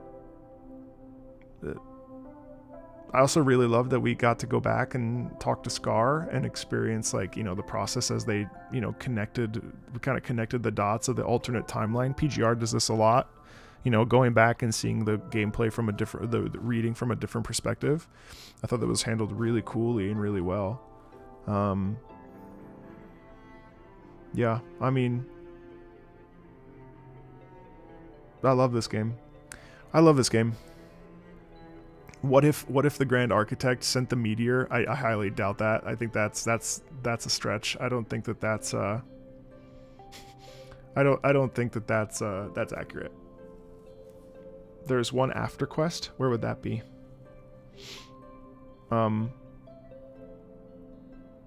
Yeah, Grand Architect absolutely gave her what she wanted.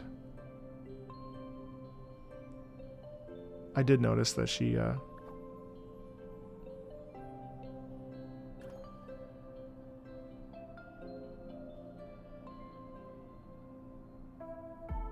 Oh, it says after quest. Okay. Do you think Rover acts so differently this time while she tries all possible ways to save? Well, I mean, Shorekeeper, there's like some sort of ingrained trust in there, and I think because she was working with the Fraxidus and she was prepared for duplicity and lies. So I think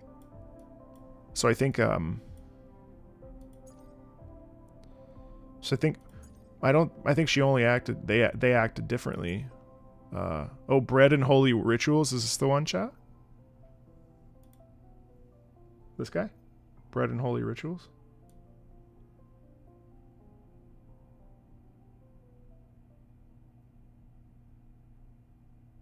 Oh no, present and the future. Sorry, it says after story. Appreciate that.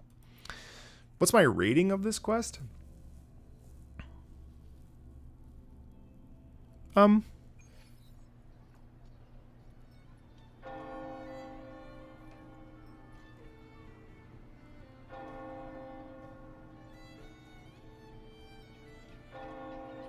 I'd say about a 9.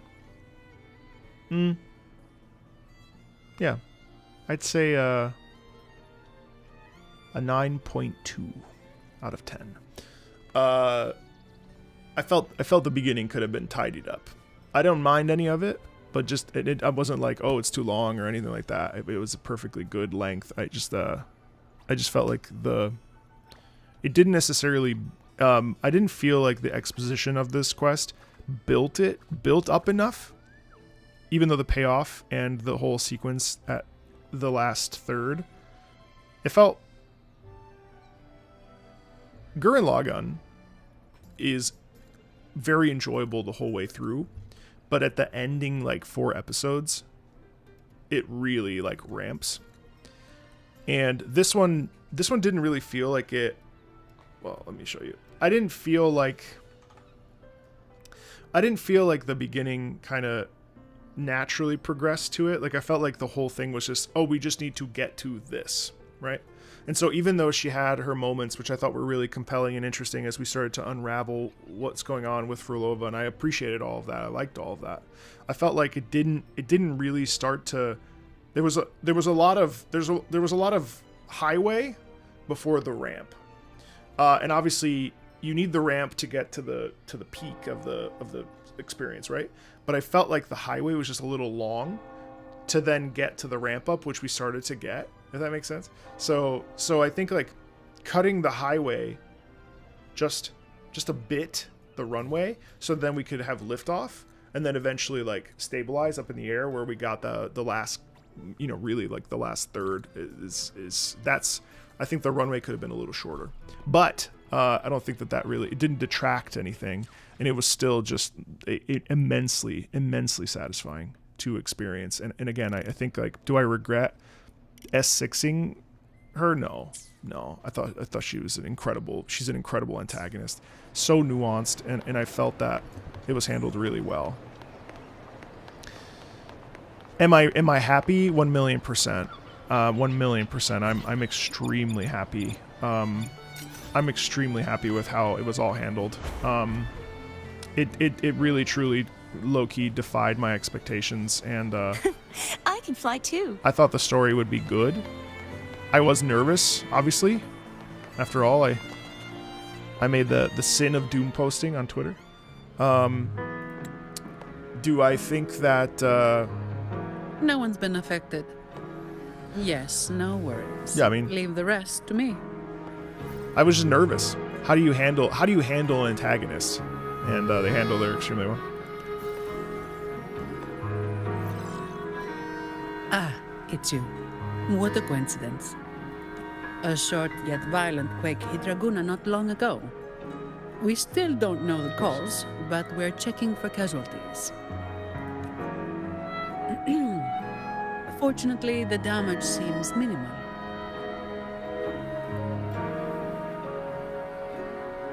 I think it was the deepest story they've told so far.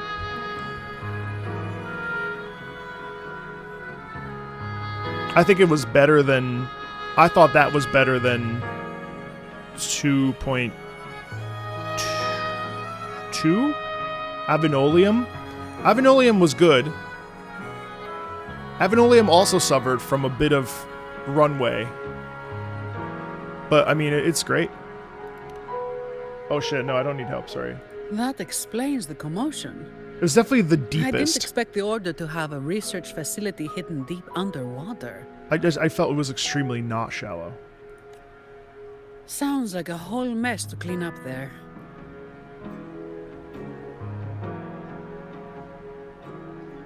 And they straight up didn't redeem. They straight up killed. I'll report everything to Miss Carlotta. They were like... With the common echoes involved. The families, the Order.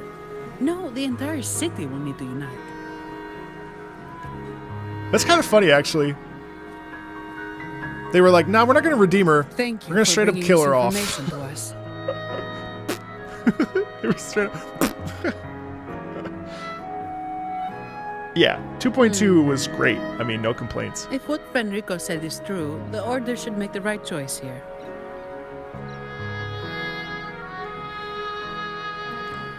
But that's not something I'm really happy about at my pay grade. If the situation in Septimont is still unclear, you should go there first. Don't worry about us. But don't you feel too like... Don't you feel... Yeah, we're gonna go there first. Don't you feel too that having her be three-dimensional like that, like, makes you see her in a different light, while she still is set on her purpose? We've been trying to reach you, but we kept losing the connection. Like, she never changes. Have I seen the last Twitter post from Wuwa? No, why? You couldn't reach me? Must have been due to the chaotic frequencies at the seabed. Relax. I'm fine. I said I was going to That's a quit relief. playing Wuthering You Waves. mentioned the seabed. Have you discovered anything?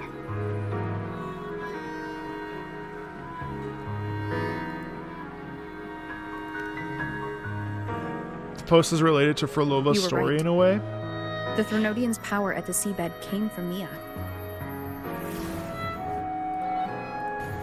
It crystallized within a gem, Oh, hold on. luring Fenrico to open a rift for the dark tide to seep through. So that's from It Mia. tried to escape back into the tide to merge with the remaining Threnodian power, to grow stronger. You mean the Threnodian's gem caused the dark tide? But we didn't detect any anomalous frequencies in Renacita.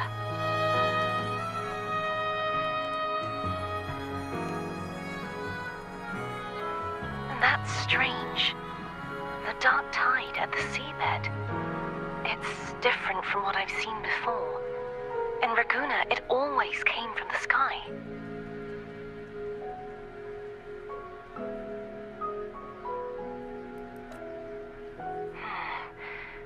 Could you describe the dark tide you encountered in more detail?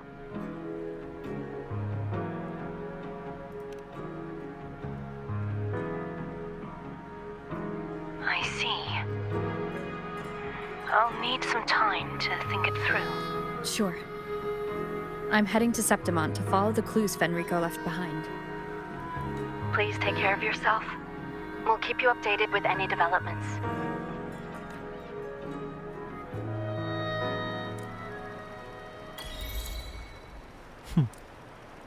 That's cool. So they said goodbye, the road is mine to walk alone.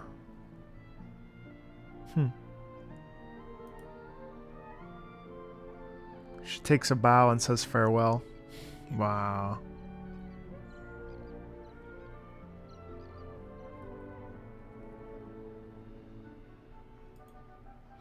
Chat, that was really good. Like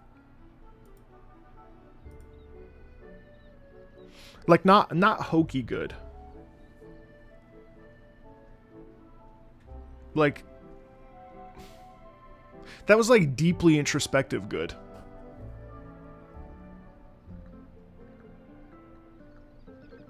You know?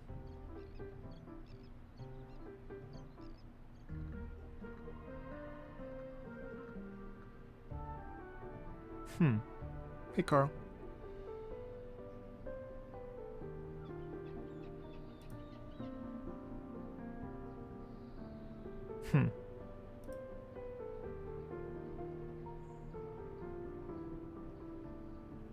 Yeah, it was similar to Expedition 33.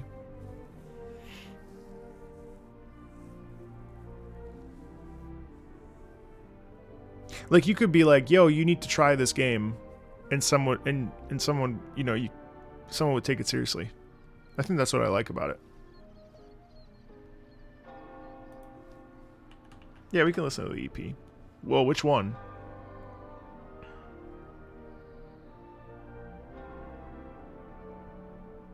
They released the song.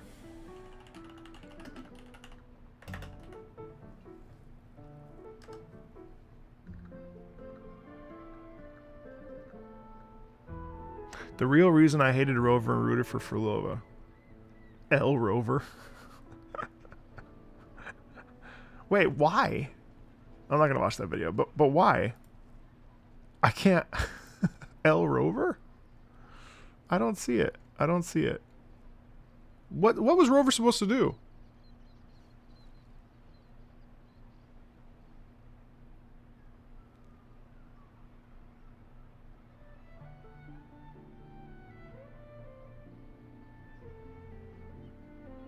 Smack crashed out. What was he supposed to do?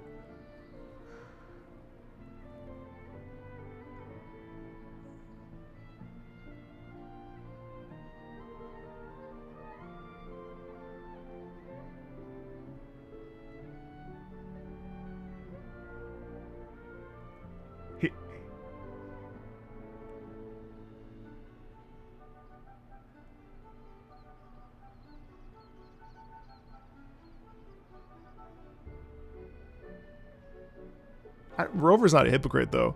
I mean, Rover's just doing what a main character's supposed to do and following the path.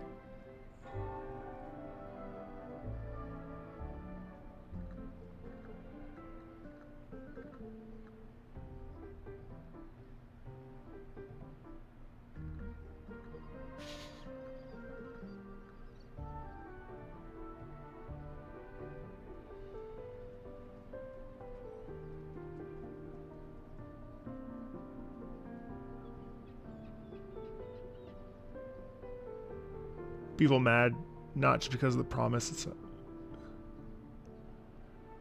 Well, to be fair, the promise, he don't even remember the promise. the promise, like, Rover tapped out. Rover tapped out. Rover didn't even remember the promise. Rover didn't even remember the promise. Rover was out to lunch. Let's watch this.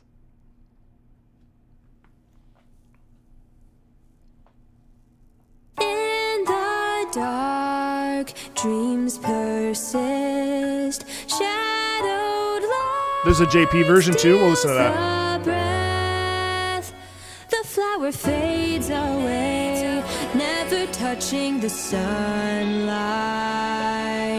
A tragic fairy tales, happy endings are right long gone. Enema turns around, truth and lies come to light. Nothing to fear, all is forgiven in Who composed this? time. Anti-drifting, no scattered, spilling away. Adam Gubman, lyricist.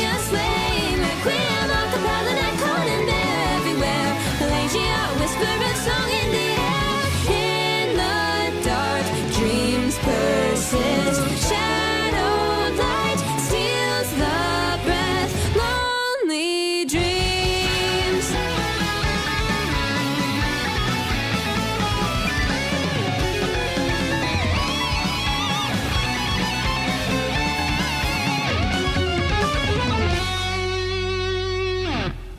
Oh, silly obsession in my restless heart.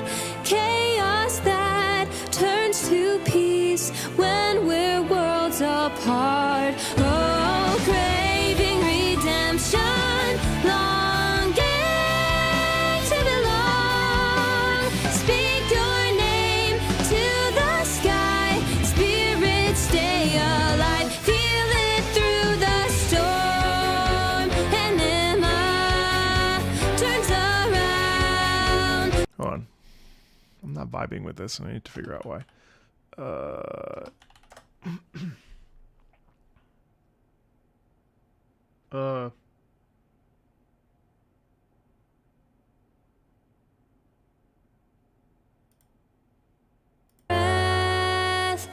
Wait, where's the... Oh, here it is.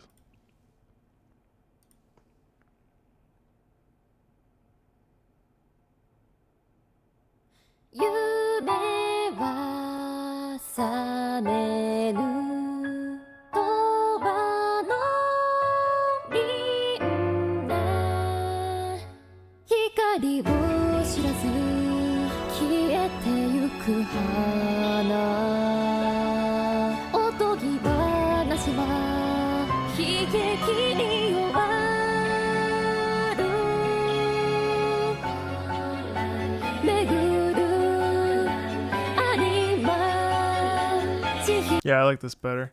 I mean, it's fine. I like this better. Dee da dee da dee da dee da. I think this is interesting because you get the two sides. You get this part where I just stopped, which is the discordant sort of like dangerous part, and then the beginning is like da da no da da da da. That is the loss and sadness. And then the craze kind of kicks in with the electric guitar. I'm not sure I'm a big fan of this song, to be honest, chat. I want to keep listening to the Japanese version though. I do like this.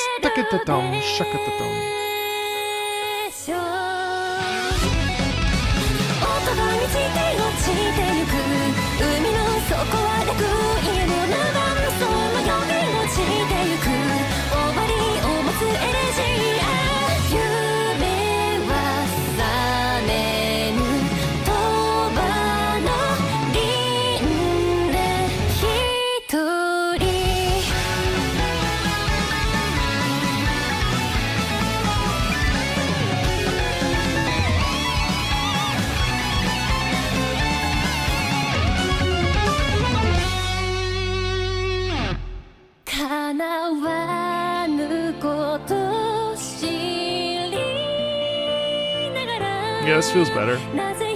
This feels better. That transition is a little bit less sharp in this Japanese version.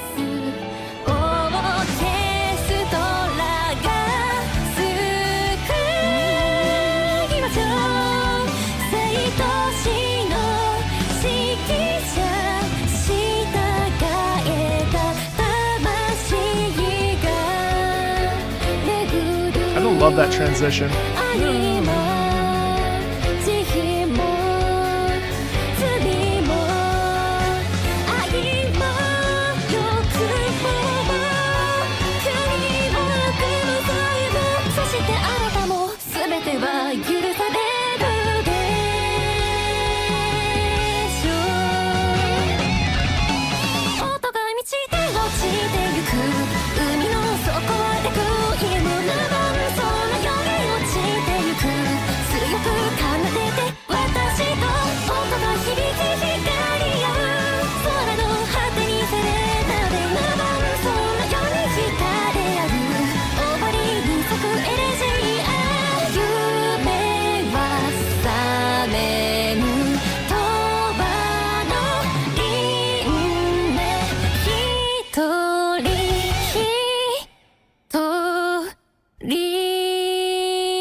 I rarely say this, but I didn't care for that. I felt that it was really disjointed, and it's actually very jarring after what I just experienced for the last like several hours. Like that just feels kind of feels like all over the place. It feels so it just feels very jarring. I don't feel like you get like a sense of chaos from it, and I think it loses the nuance of the fluidity that Frolova as a character is after, especially with the way that she waves her, her baton, and there's a certain real like gentility and femininity about Frolova that I think we lose in that, and it makes her sound like very malicious and also. It just there's too many separations and too many, in some ways, too much dissonance. See, I think this. Well, no, maybe this one. So this is Frulova's theme, based on what Narushia wrote. High Safai means it would have been enough. Did it mean that if Rover had just kept his promise, that she would have let go of her ambition? Il aurait suffi. It would have been enough. Did it mean that if Rover had just kept their promise, that she would have let go of her ambition? I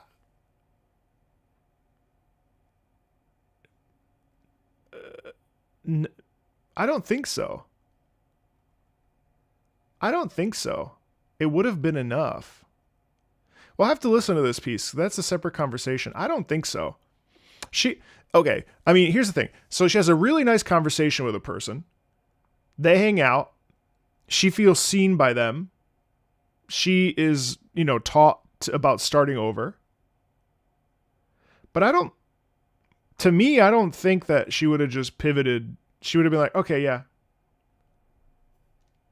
I definitely feel like she felt betrayed that Rover didn't keep their promise.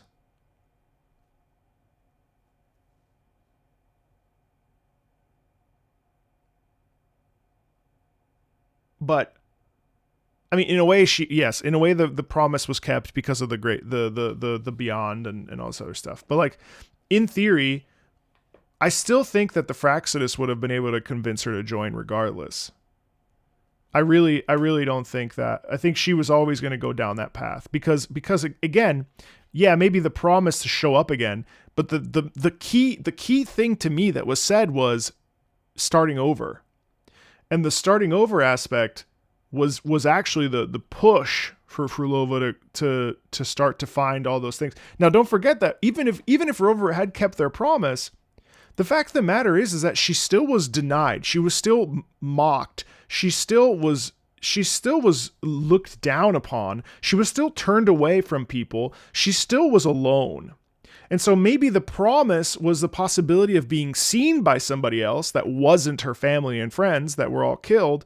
But there, in my opinion, there's no way that those things, I think, are ultimately more impactful. The sort of rejection from society than whether or not Rover kept their promise, which was important. I think would have been important, and maybe exactly, I think could have convinced her maybe towards the Black Shores end of things. But instead, it's kind of like the inverse of Camellia, you know?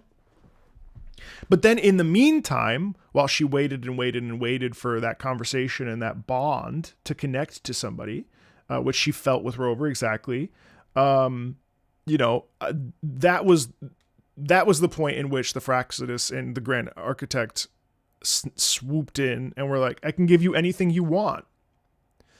So in my opinion, I think that's true. And Rover super didn't keep the promise.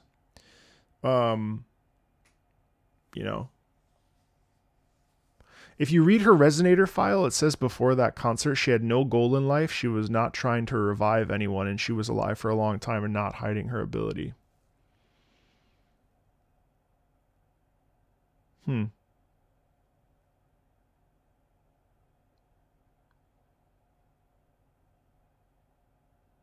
I think either way, it speaks to the idea that like people are not islands, and that at the end of the day, like people do need people, even one person, right?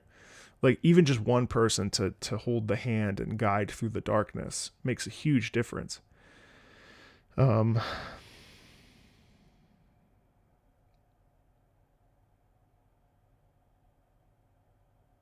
still wonder though. I wonder if Rover truly did create the Fraxidus. I don't think so. Or maybe that doesn't even make sense. Why would I got yelled at by this. Doesn't Scar allude to Rover making the Fraxidus? Why would Rover make the Fraxidus? Or be the leader of the Fraxidus? Like, why would that?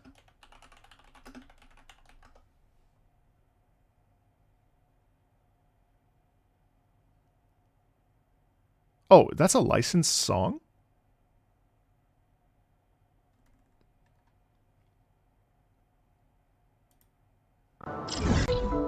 The smell here. Oh boy. Right, Furlova's a mirror to Camellia. I heard this guy is losing his hair.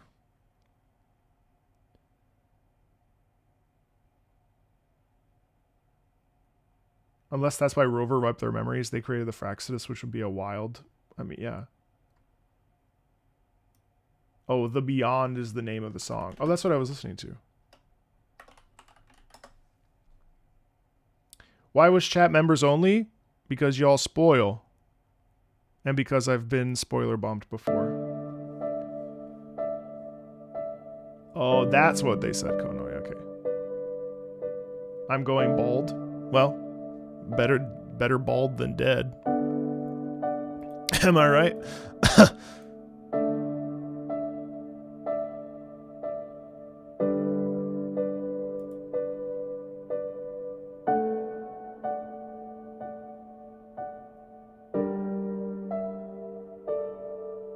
My dear Everine, come home in here.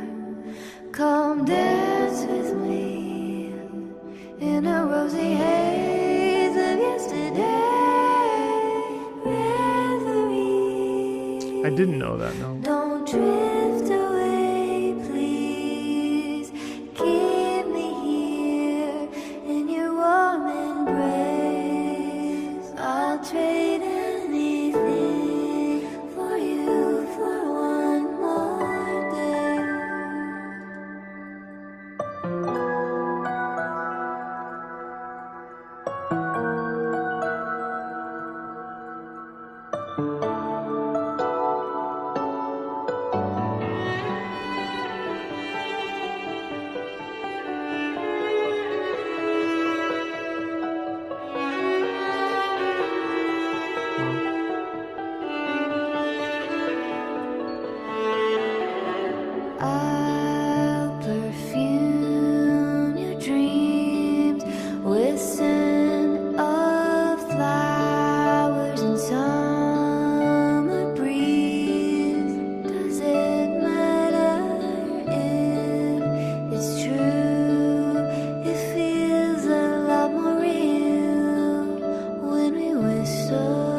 also think too, like, just that whole sequence of events is just really, really, cinematically speaking, with the eyes and the watering and stuff, and then finding this violin that symbolizes, and that's the other thing too, is that the violin symbolizes her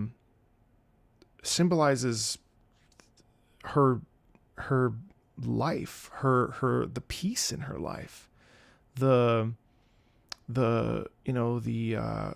it symbolizes like a time of peace, the good old days that her grandma, what's her name, talks about.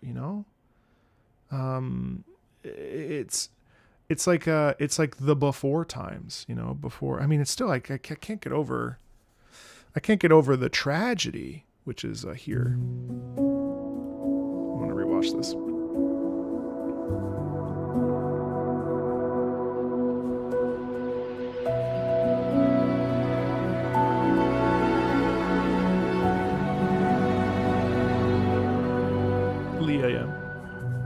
Come close, isn't it beautiful?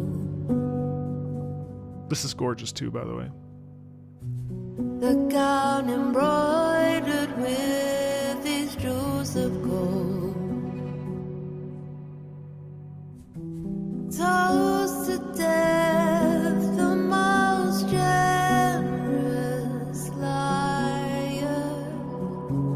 Let's drink up. Rover could have jumped in and saved her, like with Cardathia, but she chose not to. I will say the only thing we don't know is we don't know if Rover was aiming for Cristoforo or aiming for Frulova. And Frulova, in her moment, jumped to get the gem because that was the important thing to her. So we actually don't know, because it looked to me like that Rover actually was aiming for, Rover looked sad. Rover looked like upset. She was aiming for the gem, right?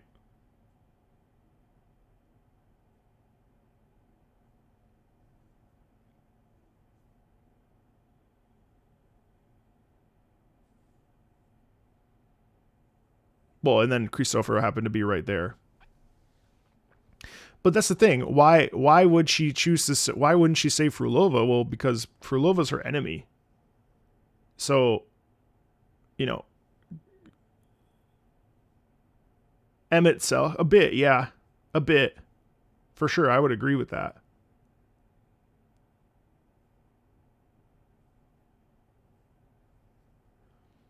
But for they never again, the truce was like paper thin.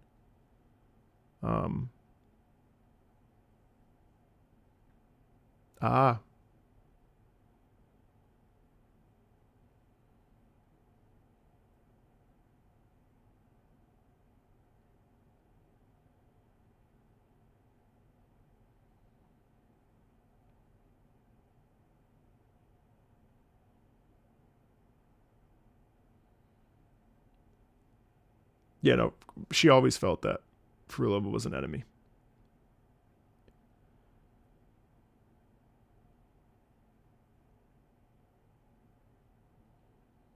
Notice too that they circled the gems. I mean, like, I still love what Frulova said. I love that she was like, I love that Frulova was like, you, who are you to talk?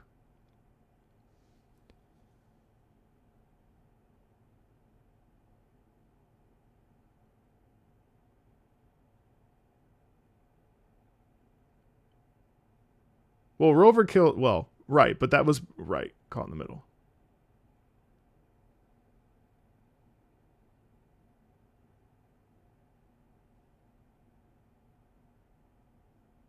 I actually think that Cristoforo is worse than Frulova. I mean, Frulova's bad, but we know that the ends justify the means, right? That was her whole thing.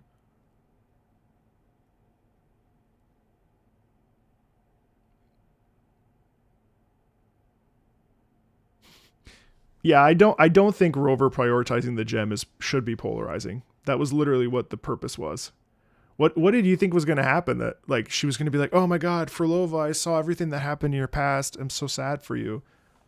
Nah. Frolova was always, I mean, she even said, you tried to trap me here. So maybe for all Rover knows, Frolova was manipulating Rover in order to, you know, to get her to feel bad for her. You know what I mean? Don't get me wrong. I feel bad for Frolova. I really do. Like Frolova went through so much suffering on top of everything else, but also Rover was there for, like we mentioned earlier, Rover was there for a very specific purpose, to get the gem, not from Fenrico, and because Frolova saved her from the ship when she was on it, the thing would have been over. And so Frolova was like, yo, Rover, I need you for a second. You know what I mean?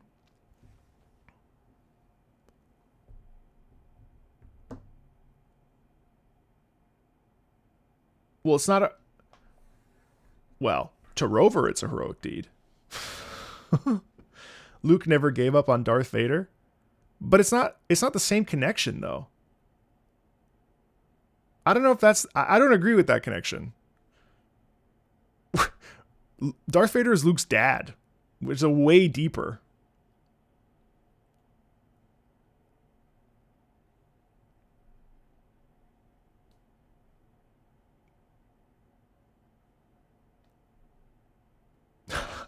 I don't know what Luke has to do with in this case. No offense, Arnold. I appreciate you, but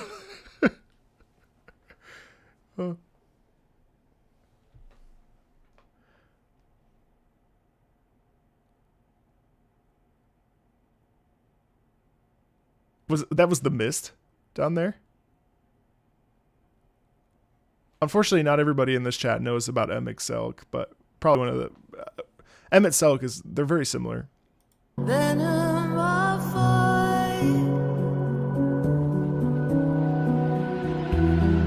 This image is crazy to me. I want to talk about this image really quick, guys, because this thing is crazy. So like, I wonder if, is this the first? No, it's not the first time that we've seen sort of like, why the spider lilies? Like, where does it, you know, it's fascinating that here's this fire all around her. She's alive.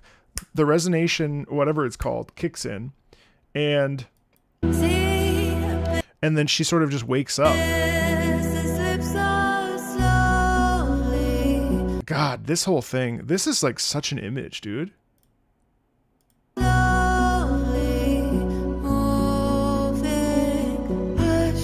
Do we think that she was already dead? She fused with Hecate? We think so?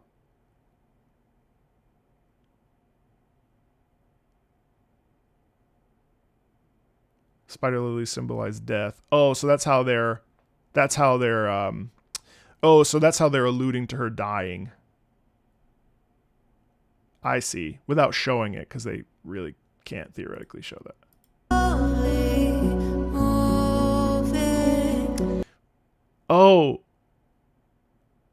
Oh, right, because she's half TD. But so is Hecate?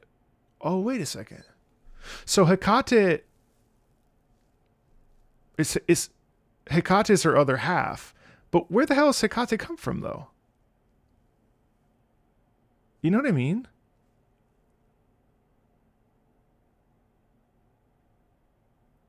Hecate is her? Okay, I must have missed that. I know that when you ult, you can... Yeah, I know that. On her resonator test, it says she awakened in the moment of her death. Wait, where do you see that? Oh, I already closed my game, so it's okay.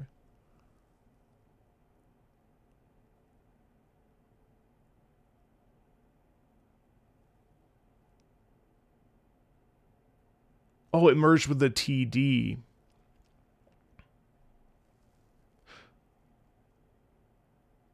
Okay.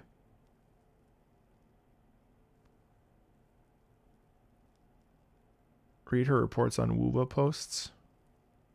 Her bio. It's in the homepage. Oh, Twitter. Oh, that's why. Y'all are on Twitter, huh?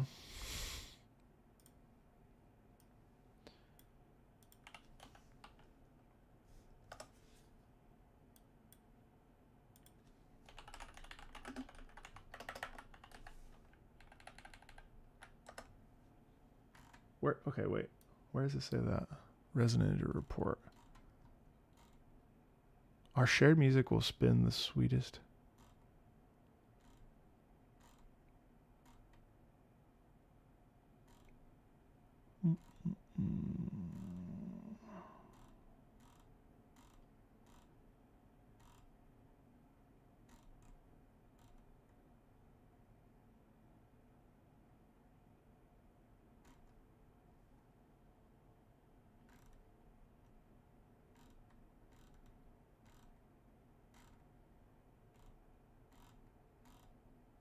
Oh, this.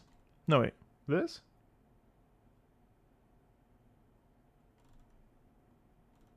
Oh, profile reveal. No.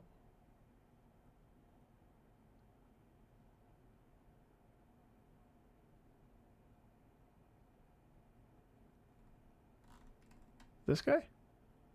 No, not that. Okay.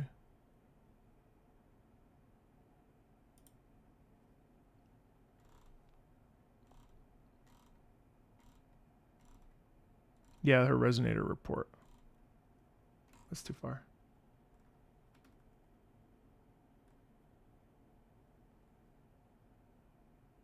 I haven't played FTL, but I just heard some of the music the other day. It's awesome.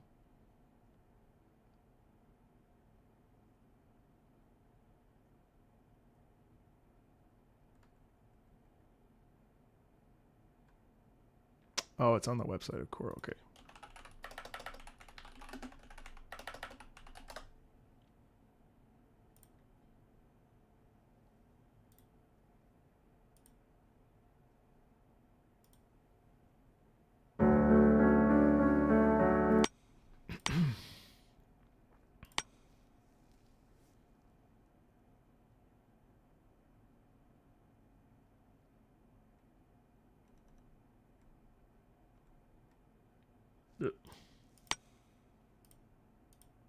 That's it. Lore. News. Okay.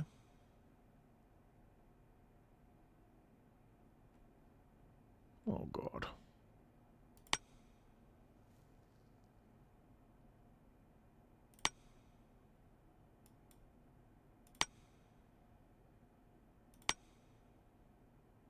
Oh, that's that sheet of paper looking thing? All right, I missed it. All right, it was...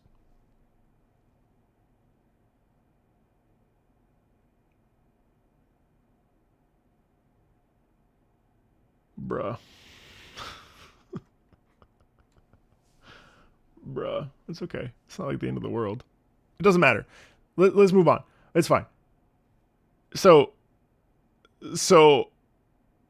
Open the drip marketing on Twitter animated sure it's okay.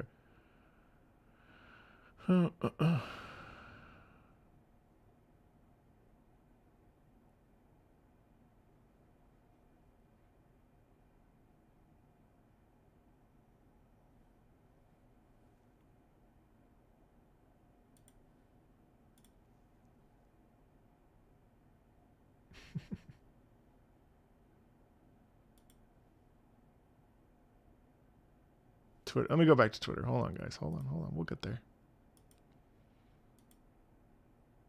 Just, can you ping me on the Discord, please? Just ping me. I can't. Hold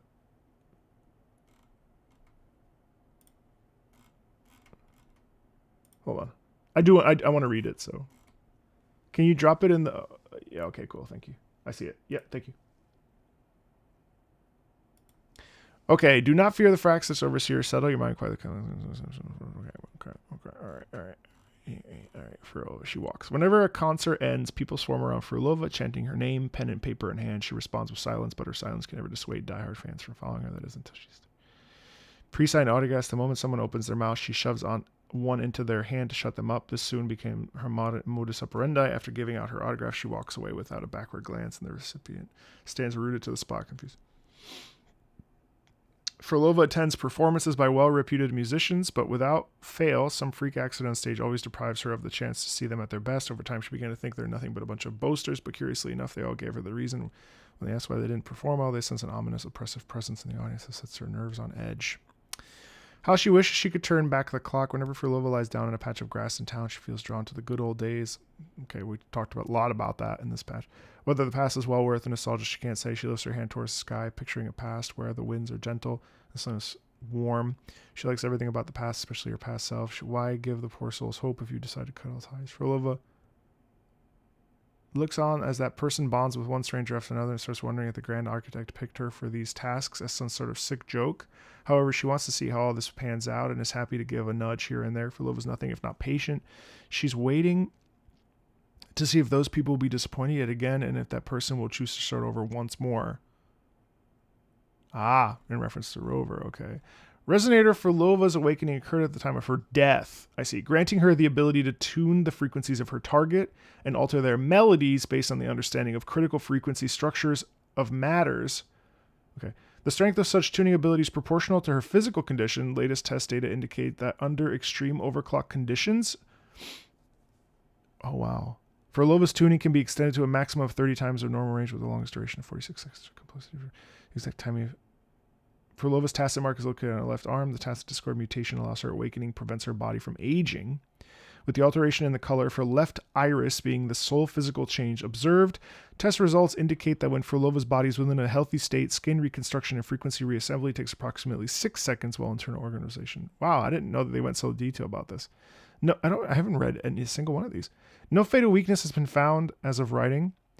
Examination reveal a large mass of chaotic frequencies housed within Frolova's body, estimated to be around 1,000 frequencies. The exact quantity remains undetermined. Further experiments confirm that these frequencies have no negative impact on her body or resonance. Such frequencies are deemed zero significant. Okay. An analysis of test samples has revealed a consistent flat rebel curve followed by a sharp ascent in stabilization. Therefore, Frolova is identified as a mutant resonator. Through multiple experiments, it is confirmed that her method of awakening cannot be artificially replicated upon individuals. Resonator Frolova's waveform graph displays sawtooth and needle-like fluctuations. The time domain pattern reveals intense chaotic activity with an extremely high frequency. During testing, the time domain data extremely low. Resonator Frolova frequency displays extremely low stability. She frequently overclocks, which must be when she Resonator Frolova has a consistently demonstrated control of her overclocking, indicating potential extort methods of it. Okay.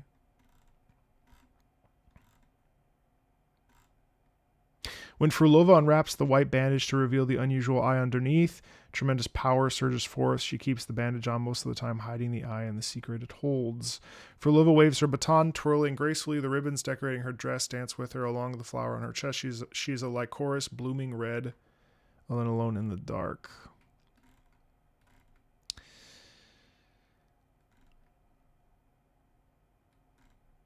Hecate has always stood at the crossroads of the other world, waiting as if knowing that our path would inevitably meet. The day I finally saw it clearly, I learned its name and understood the boundaries and choice it embodied.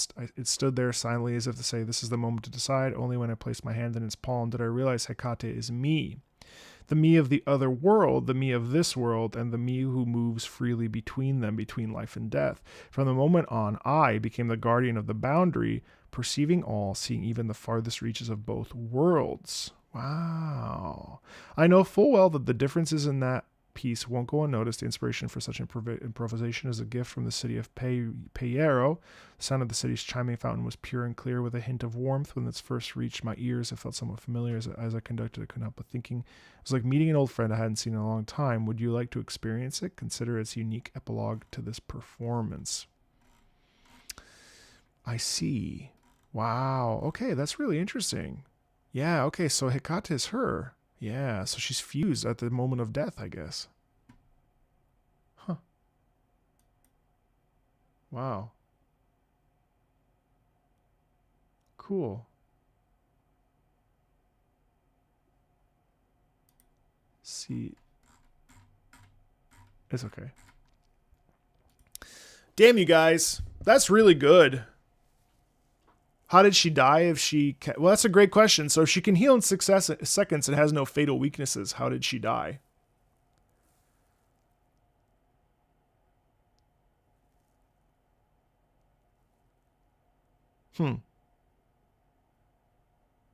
I don't expect her to come back. What a great, I'm like kind of speechless, to be honest. It really just exceeded my expectations. The end, the duel between her and Rover, we still had that thing we were checking. Huh. Yeah, I really dug that, guys.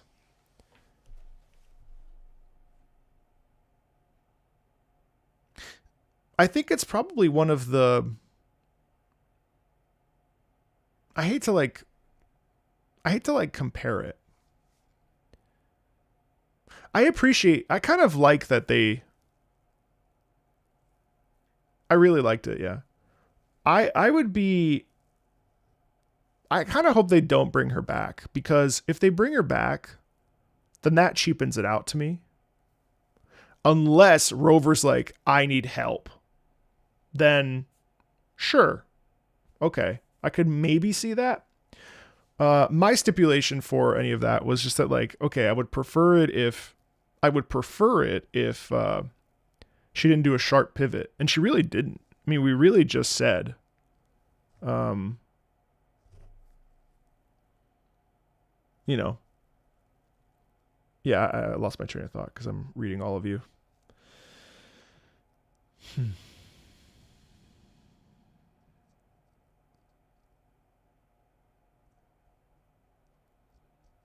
Wow.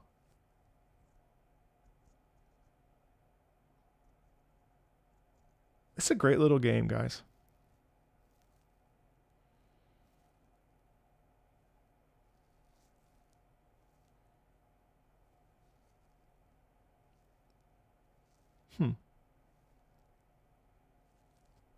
That's a really good little game. I really don't view it as a gacha game.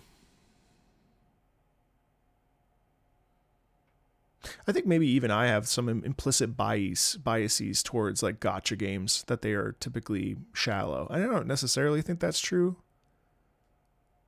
But like when you talk, like for instance on my channel, when I talk about gacha games, people are like, okay, you're talking about gacha games a lot. And it's like, well, yeah, but that's because they have good music.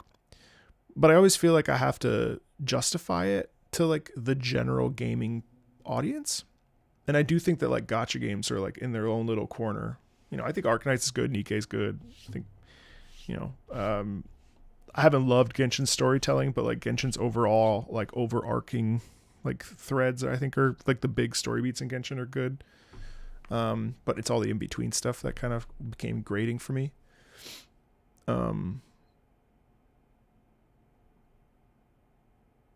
But I don't know. I think like PGR is good, but to me, this feels very mainstream. And I think like it's something that as a fan of the game, like I would love to see more people involved. I also think it like sort of bypassed some of the tropes that maybe people have been getting tired of. I mean, it was pretty audacious.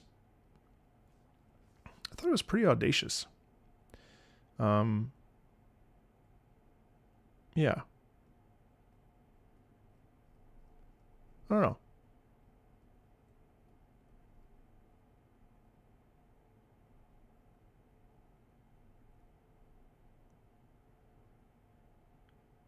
Yeah, I don't really view it as such.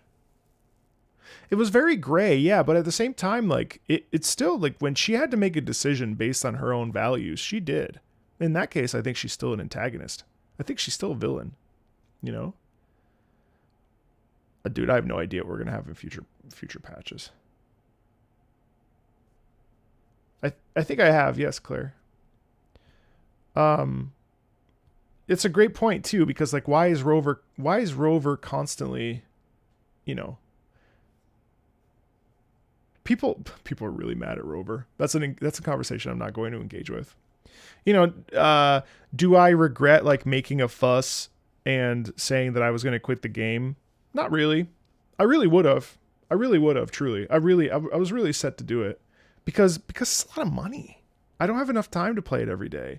So like, I really think that I probably would have quit if it pivoted, or if it was like, thank you so much for helping me. Everything is better now. I understand where you're coming from. Because I didn't want it to be cheap. I just didn't want it to be cheap. Because I love the game. I want it to be good. So, you know, people are like, how could you not put your faith in? Will this game never be enough? Will they've never proved themselves? And I was like, well, I mean, I don't know. No. I threatened to quit a couple weeks ago. Do I think her coming back would make the story cheap? If she came back in this patch, yes. If she came back in like the end of Renacida, no. If she came back in like 3 patches before 3.0, I wouldn't think that was cheap. If she were to come back this patch, like after all that happened, yes, I would have been really annoyed. But I mean, people yell at me when I said that Shao should have died. I still I know he got his redemption or whatever in that one quest with the Yaksha. I still think he should have died. Yeah, like when Emmett helps. Yes, exactly.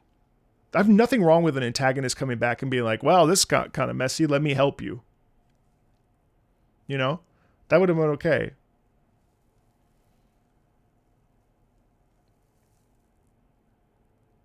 That would be crazy if they used her body as a puppet, but I don't think they would do that.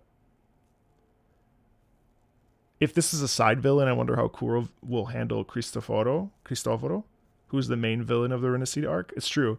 I really felt like both were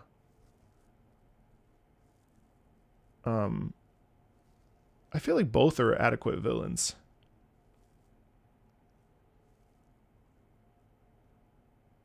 Yeah, from Genshin, yeah. That's not me knocking on Genshin. Someone's going to take that and spin it into me. I can't get Genshin's name out of my mouth. I'm not. Please. Please, God. I'm not saying that. Yeah. Shit, dude, I don't want to like push end. That was such like a... See, Fenrico was cool to me. Fenrico was cool. Because Fenrico did get a redemption. Fenrico, I actually loved that. I thought that was cool. I thought, I'm like, oh my God, wow.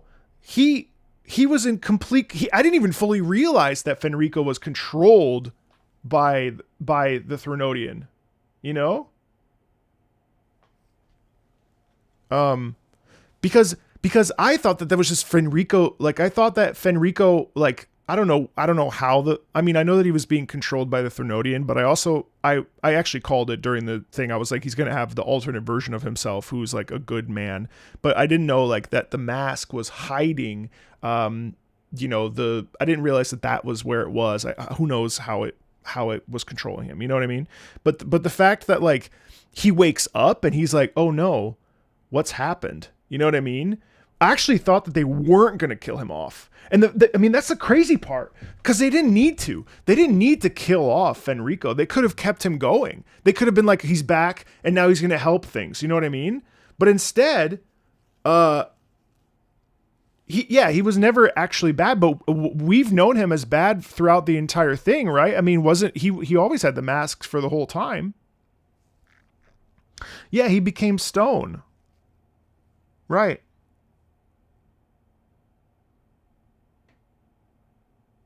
Right. Oh, that's right. That's right.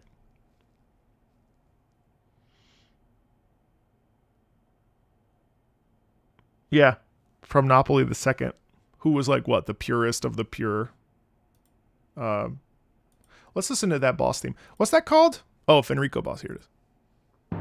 Yeah, I'm curious about this paradise that he's talking about. That one was a little bit confusing to me because it's like, okay, well, that's a new term. I don't know what that term means just yet.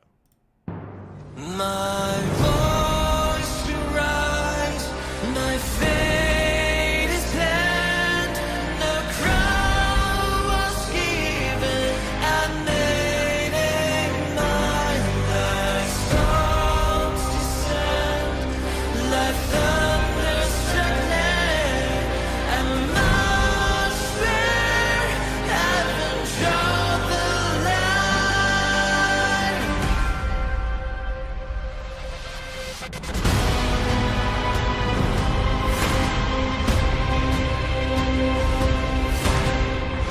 Oh, she explained it? Oh, in her, I can't remember it. Wait, why do you guys keep saying my Porsche? Why do you guys keep saying my Porsche arrives?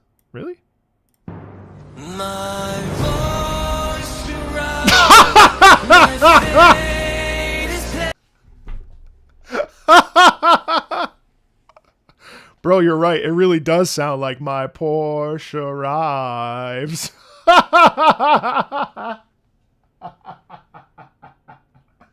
Oh no, that's terrible. Oh man, that kills that moment. Holy shit. Hey, that's actually hilarious. What are the words? my voice arrives. That's really funny. Yeah, it's true. That's really funny. Wow. That's a bummer. Also, you guys are going to have to forgive me. I can't remember every detail. Like, people be like, why don't you remember this thing from 1.0 when Scar literally said this? And I was like, bro, you really expect me to remember anything from like 4 days ago? I don't remember. I've listened to 2,000 songs in the last 2. I don't remember any of them. My patrons could literally keep sharing the same songs and I would not know. Like, the amount of stuff that I consume on a daily basis. And like, I love Wuthering Waves, but like, you guys remember, that's why I defer. Because you guys remember all this random shit that I don't know any. Oh, my voice will rise. That makes sense.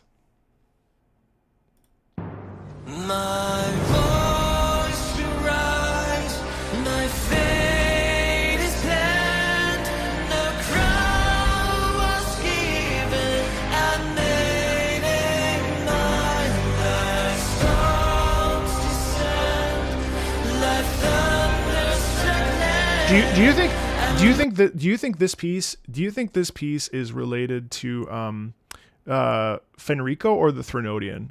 Because something really interesting about this piece is that the way that the vocals are and the way that the heavy hits are, to me, it feels like it's becoming like the most powerful version of themselves. But I'm trying to figure out if it's like the Leviathan or Fenrico. You know what I mean? You think Fenrico?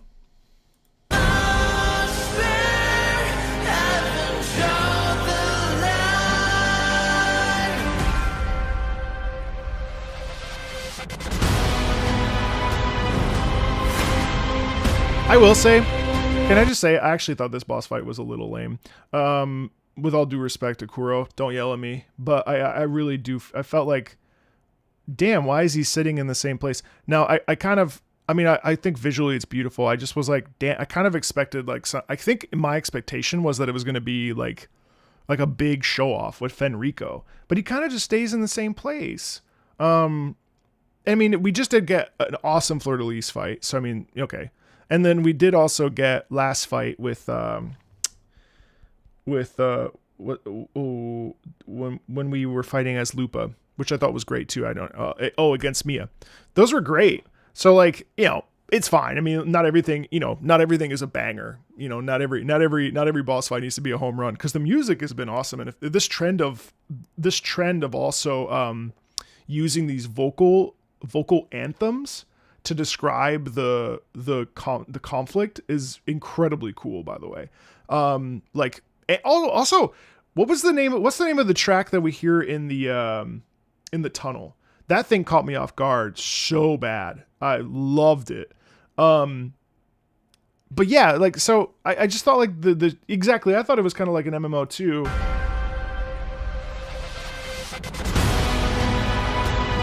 Like, I love the press in here, and I love like that we see this, like, this is clearly like the Leviathan bone or something.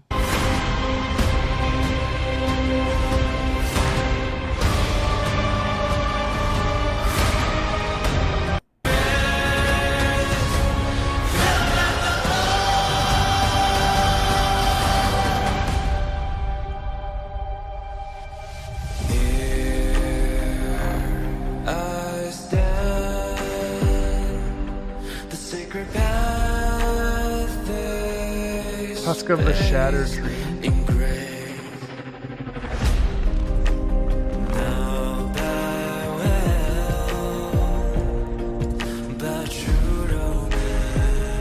listen to that too. But I do really like that it's slow though. You know, it doesn't just go fight or fast.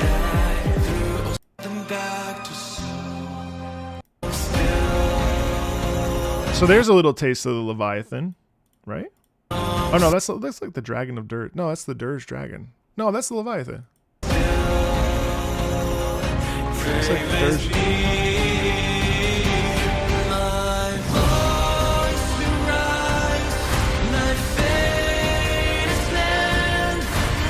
Yeah, get it on, yeah. Get it on.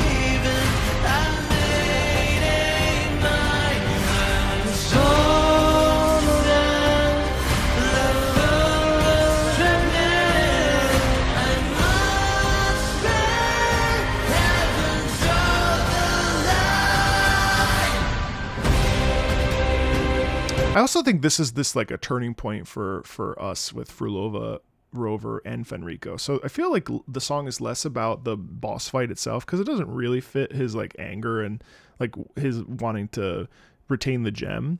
But it also, to me, I also feel like the desperation in Frulova with that song. You know what I mean? Because they have to take him out. So I feel like that's the emphasis there. It feels like a less developed version of King Thornton. Yeah, you know what? I actually agree with you 1,000,000%. I want to listen to this. This is actually really... Oh, wait, we were just listening to that. Sorry.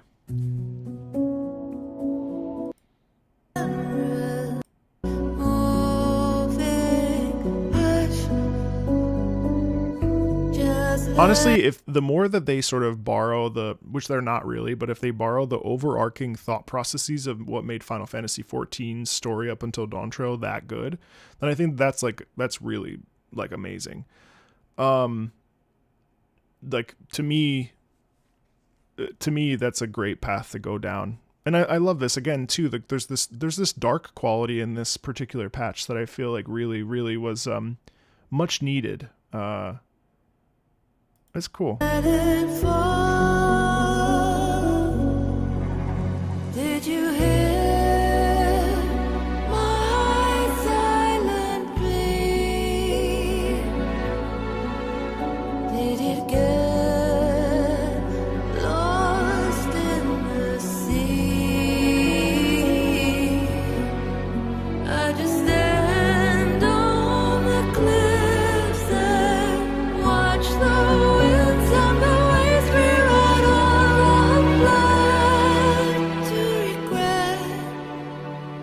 So wait, I'm sorry. Is this Hecate then? Well, whose hands are these? The hands of her, like...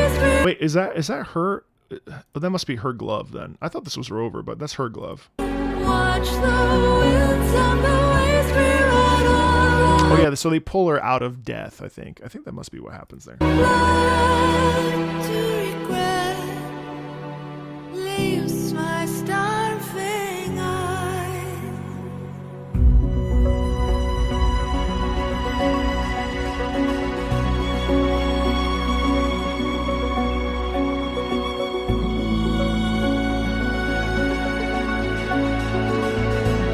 Guys, stop fighting about Genshin up there. Stop fighting about Genshin on Twitch. Just drop it.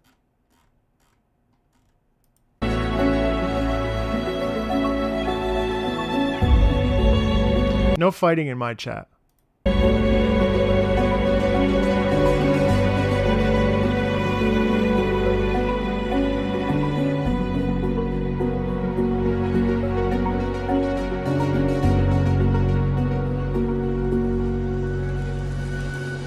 Left hands desire from space is cracked. This is also really a powerful thing too, by the way. Once I dreamt that we were dear to each other, I woke up to find out that we were strangers.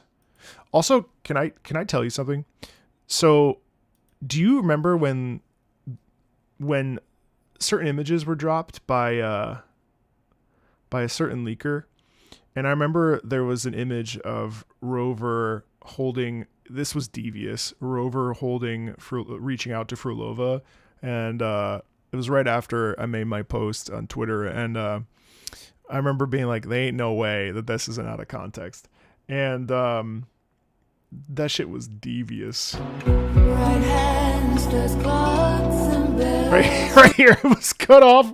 It was cut off like this, and then it was a gathering wives moment, and I was just like, bruh. Oh man. You know what I think happened? Hey, Kraken, thank you. Thanks for raiding, man. You know what I think happened? Gathering corpses. I think, if I tell you the truth, I think Wuthering Waves community sometimes, at least on Twitter, I think is very sensitive. with not, I'm not poking fun. I think what happens is, what's up? It's going really well, thanks. I think there's a sentiment of defensiveness that occurs, and I have a feeling that like the minute something happens that like gets people tilted, they go full tilt, and I think like this is funny. I think what happened is a group of us, I'll include myself, were really just wanted the game to be good. And what ended up happening is any time that someone pushes back against like the legitimacy of the game, I think people get really sensitive and get really defensive. Now that is all of Twitter. That's true. Because on the flip side, I still see commentary about how I'm actually a drama YouTuber now, and see a waffle, and that I flip flopped on just the ownage of it's just crazy. People say the weirdest shit, dude. Anyway, it's not what we're here for. I want to keep listening.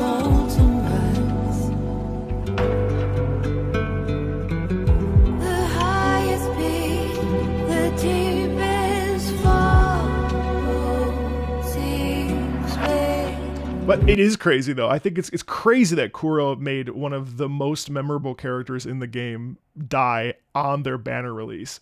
Like that's did I say that? I think I even said it. Did they have the balls to did they just kill her? Did they really have the balls to just do that? Because how do you do that? I don't think I've ever seen something like that. Like they full on, and it's like that's hilarious. That's such a massive, that's big D energy, dude.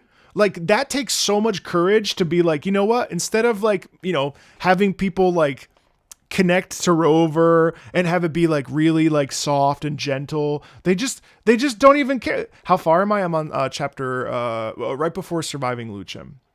And like obviously I know that Selena is like absolutely brutalized and massacred in PGR. So, you know, I guess it's true. Like, shame on me for doubting Kuro to make a dark story. But frankly, Kuro and PGR and Wuthering Waves are two completely separate games. So like, there's no playbook for Wuthering Waves. But now, like, imagine anything is possible. Yeah, I know that she's like, yes, I know. It's like they made her immortal. I mean, like, you know, I think they bypassed whatever that law is, and assuming that law is real, which apparently it is. Like they found a loophole to make it work, and so on and so forth, right? Oh, I mean, yeah. If they design the story for the sake of people pulling her, then yes, the job succeeded, right? But I mean, to me, it's just really exciting.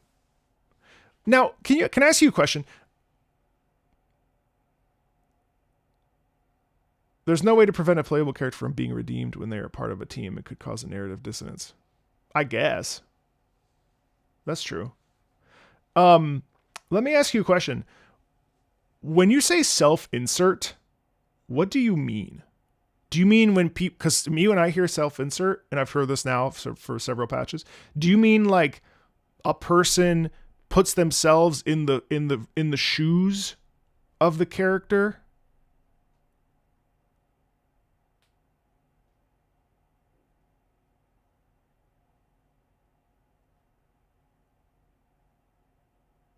Oh, they believe that I am the rover.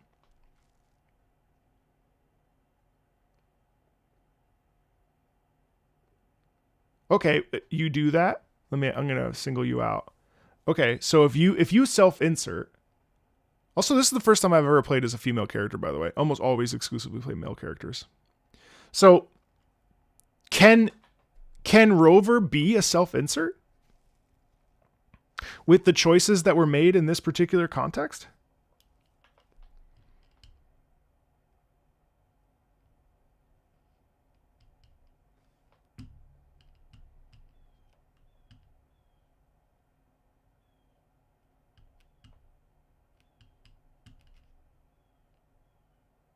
It's not a gotcha question, by the way. I'm just asking. Who cares? If you feel that way still, by all means, like, have your field day. I'm just curious.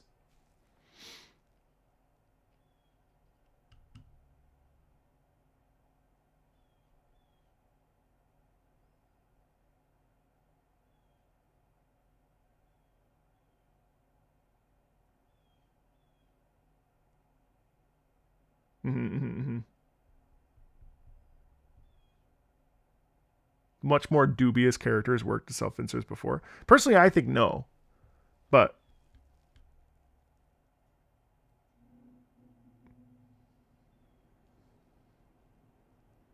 that's interesting.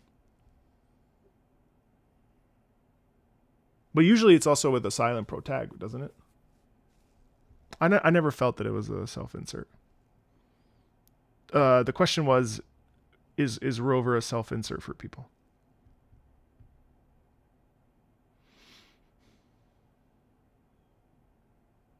Right. I can't believe that, dude. I know I'm keeping you guys here for a really long time, but like I need to process this with a community because it's gonna bother me. Like I'm sitting with it still. Like, and this is the thing. This is like an hour later and it's still reverberating. You know what I mean? Like it's still a really good, it's just so good because we saw both sides of the spectrum. You know what I mean? We saw both sides. I mean, as if you couldn't all leave right now. I don't know why I'm saying like you guys. Sorry, I'm keeping you. You could leave. like I didn't anticipate this at all. I didn't anticipate this at all. In my mind, I thought that they would do a good job, but this is like a huge pivot.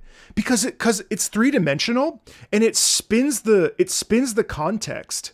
You know what I mean? Because now there's like action. There's like there's you see both sides and both sides have nuance. And I love this because it's not black and white. It's not black or white.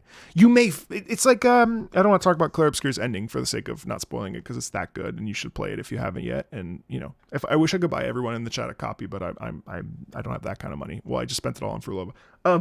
But it's amazing because Fruilova still retains her villainous antagonistic her antagonist morally gray, all of the above, but also Rover, we see Rover as a single-minded individual who breaks promises, and basically will do whatever it takes for their goal. You know what I mean? It's so cool to me. It's great.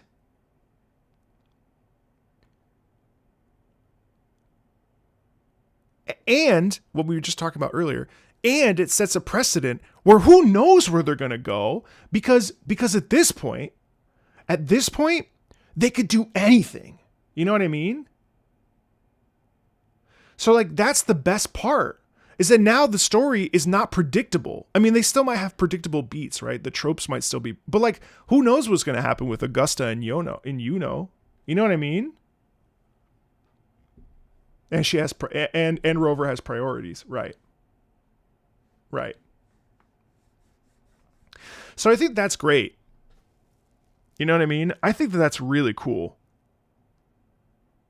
And I think it's okay. Like, we don't need a tragic backstory for Cristoforo, right? We don't need, okay, well, oh, my wife left me or whatever. We don't need that. We don't need that because we can see the specifics of what he's looking for and what he needs to do. And also now that we're slowly being introduced to new Fraxidus folks, there's no way Cristoforo lives after 2.0. There's no way. There's no way. Because that's the thing. Imagine if they kill Augusta and Yuno. Now, I don't know what the rule is with the law, if they're allowed to kill main characters or play. I don't know. I mean, again, I don't know how they would pull that off. But to me, it's pretty cool because Cristoforo's too interesting a character. Yeah, but I mean, I agree with you. But now it's like, what's left? I just think it's really cool because now, like, the door's open to and I think that's why I'm so excited, because now the possibility of telling a really compelling narrative exists. And that's the thing, right? If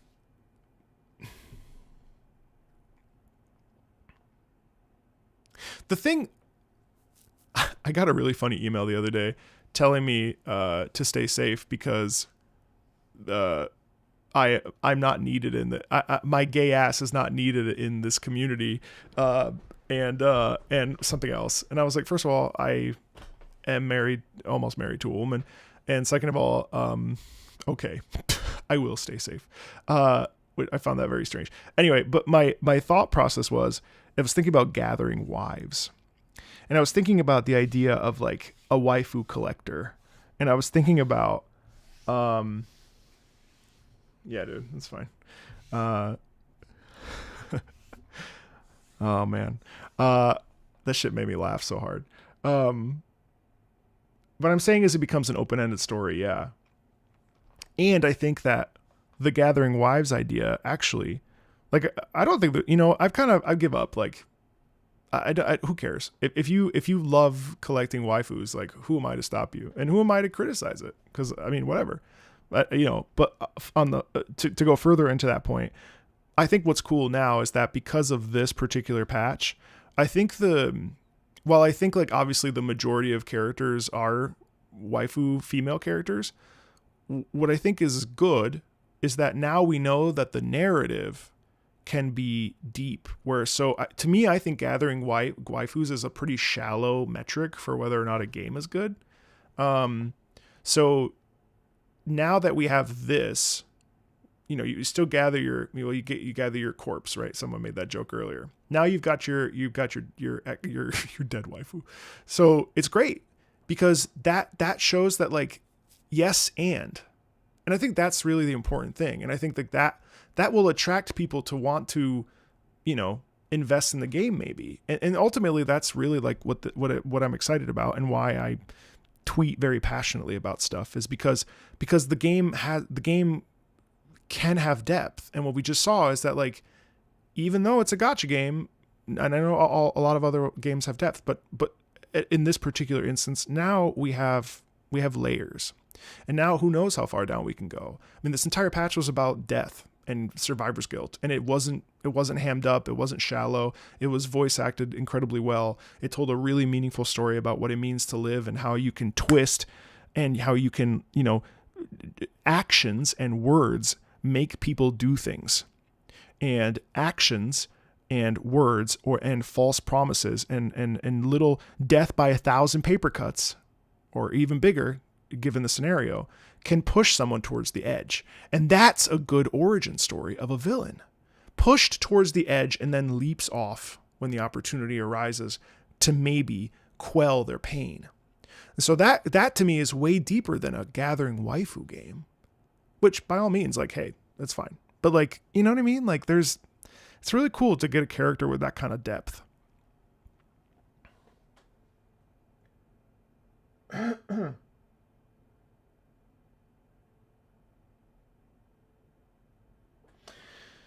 And because she doesn't have a character story quest, those are just narratives towards hate campaigns for the game. Embrace waifu as an act of dismissing the bad faith criticism and other agendas. Oh, I see what you mean.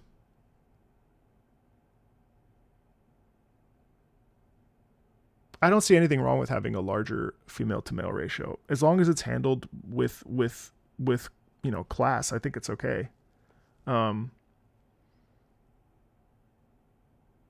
Her character teaser got 1 million views in a day. Bro, and that's the other thing too, is that you don't have to cheapen it. Like, they're going to make buku bucks on this story. And they did it in like, because all of us have feelings. All of us think about shit. All of us have really intense, you know, it's ads. Oh, stop. That's like when someone was like, every gacha game that uses music does it to manipulate the player into spending money. And I was like, bro, that is some like 5D chess that no composer is like, okay, how do I write a song so that people will swipe their credit card more? Like, I understand that like the industry is totally fudged up. I'm trying not to swear because my RPM is really low, by the way. Like, that is some next level. That is some next level. Like, I mean, yeah, okay, fine. Oh, I really like that piece of music. I want to support them. Okay, sure.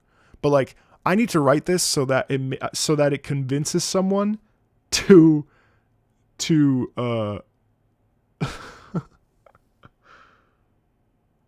Oh, don't get me started on that shadow. I saw that. Someone played 2.4, took a screenshot of Lupa's shadow hanging over the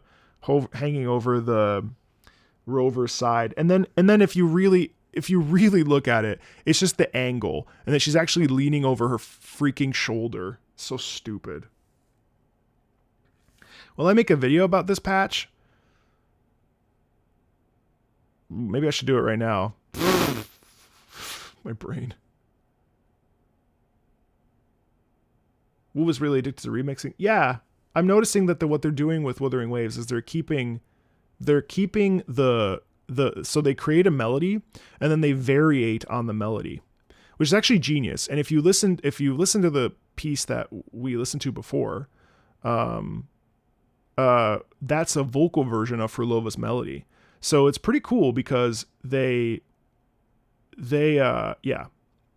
are essentially minimizing the amount of work they have to do. And,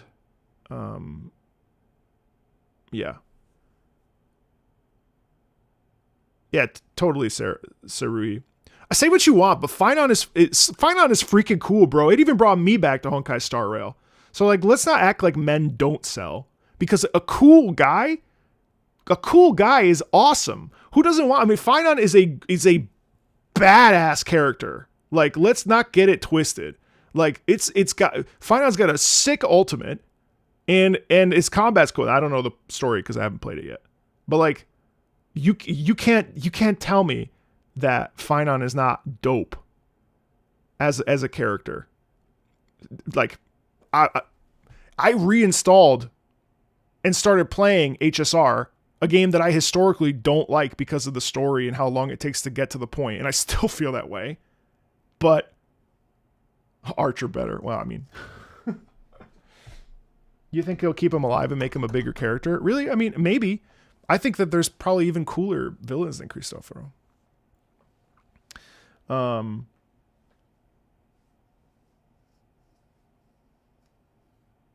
That's the thing. You need Giga Chad men, I think, is part of the problem. I mean, look at Fate. Fate has dope dudes. It also has dope women. You know what I mean? Fate, that's what Fate is so cool. But Fate is awesome because Fate has sick characters, period. You know what I mean? Thoughts on the Grand Architect? He's great. He's great. He's incredibly capable at twisting words. And I mean, the fact that he's able to essentially use his power, his resonance ability, to twist and manipulate is awesome. You know what I mean? This is awesome. No, I know. It's too soon for a Giga. He's a skinwalker. I like Gion, but he's fine. I'm still waiting for a guy in Wuthering Waves that is like, maybe it's the new one. I can't wait to, honestly, as a side note, I know I'm just yapping here, guys, but I can't wait to, oh, that's true. It might be a she. Yeah, you're right. Who knows? I can't wait to see how we go back to Huanglong. Geshulin, yes. I can't wait to see how we get back to, or not Geshulin, the new guy, Kalcharo. Listen, if Kalcharo doesn't get some sort of a story beat in 3.0, I'm gonna quit. I'm gonna quit Wuthering Waves if Kalcharo. I'm gonna quit Wuthering Waves if Kalcharo doesn't show up in 3.0. I want you to never take anything I say seriously from now on. Yeah, Chi Yuan, yeah. I'm joking.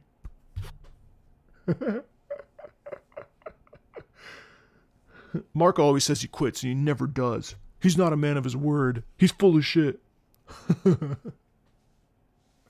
He's full of shit. I felt Saint Tonta's video about it. I felt it. I felt it in my bones. I still can't believe, I have no shade against Saint, whatever. He can live his life. I still can't believe he made a drama video and then called me dramatic. This is serving me some serious theater kid energy. The fuck? I'm older than you, bro. I'm 37. Oh, Saint. I still think it's so funny. Well, Mr. Marco the Meatball. There were people that used I quit to doom post the game. Well, those people fucking suck, because that was not my intention. I wrote that tweet at 9 in the morning. I wrote that. I have nothing against Saint, whatever. Make your money. I wrote that at 9 in the morning. I'd literally gotten up out of bed and I was like, man, I'm feeling some sort of way about Frulova. I'm excited. Man, I hope they do a good job. I'm nervous. And so I made a thing. And then I was like, you know what? I've dropped like $1,000 on this fucking game. I hope she's good. That was where my brain came. And then all of a sudden that thing blew up on accident.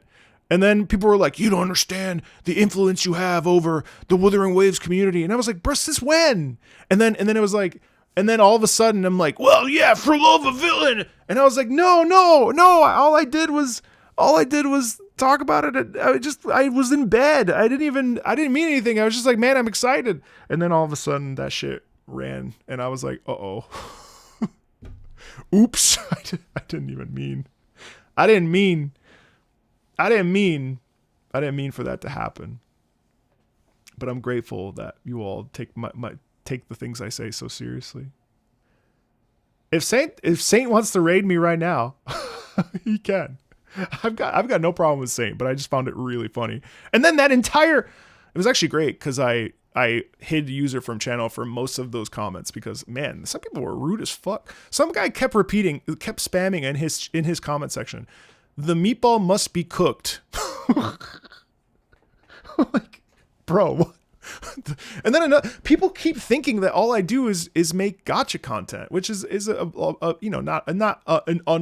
not a small portion of my content, but I wouldn't say it's the most that I do. I try to keep it pretty varied, but people keep acting like my career is over if I stop. If I were to quit Wuwa today, which thank God, I would have been okay.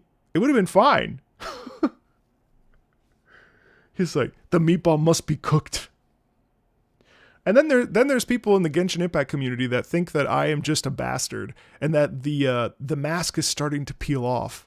Bro, what in the hell are you even talking about? Like, what mask, bro? All I said was Arlecchino's theme was kind of shitty. I didn't love the trance part. It felt weird.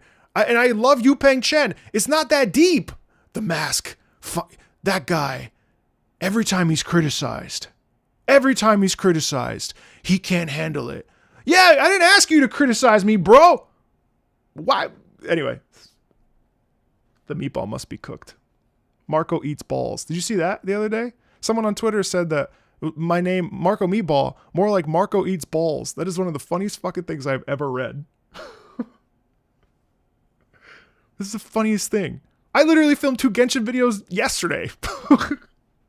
Cracked me up so bad. That dude was like, you were better when you deleted Twitter. Anyway, that's irrelevant. Yeah, I'll do a video on the patch. Hold on.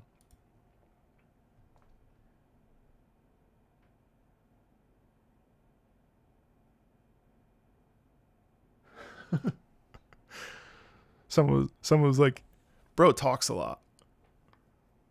Bro, yeah, that's my job. What do you want me to do? What do you want me to do? You want me to sit here and just like not speak? Just, I guess I am a theater kid at heart.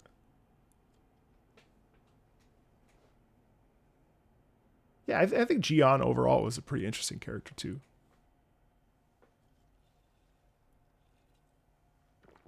I saw that WTW. I did not uninstall.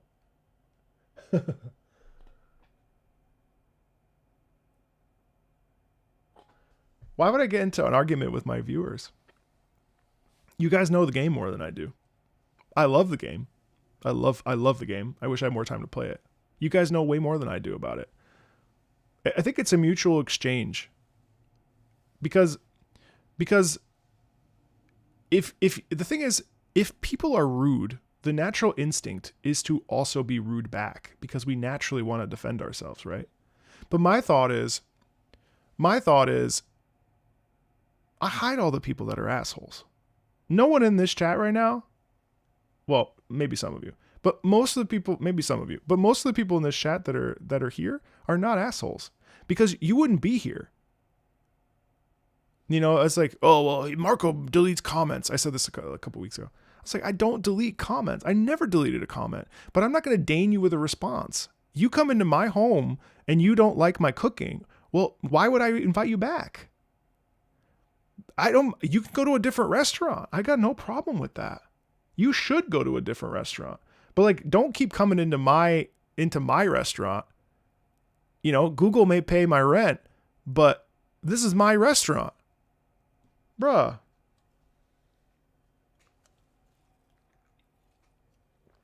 So, you know, I got no problem with it. I hide user from channel liberally every day. So I was like, how do you handle it? How do you, it's like part of being a YouTuber is being inundated. Yesterday I was called a vulture. I did my Iron Mouse reaction yesterday. She sounds amazing. I gave minimal and super kind, like very, very, I talked to her singing the way that I would want someone to talk to my singing. Because, and I think people, really quickly, and then I'll film this video on it. People think that being critical is a sign of honesty. And I think that there's a time and a place for criticism, but criticism doesn't make you honest. Most of the time, criticism that's unwarranted especially just makes you an asshole. There's a fine line. Like, you know how many times my friend, and so you might be like, well, Marco, then you're disingenuous. It's not about being disingenuous. It's like, I spoke the truth. I loved Iron Mouse's singing. She sounds awesome, especially given her history and her life and the cards that she's been dealt. She sounds amazing. And I said as much. But you wouldn't believe the comments. Not all of them, obviously. Most of them were really positive, just telling me her life story, which was great to read. And I didn't know any of it, so I really appreciated it. But it's like someone called me a vulture. Someone told me that I'm licking the bottom of the barrel so hard that my tongue is going to scrape off. What the fuck is wrong with you? What? I said nothing bad. I said one part about wavering a tiny bit. And I said something about nasal, and I not that she is nasal, but just that there was and she commented, she appreciated what I had to say. But it's like, bro, like, oh yeah. Anyway, this is turning into not what I want it to be. You've given me a platform, and now I'm using it. I'm gonna get canceled.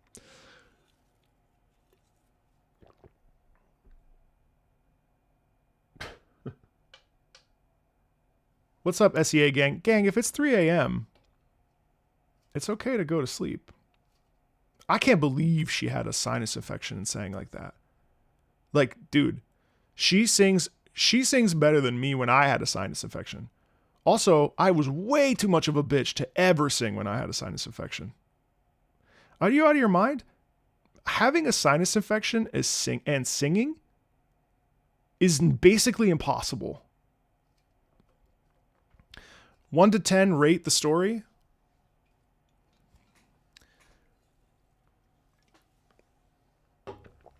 Actually, after talking about it, I think it's bumped up. Well, hold on. Since 1.3 stopped the lament, and we also know a bit about Rover's past. She witnessed every civilization she built and every person she cared for being destroyed by the lament in version 1.3. So Rover talks about starting again to try to break the cycle as if it were a curse. That's true.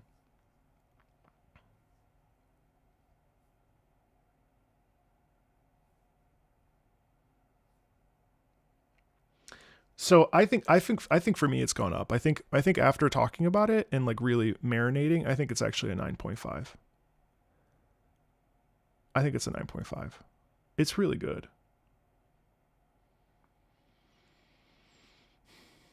I said 9.2 before, but now that I've really marinated on all of it and talked with you guys for like an hour, thank God. Thanks for sticking around, because like honestly, that's a hard one.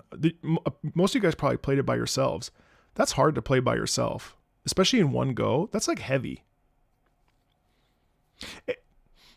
Heavy again. I mean, I hate to reduce it. Heavy for a gacha game. Like where it's like I'm expecting it to not be that good, or I'm expecting it to be good, but I'm not expecting it to be like great. You know what I mean? Like it's really heavy to play by yourself. And it like sits, which is really cool. We have known a long time. Spencer Rose is not a good guy, and he even destroyed lives. See, this is shit I don't remember. I didn't remember that Rover is not a good person. I just didn't.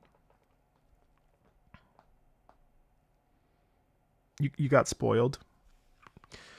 I knew people were upset about Rover, and I had seen the step leak of the image and all that got stirred up. But overall, I was actually able to avoid most everything. I know that there were some things, but I didn't know.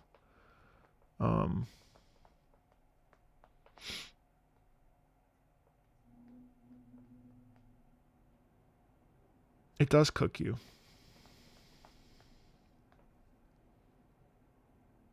You thought she would die? Jeez, I never would have thought that. I saw that, yeah, I saw the meme. He farmed me. All right, let's film a video. I'm gonna film a bad video about this. My reaction was great, especially on the philosophical aspects. I appreciate you. I love that. I love that Rover's imperfect. I think instead of cutting this into a supercut, I think I'll do a video review, or a review right now. No, we're not doing all that high YouTube, high Twitch stuff. I'm hiding you guys.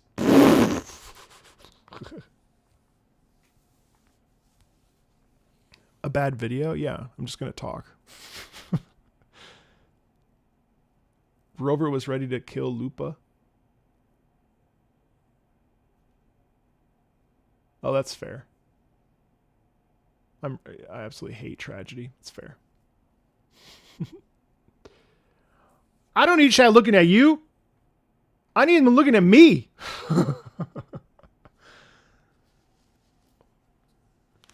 So, all right. So I'm going to open it. Talking about Genshin. And then the thumbnail will be no Drakai characters drowning in a sea in a sea of spider lilies. I need to live in a constant state of being the victim so that everyone feels that they're right about me. Because that way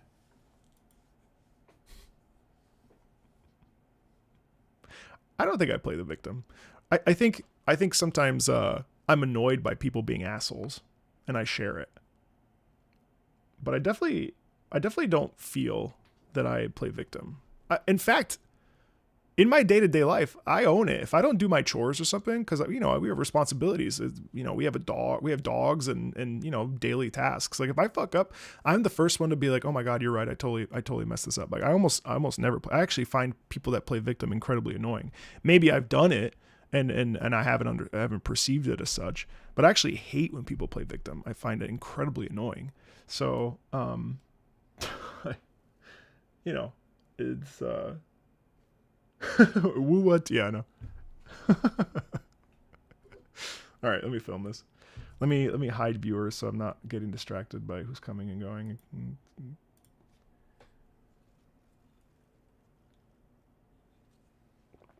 Unfortunately, too, what I've noticed is that there's a lot of people that act out in bad faith. Bad faith arguments are really they love to there's an Italian word, well, to trap you. There's an Italian word called intrappolare, which I think really, in my mind, really fits it. And it's like, there's a certain point where you can't have a deep discussion, because the things I say, even right now, the things I have said have been interpreted in 2,000 different ways, because there's almost that many of you in this, right? So however, whatever I say, knowing that I don't double speak because it's not how I play, because it goes through your life filter, you all, even though I'm saying one thing, are interpreting it in a slightly different way. And what happens is when someone takes that and then makes an assumption based on what I've said, like I saw in another thing that someone said that I called Genshin's music bad compared to Wuthering Waves. When have I ever said? I never once. In fact, on one of these live streams, someone said, "Do you think Wuwa's music is better than Genshin's?" And I said, "No." And frankly, Wuwa's music is not even. It's first of all, it's not a competition anyway. All this shit is so dumb. But it's not even. They're not even in the same like ballpark really anymore. They're completely separate. The way that Wuthering Waves handles music is completely different than how Genshin handles music. Completely different. Now they share similarities, obviously, because here in this particular example we heard a bunch of orchestration. But fundamentally, they're actually the divide between those two games, other than being open world gacha games, is I think starting to a pretty big split in my opinion. And musically, the use of anthems, especially in Wuthering Waves, for most of the boss fights in 2.0, they really can't be compared. And I find, but again, like that's a prime example of someone thinking I said that Genshin music is that Wuthering Waves is whatever the hell the message said, and that's simply not true. But that's the cost of what comes with talking to people at a size, because the interpretations are just different. I also feel like I really still. While I liked the aesthetic of the apocalyptic vibes of 1.0 and stuff, I still really feel like 2.0 is like Wuwa's like truest identity. To me, it really feels like Wuwa 2.0 is what Wuwa 1.0 should have been, which I think most people would probably agree with. I think I really think that. I keep selling you on Wuwa and it's taking every muscle in my brain to not start playing it. You definitely, I would say the only reason to not play it is the gacha. There's simply no reason not to. If you're gacha averse or you have impulse issues or it morally disturbs you, you should not play it. But if you value a beautiful world, flexibility, grinding, stuff like that, playing sort of like, an MMO adjacent style game, I think it's hard for me to deny how good Wuthering Waves is.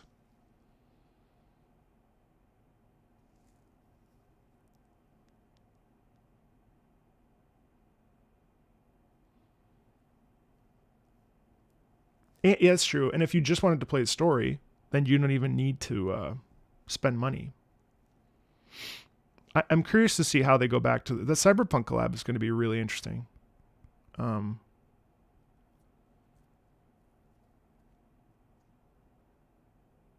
Thanks, Conan. Yeah, no, I actually also hate reaction channels.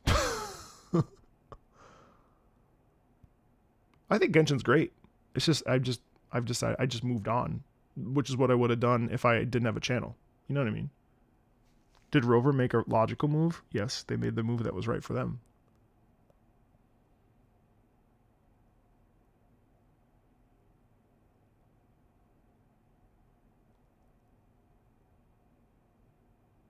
Right, it's totally valid, Acadian, for your brother.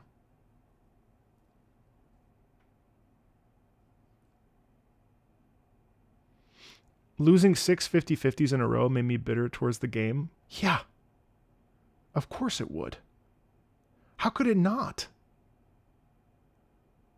I don't know how anybody could play a gacha game and lose 50-50 that much. It's terrible.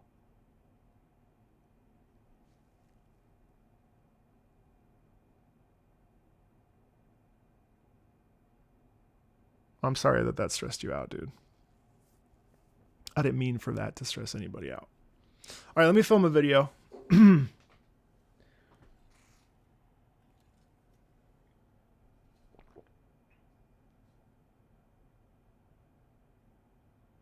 I got a little scared with this Frulova, I gotta tell you the truth. My problem is that I'm an artist. Do you think, let me ask you a question, chat. Do you think you consume or do you think you absorb for yourself? Let me ask you a question before I film this.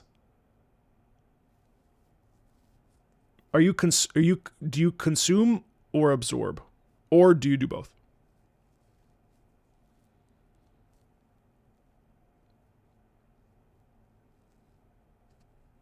There's no bad. There's no, in what context? In gaming, in like experiencing gaming.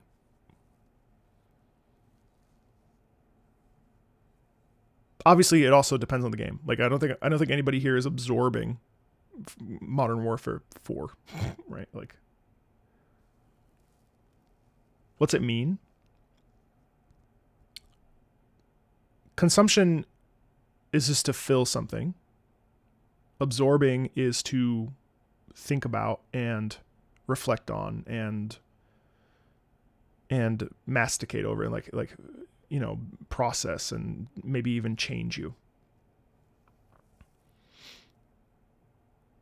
That's absorbing. Deedzo.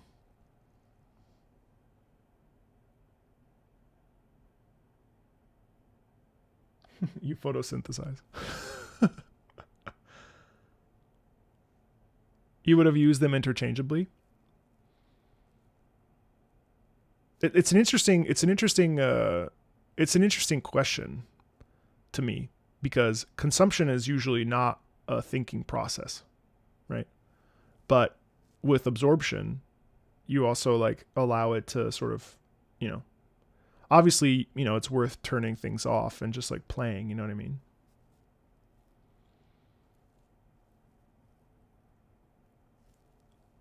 Look at you guys. It's really interesting. You can consume to absorb, yeah. Have you ever thought about that before?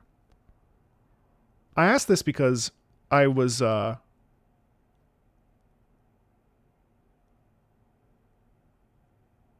totally soda, yeah.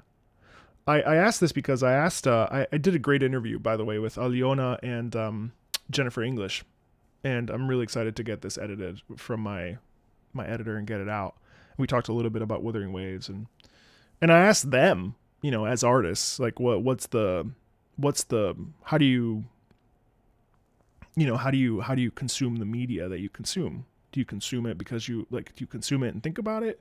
Do you just like take it in and totally Doro, yeah. And we had such a good chat. I can't wait for you guys to see it. It's like a 3-hour thing. I don't even know how my editor's going to cut it down. Getting lost in the music of Genshin.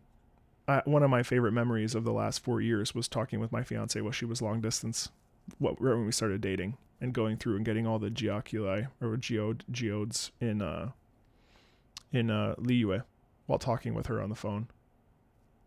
It was like so relaxing. Or putting on my headphones and just like tuning out or something.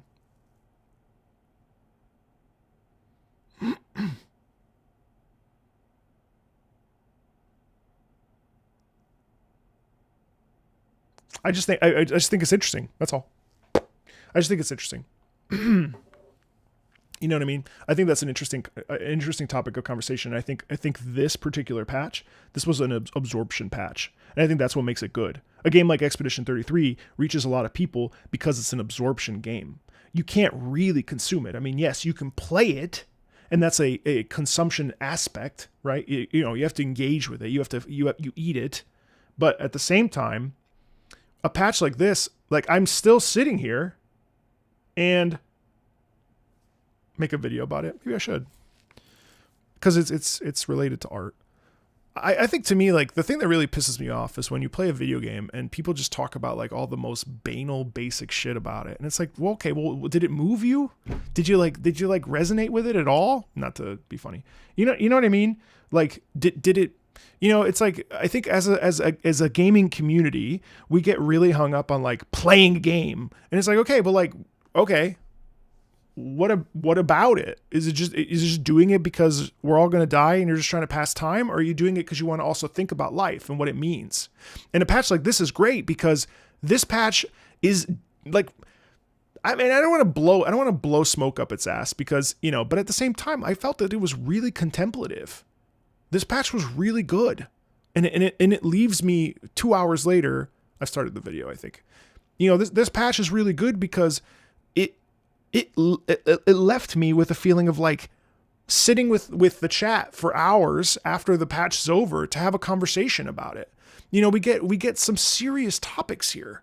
And I swear I did say that at one point I was going to quit this game because I was afraid that a live service model game that has patches every 4 to 6 weeks, that it wouldn't be able to deliver on a promise of a playable antagonist, a playable villain, and a cool one at that, and a musical one. So of course, naturally, opera singer, you know, I'll gravitate towards it. And every damn game, every gacha game that I've ever started playing, I've started playing because of musical characters. It's devious. These gacha game companies need to be stopped. Spending way too much money on the damn musical characters. This is bananas. But so I finished this plot, and I finished this 2.5 story experience. And not only did Kuro Games take my expectations and completely shatter them, they actually did. Oh, wait, no, that's the wrong way to say that. Not only did Kuro Games meet my expectations, but they also shattered them. Literally near the end of my playthrough, I said, do they really have the balls to kill her? A playable character that we just got? Excuse me? And they did. They really did. Not only that, but she also gets a happy ending. She gets reunited with her family. And this is the thing about Wuthering Waves. And I think the reason why I was so excited about this patch was because I didn't know what they were going to do with this. This was a big moment. And the thing is like, you know, I didn't necessarily doubt Kuro Games, but I feel like every patch has been a big moment. And I've seen this kind of memed about on the internet. Well, 2.0, it's a big moment. 2.1, it's a big moment. 2.2, it's a big moment. But in this case, this was a really big step into if they were willing to take a calculated risk, a calculated storytelling risk. And to me, they triumphed massively, a massive triumph. The music was great. We get the beautiful Frulova theme that then pivots into different instrumentation as we progress. We hear that stunning no, that's not it. The stunning The Beyond track that then takes that melody line that we've heard in the violins and uses voice in that Elysium area, in that sonoro or whatever the hell, you know what it is. And to me, it's like, my God, like we also got a new side. We saw a new dynamic to our main character, where suddenly you don't know who to root for. Because who can fault Rover for just going for what they're supposed to go for, being really steadfast and committed to making sure that the objective is done. But then we also find out, breaking promises. And I know this isn't the first time, but we also find out, I mean, just all of it. I mean, the dynamic between Frulova, Rover, the Fraxidus, how easy it is to take a person who's broken and teeter them over to one side over the other? A pariah? An experiment? I mean, like, Frulova is a classic tragic character that falls from grace and becomes, maybe evil isn't even the right choice because ultimately she doesn't feel evil. But it was such an entrancing web to witness, to watch her fall from grace, to watch a very easy decision for her to eventually just decide to partner with the Fractsidus and become this villain that we've known now for a whole year, basically. And I love the musical references. I have no notes, to be honest. My biggest complaint, and the reason why I would probably put this, I mean, not that review and labels and numbers matter, but for me, I would put this at a 9.5 because I found myself talking about it and sitting with it for hours after. The same depths. Now, was it as deep as something like Cyberpunk Phantom Liberty 20, maybe not, but did I still resonate with it, those feelings, as deeply as when I finished Cyberpunk Phantom Liberty? Actually, yes. I actually felt the same kind of like, what? Okay, now what? In the same way. And I love that feeling. And I think that's what makes it so good. I do think that the on-ramp, and I was explaining this a little bit in my chat, but essentially, when we're in an airplane, we have a lot of runway to then take off and then eventually stabilize at 30,000 feet. And I think what's happened, this is not the first time I felt this. I felt this also in patch 2.2 at the Avenolium. I felt that the runway is a little too long. Now, I enjoyed pretty much everything about this patch, the interactions, the engagement with Frulova, the conversations, how we even interact with Frulova at the beginning, how we even get involved with Frulova. And I felt like if we had just chopped the runway a little bit, the eventual climb, basically like the leading up to the climax and peak, would have maybe felt tighter. I don't think it's a big complaint, but it's definitely a complaint that I feel is worth addressing. Yeah, I mean, other than that, like, honestly, there's very little to say besides the fact, like, I love that we're getting shades of gray, both for Rover, but also for Frulova. And what does that mean? And I think this opens up the door for a larger conversation about Kuro can do anything now. And the thing is, like, a lot of people have not played their sister game, Punishing Grey Raven. A lot of people aren't necessarily individual novels. Plus with great gameplay, whatever. But now here we have Wuthering Waves. Played by many, many, many, many, many people. Now finally, Kuro can do anything. And to me, that's exciting. It's exciting to be a fan of the game. It's exciting to see where we go. They could kill everybody. We can have depth. We can have darkness. We can have levity. We can have all of it. It's not going to be this one-dimensional, happy, everyone lives happily ever after, even when terrible things happen to them. No. Instead, we have this amazing sense of nuance. You can gather your wife, well, and then you can not gather your wife. Like there's now we have got depth. You want to gather your wife? By all means. And also, she might be dead in the process. And I think that's exciting. So for me, I don't know, man. I'm excited as hell. I'm going to recommend this game to everyone I know. Again, you're probably not watching this if you don't want to play it because I just spoiled all of 2.5. But if you're gacha averse, this might just be the one to try. I really mean that. It's great. It's got a lot of depth. It's really cool. Thanks a ton, everybody. I'll see you later. Not you, chat.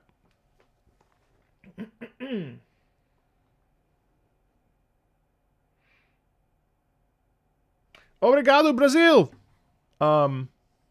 There's my review. That's probably like 6 minutes. Oh, thanks, Rempa. I'm trying. I know you didn't mean it in a negative way.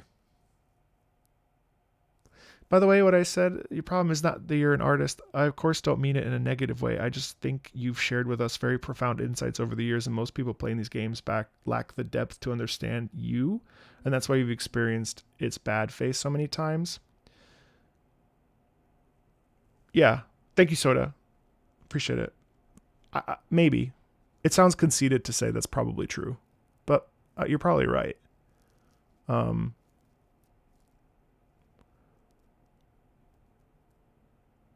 You're probably right. 1.0 will continue to be a barrier of entry. I agree. Maybe you're the reason for... No. I don't have that kind of influence over Kuro Games. They also have never once sponsored me. So it's not like they're like, oh, we got to worry about what Marco... And people were saying that. People were like, well, Marco's going to influence the game direction. What the hell are you talking about?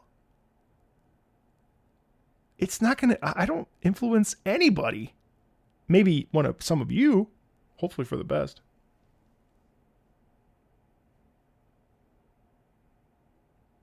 Yeah, Rampa, for sure.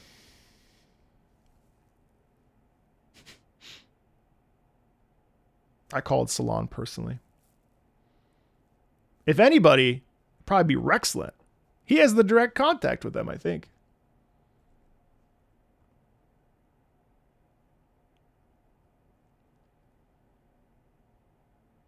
Good, thank you. I've heard great things about Path of Nowhere. I do think that the community should want more. You know? Thanks, Kona. You know? What kind of interaction between Frulova and Rover do you want to see in the future? None. Keep her. She's happy. Why do we got to move her away? Just keep her where she is. I could see them being like, hey, we got to get Frulova. We need help. Obviously, she's immortal. She doesn't die. Whatever. You know what I mean? Let her be. Let her be. I could see Rover being like, hey, I really messed up. I want to help you. You know what I mean? We need help. Can you help us? But why should she? You know what I mean? Hey, Zav, why should she? What did we do? What did we do for her that, you know, I could see the Fraxidus. I could see the Fraxidus being like, hey, wake up. But even then, I mean, I don't really know that. I don't know. Yeah, at the end, she even was like, leave us alone.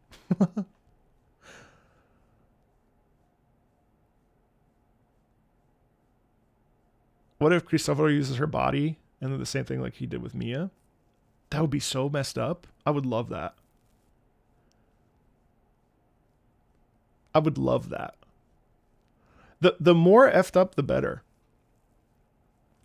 But without being gross. Because again, I mean, it's still, you know, I still think that like she deserves to have peace. But like, look what happens with Selena and PGR. I mean, it's like messed up.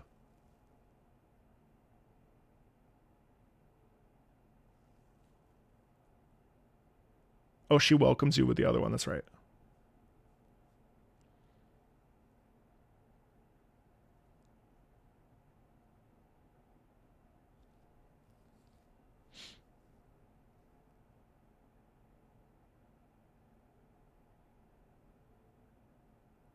I did, yes, I did S6 or whatever it's called.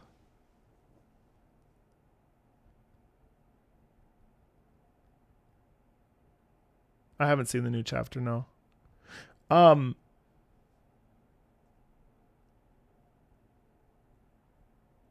Yeah, I don't know. I don't know what they're gonna do with her, if anything.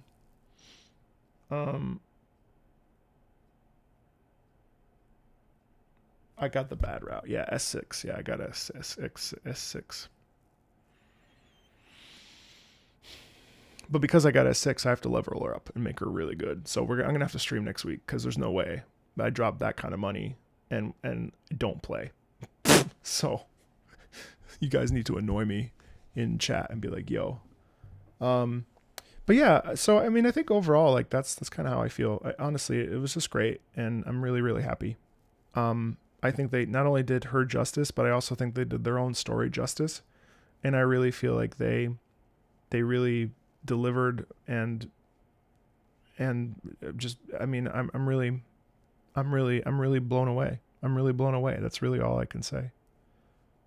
Yeah, exactly, Draco. How much money to S6 for Lova? I think it was about 700, 750. It might even have been more. It wasn't 1,000, but it was a lot. And I felt very stupid doing it. Don't ever do that. Don't ever do that.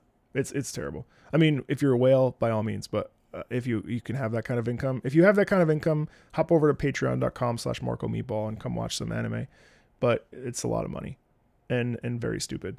I've been, yeah, it's incredibly dumb. Do I regret it? No. Do I think it was stupid? Yes. I got lucky with, I lost 2 50-50, and then I won every other. And then I used one of the things. Do I have a favorite sentence from the story? No. Do I? They kill off all the violinists. But I loved the ending. I bought one of the sequences. But don't you feel excited? Don't you feel excited to like that? Like, there's no way they fuck up the rest of their story. Like this was like a clear defining patch to me that says, hey, we take our game really seriously and we're gonna own it. And yeah, there's gonna be filler patches and stuff, of course.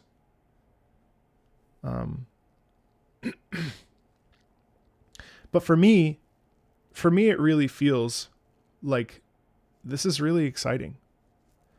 Like, this is a really good story. That's all there is to say about it. And I think the discourse about there's always a way. Well, that's true. This was supposed to be a filler patch. I'm sure some idiot is saying that it's a filler patch. Someone said that they thought the patch was mid, and I was like, what are you even talking about? Not in this chat, but day after, the community is still arguing the two sides. Yeah, I know, but that's the best thing, because there's no right answer.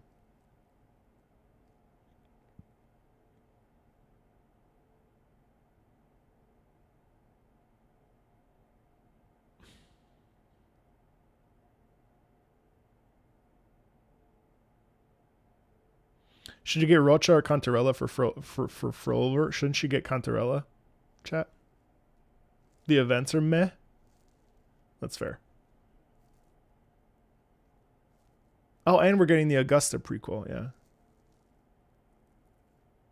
Dude, that's crazy hysteria. I think Cantarella for sure, because Cantarella has the echo thing, so you want to get Cantarella.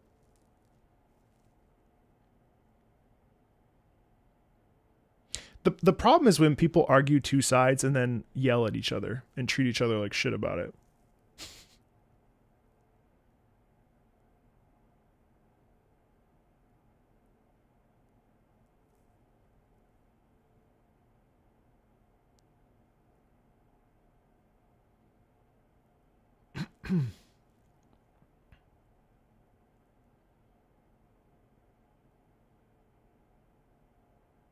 Oh, Galbrina, yeah.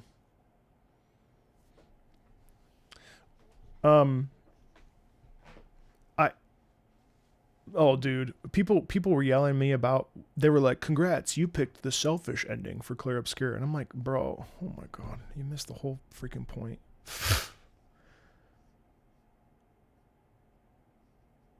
Do I see any other characters having a death flag? No, I don't think so. I don't think it's going to be frequent. Am I excited for any of the upcoming characters? So I'm going to skip Augusta and Yuno. If I were going to pull for one of them, it'd probably be Yuno. Now, I haven't seen any leaks or anything. So I don't know what their kits are like, if they even exist. because I actively try not to, unless it like appears in front of me. I try not to. I don't seek them out, especially because as a content creator, I feel like that would probably be problematic. But I could see myself being swayed by because of her like Luna PGR stuff. But otherwise, I'm gonna skip next patch. Not gameplay, but not story, but just characters. And I think Galbrena looks cool. What's his name looks cool. Chi Xuan, whatever his name is. The Scissor Girl looks cool. No wait, that's no. What does she have scissors? No, that's PGR. Wait, the schoolgirl character.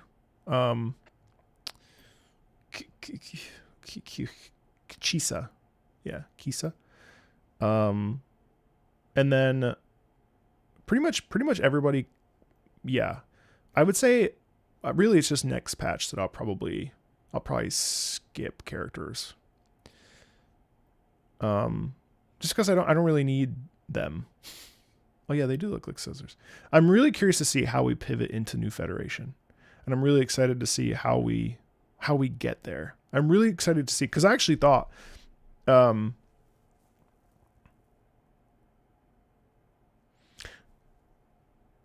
if Cristoforo is playable, I will be so perplexed.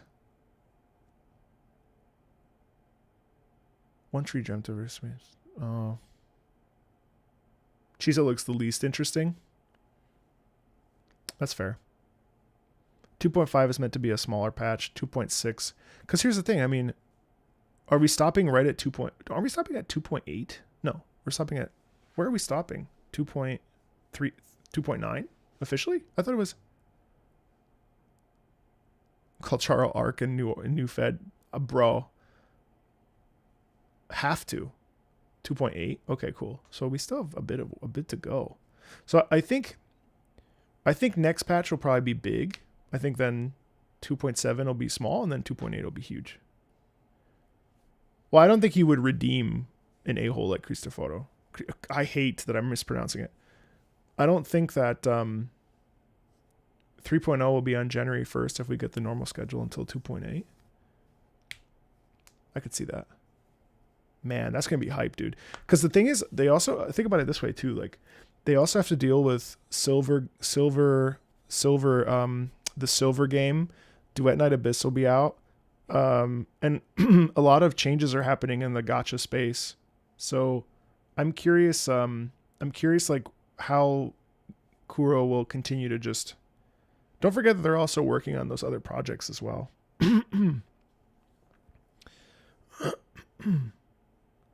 Yeah, this whole patch has been Silver Palace. Thank you. Well, because those games I think are gonna NTE do Ananta, all the new wave of gacha. So I'm kind of curious, like, if those will cause any sort of ripples or change the way that the gacha system is. Oh, and Enfield, yeah. There's a theory that the story is heading for a Ragnarok ending for Renacida. I guess because of the Dark Tide, I could see that. Oh, I see. I don't think it's ready either. Jared. All right, guys. I think I'm tapped out. You guys are dope. You guys just want to chill here, which I think is very, very sweet. But I think I might be tapped out after 6 hours. as much as I'm enjoying having 1,500 of you chilling, it's very cool. We definitely broke a record this stream, which was great. I think I'm running out of steam. So, what was peak viewers? It was 5,000 on YouTube, and it was about I think it was about 500-ish on Twitch, which was great. So I'm not gonna chop this up though. I might do timestamps, and then I'll change the title on this, and then I will grab the stuff that you saw, just a really short recap of my feelings on it, and upload that probably tomorrow. So thanks for hanging out, you guys. I really appreciate it. Yeah, I know I've been live since 10. Was it 800 on Twitch? Yeah, Wuwa had a rough start. But I hope... Do I stream on YouTube too? Yeah. That's mostly where I stream. You guys on Twitch are the anomaly, to be honest. Yeah, thanks for watching this. Thank you guys for hanging out, and I'll see you Monday. Sleep. Be well. Take care, you guys. It was really great doing this with you guys. I really appreciate it. Remember, if Kalcharo's not in New Fed, I'm quitting Wuthering Waves. Thanks for hanging out. Bye, you guys.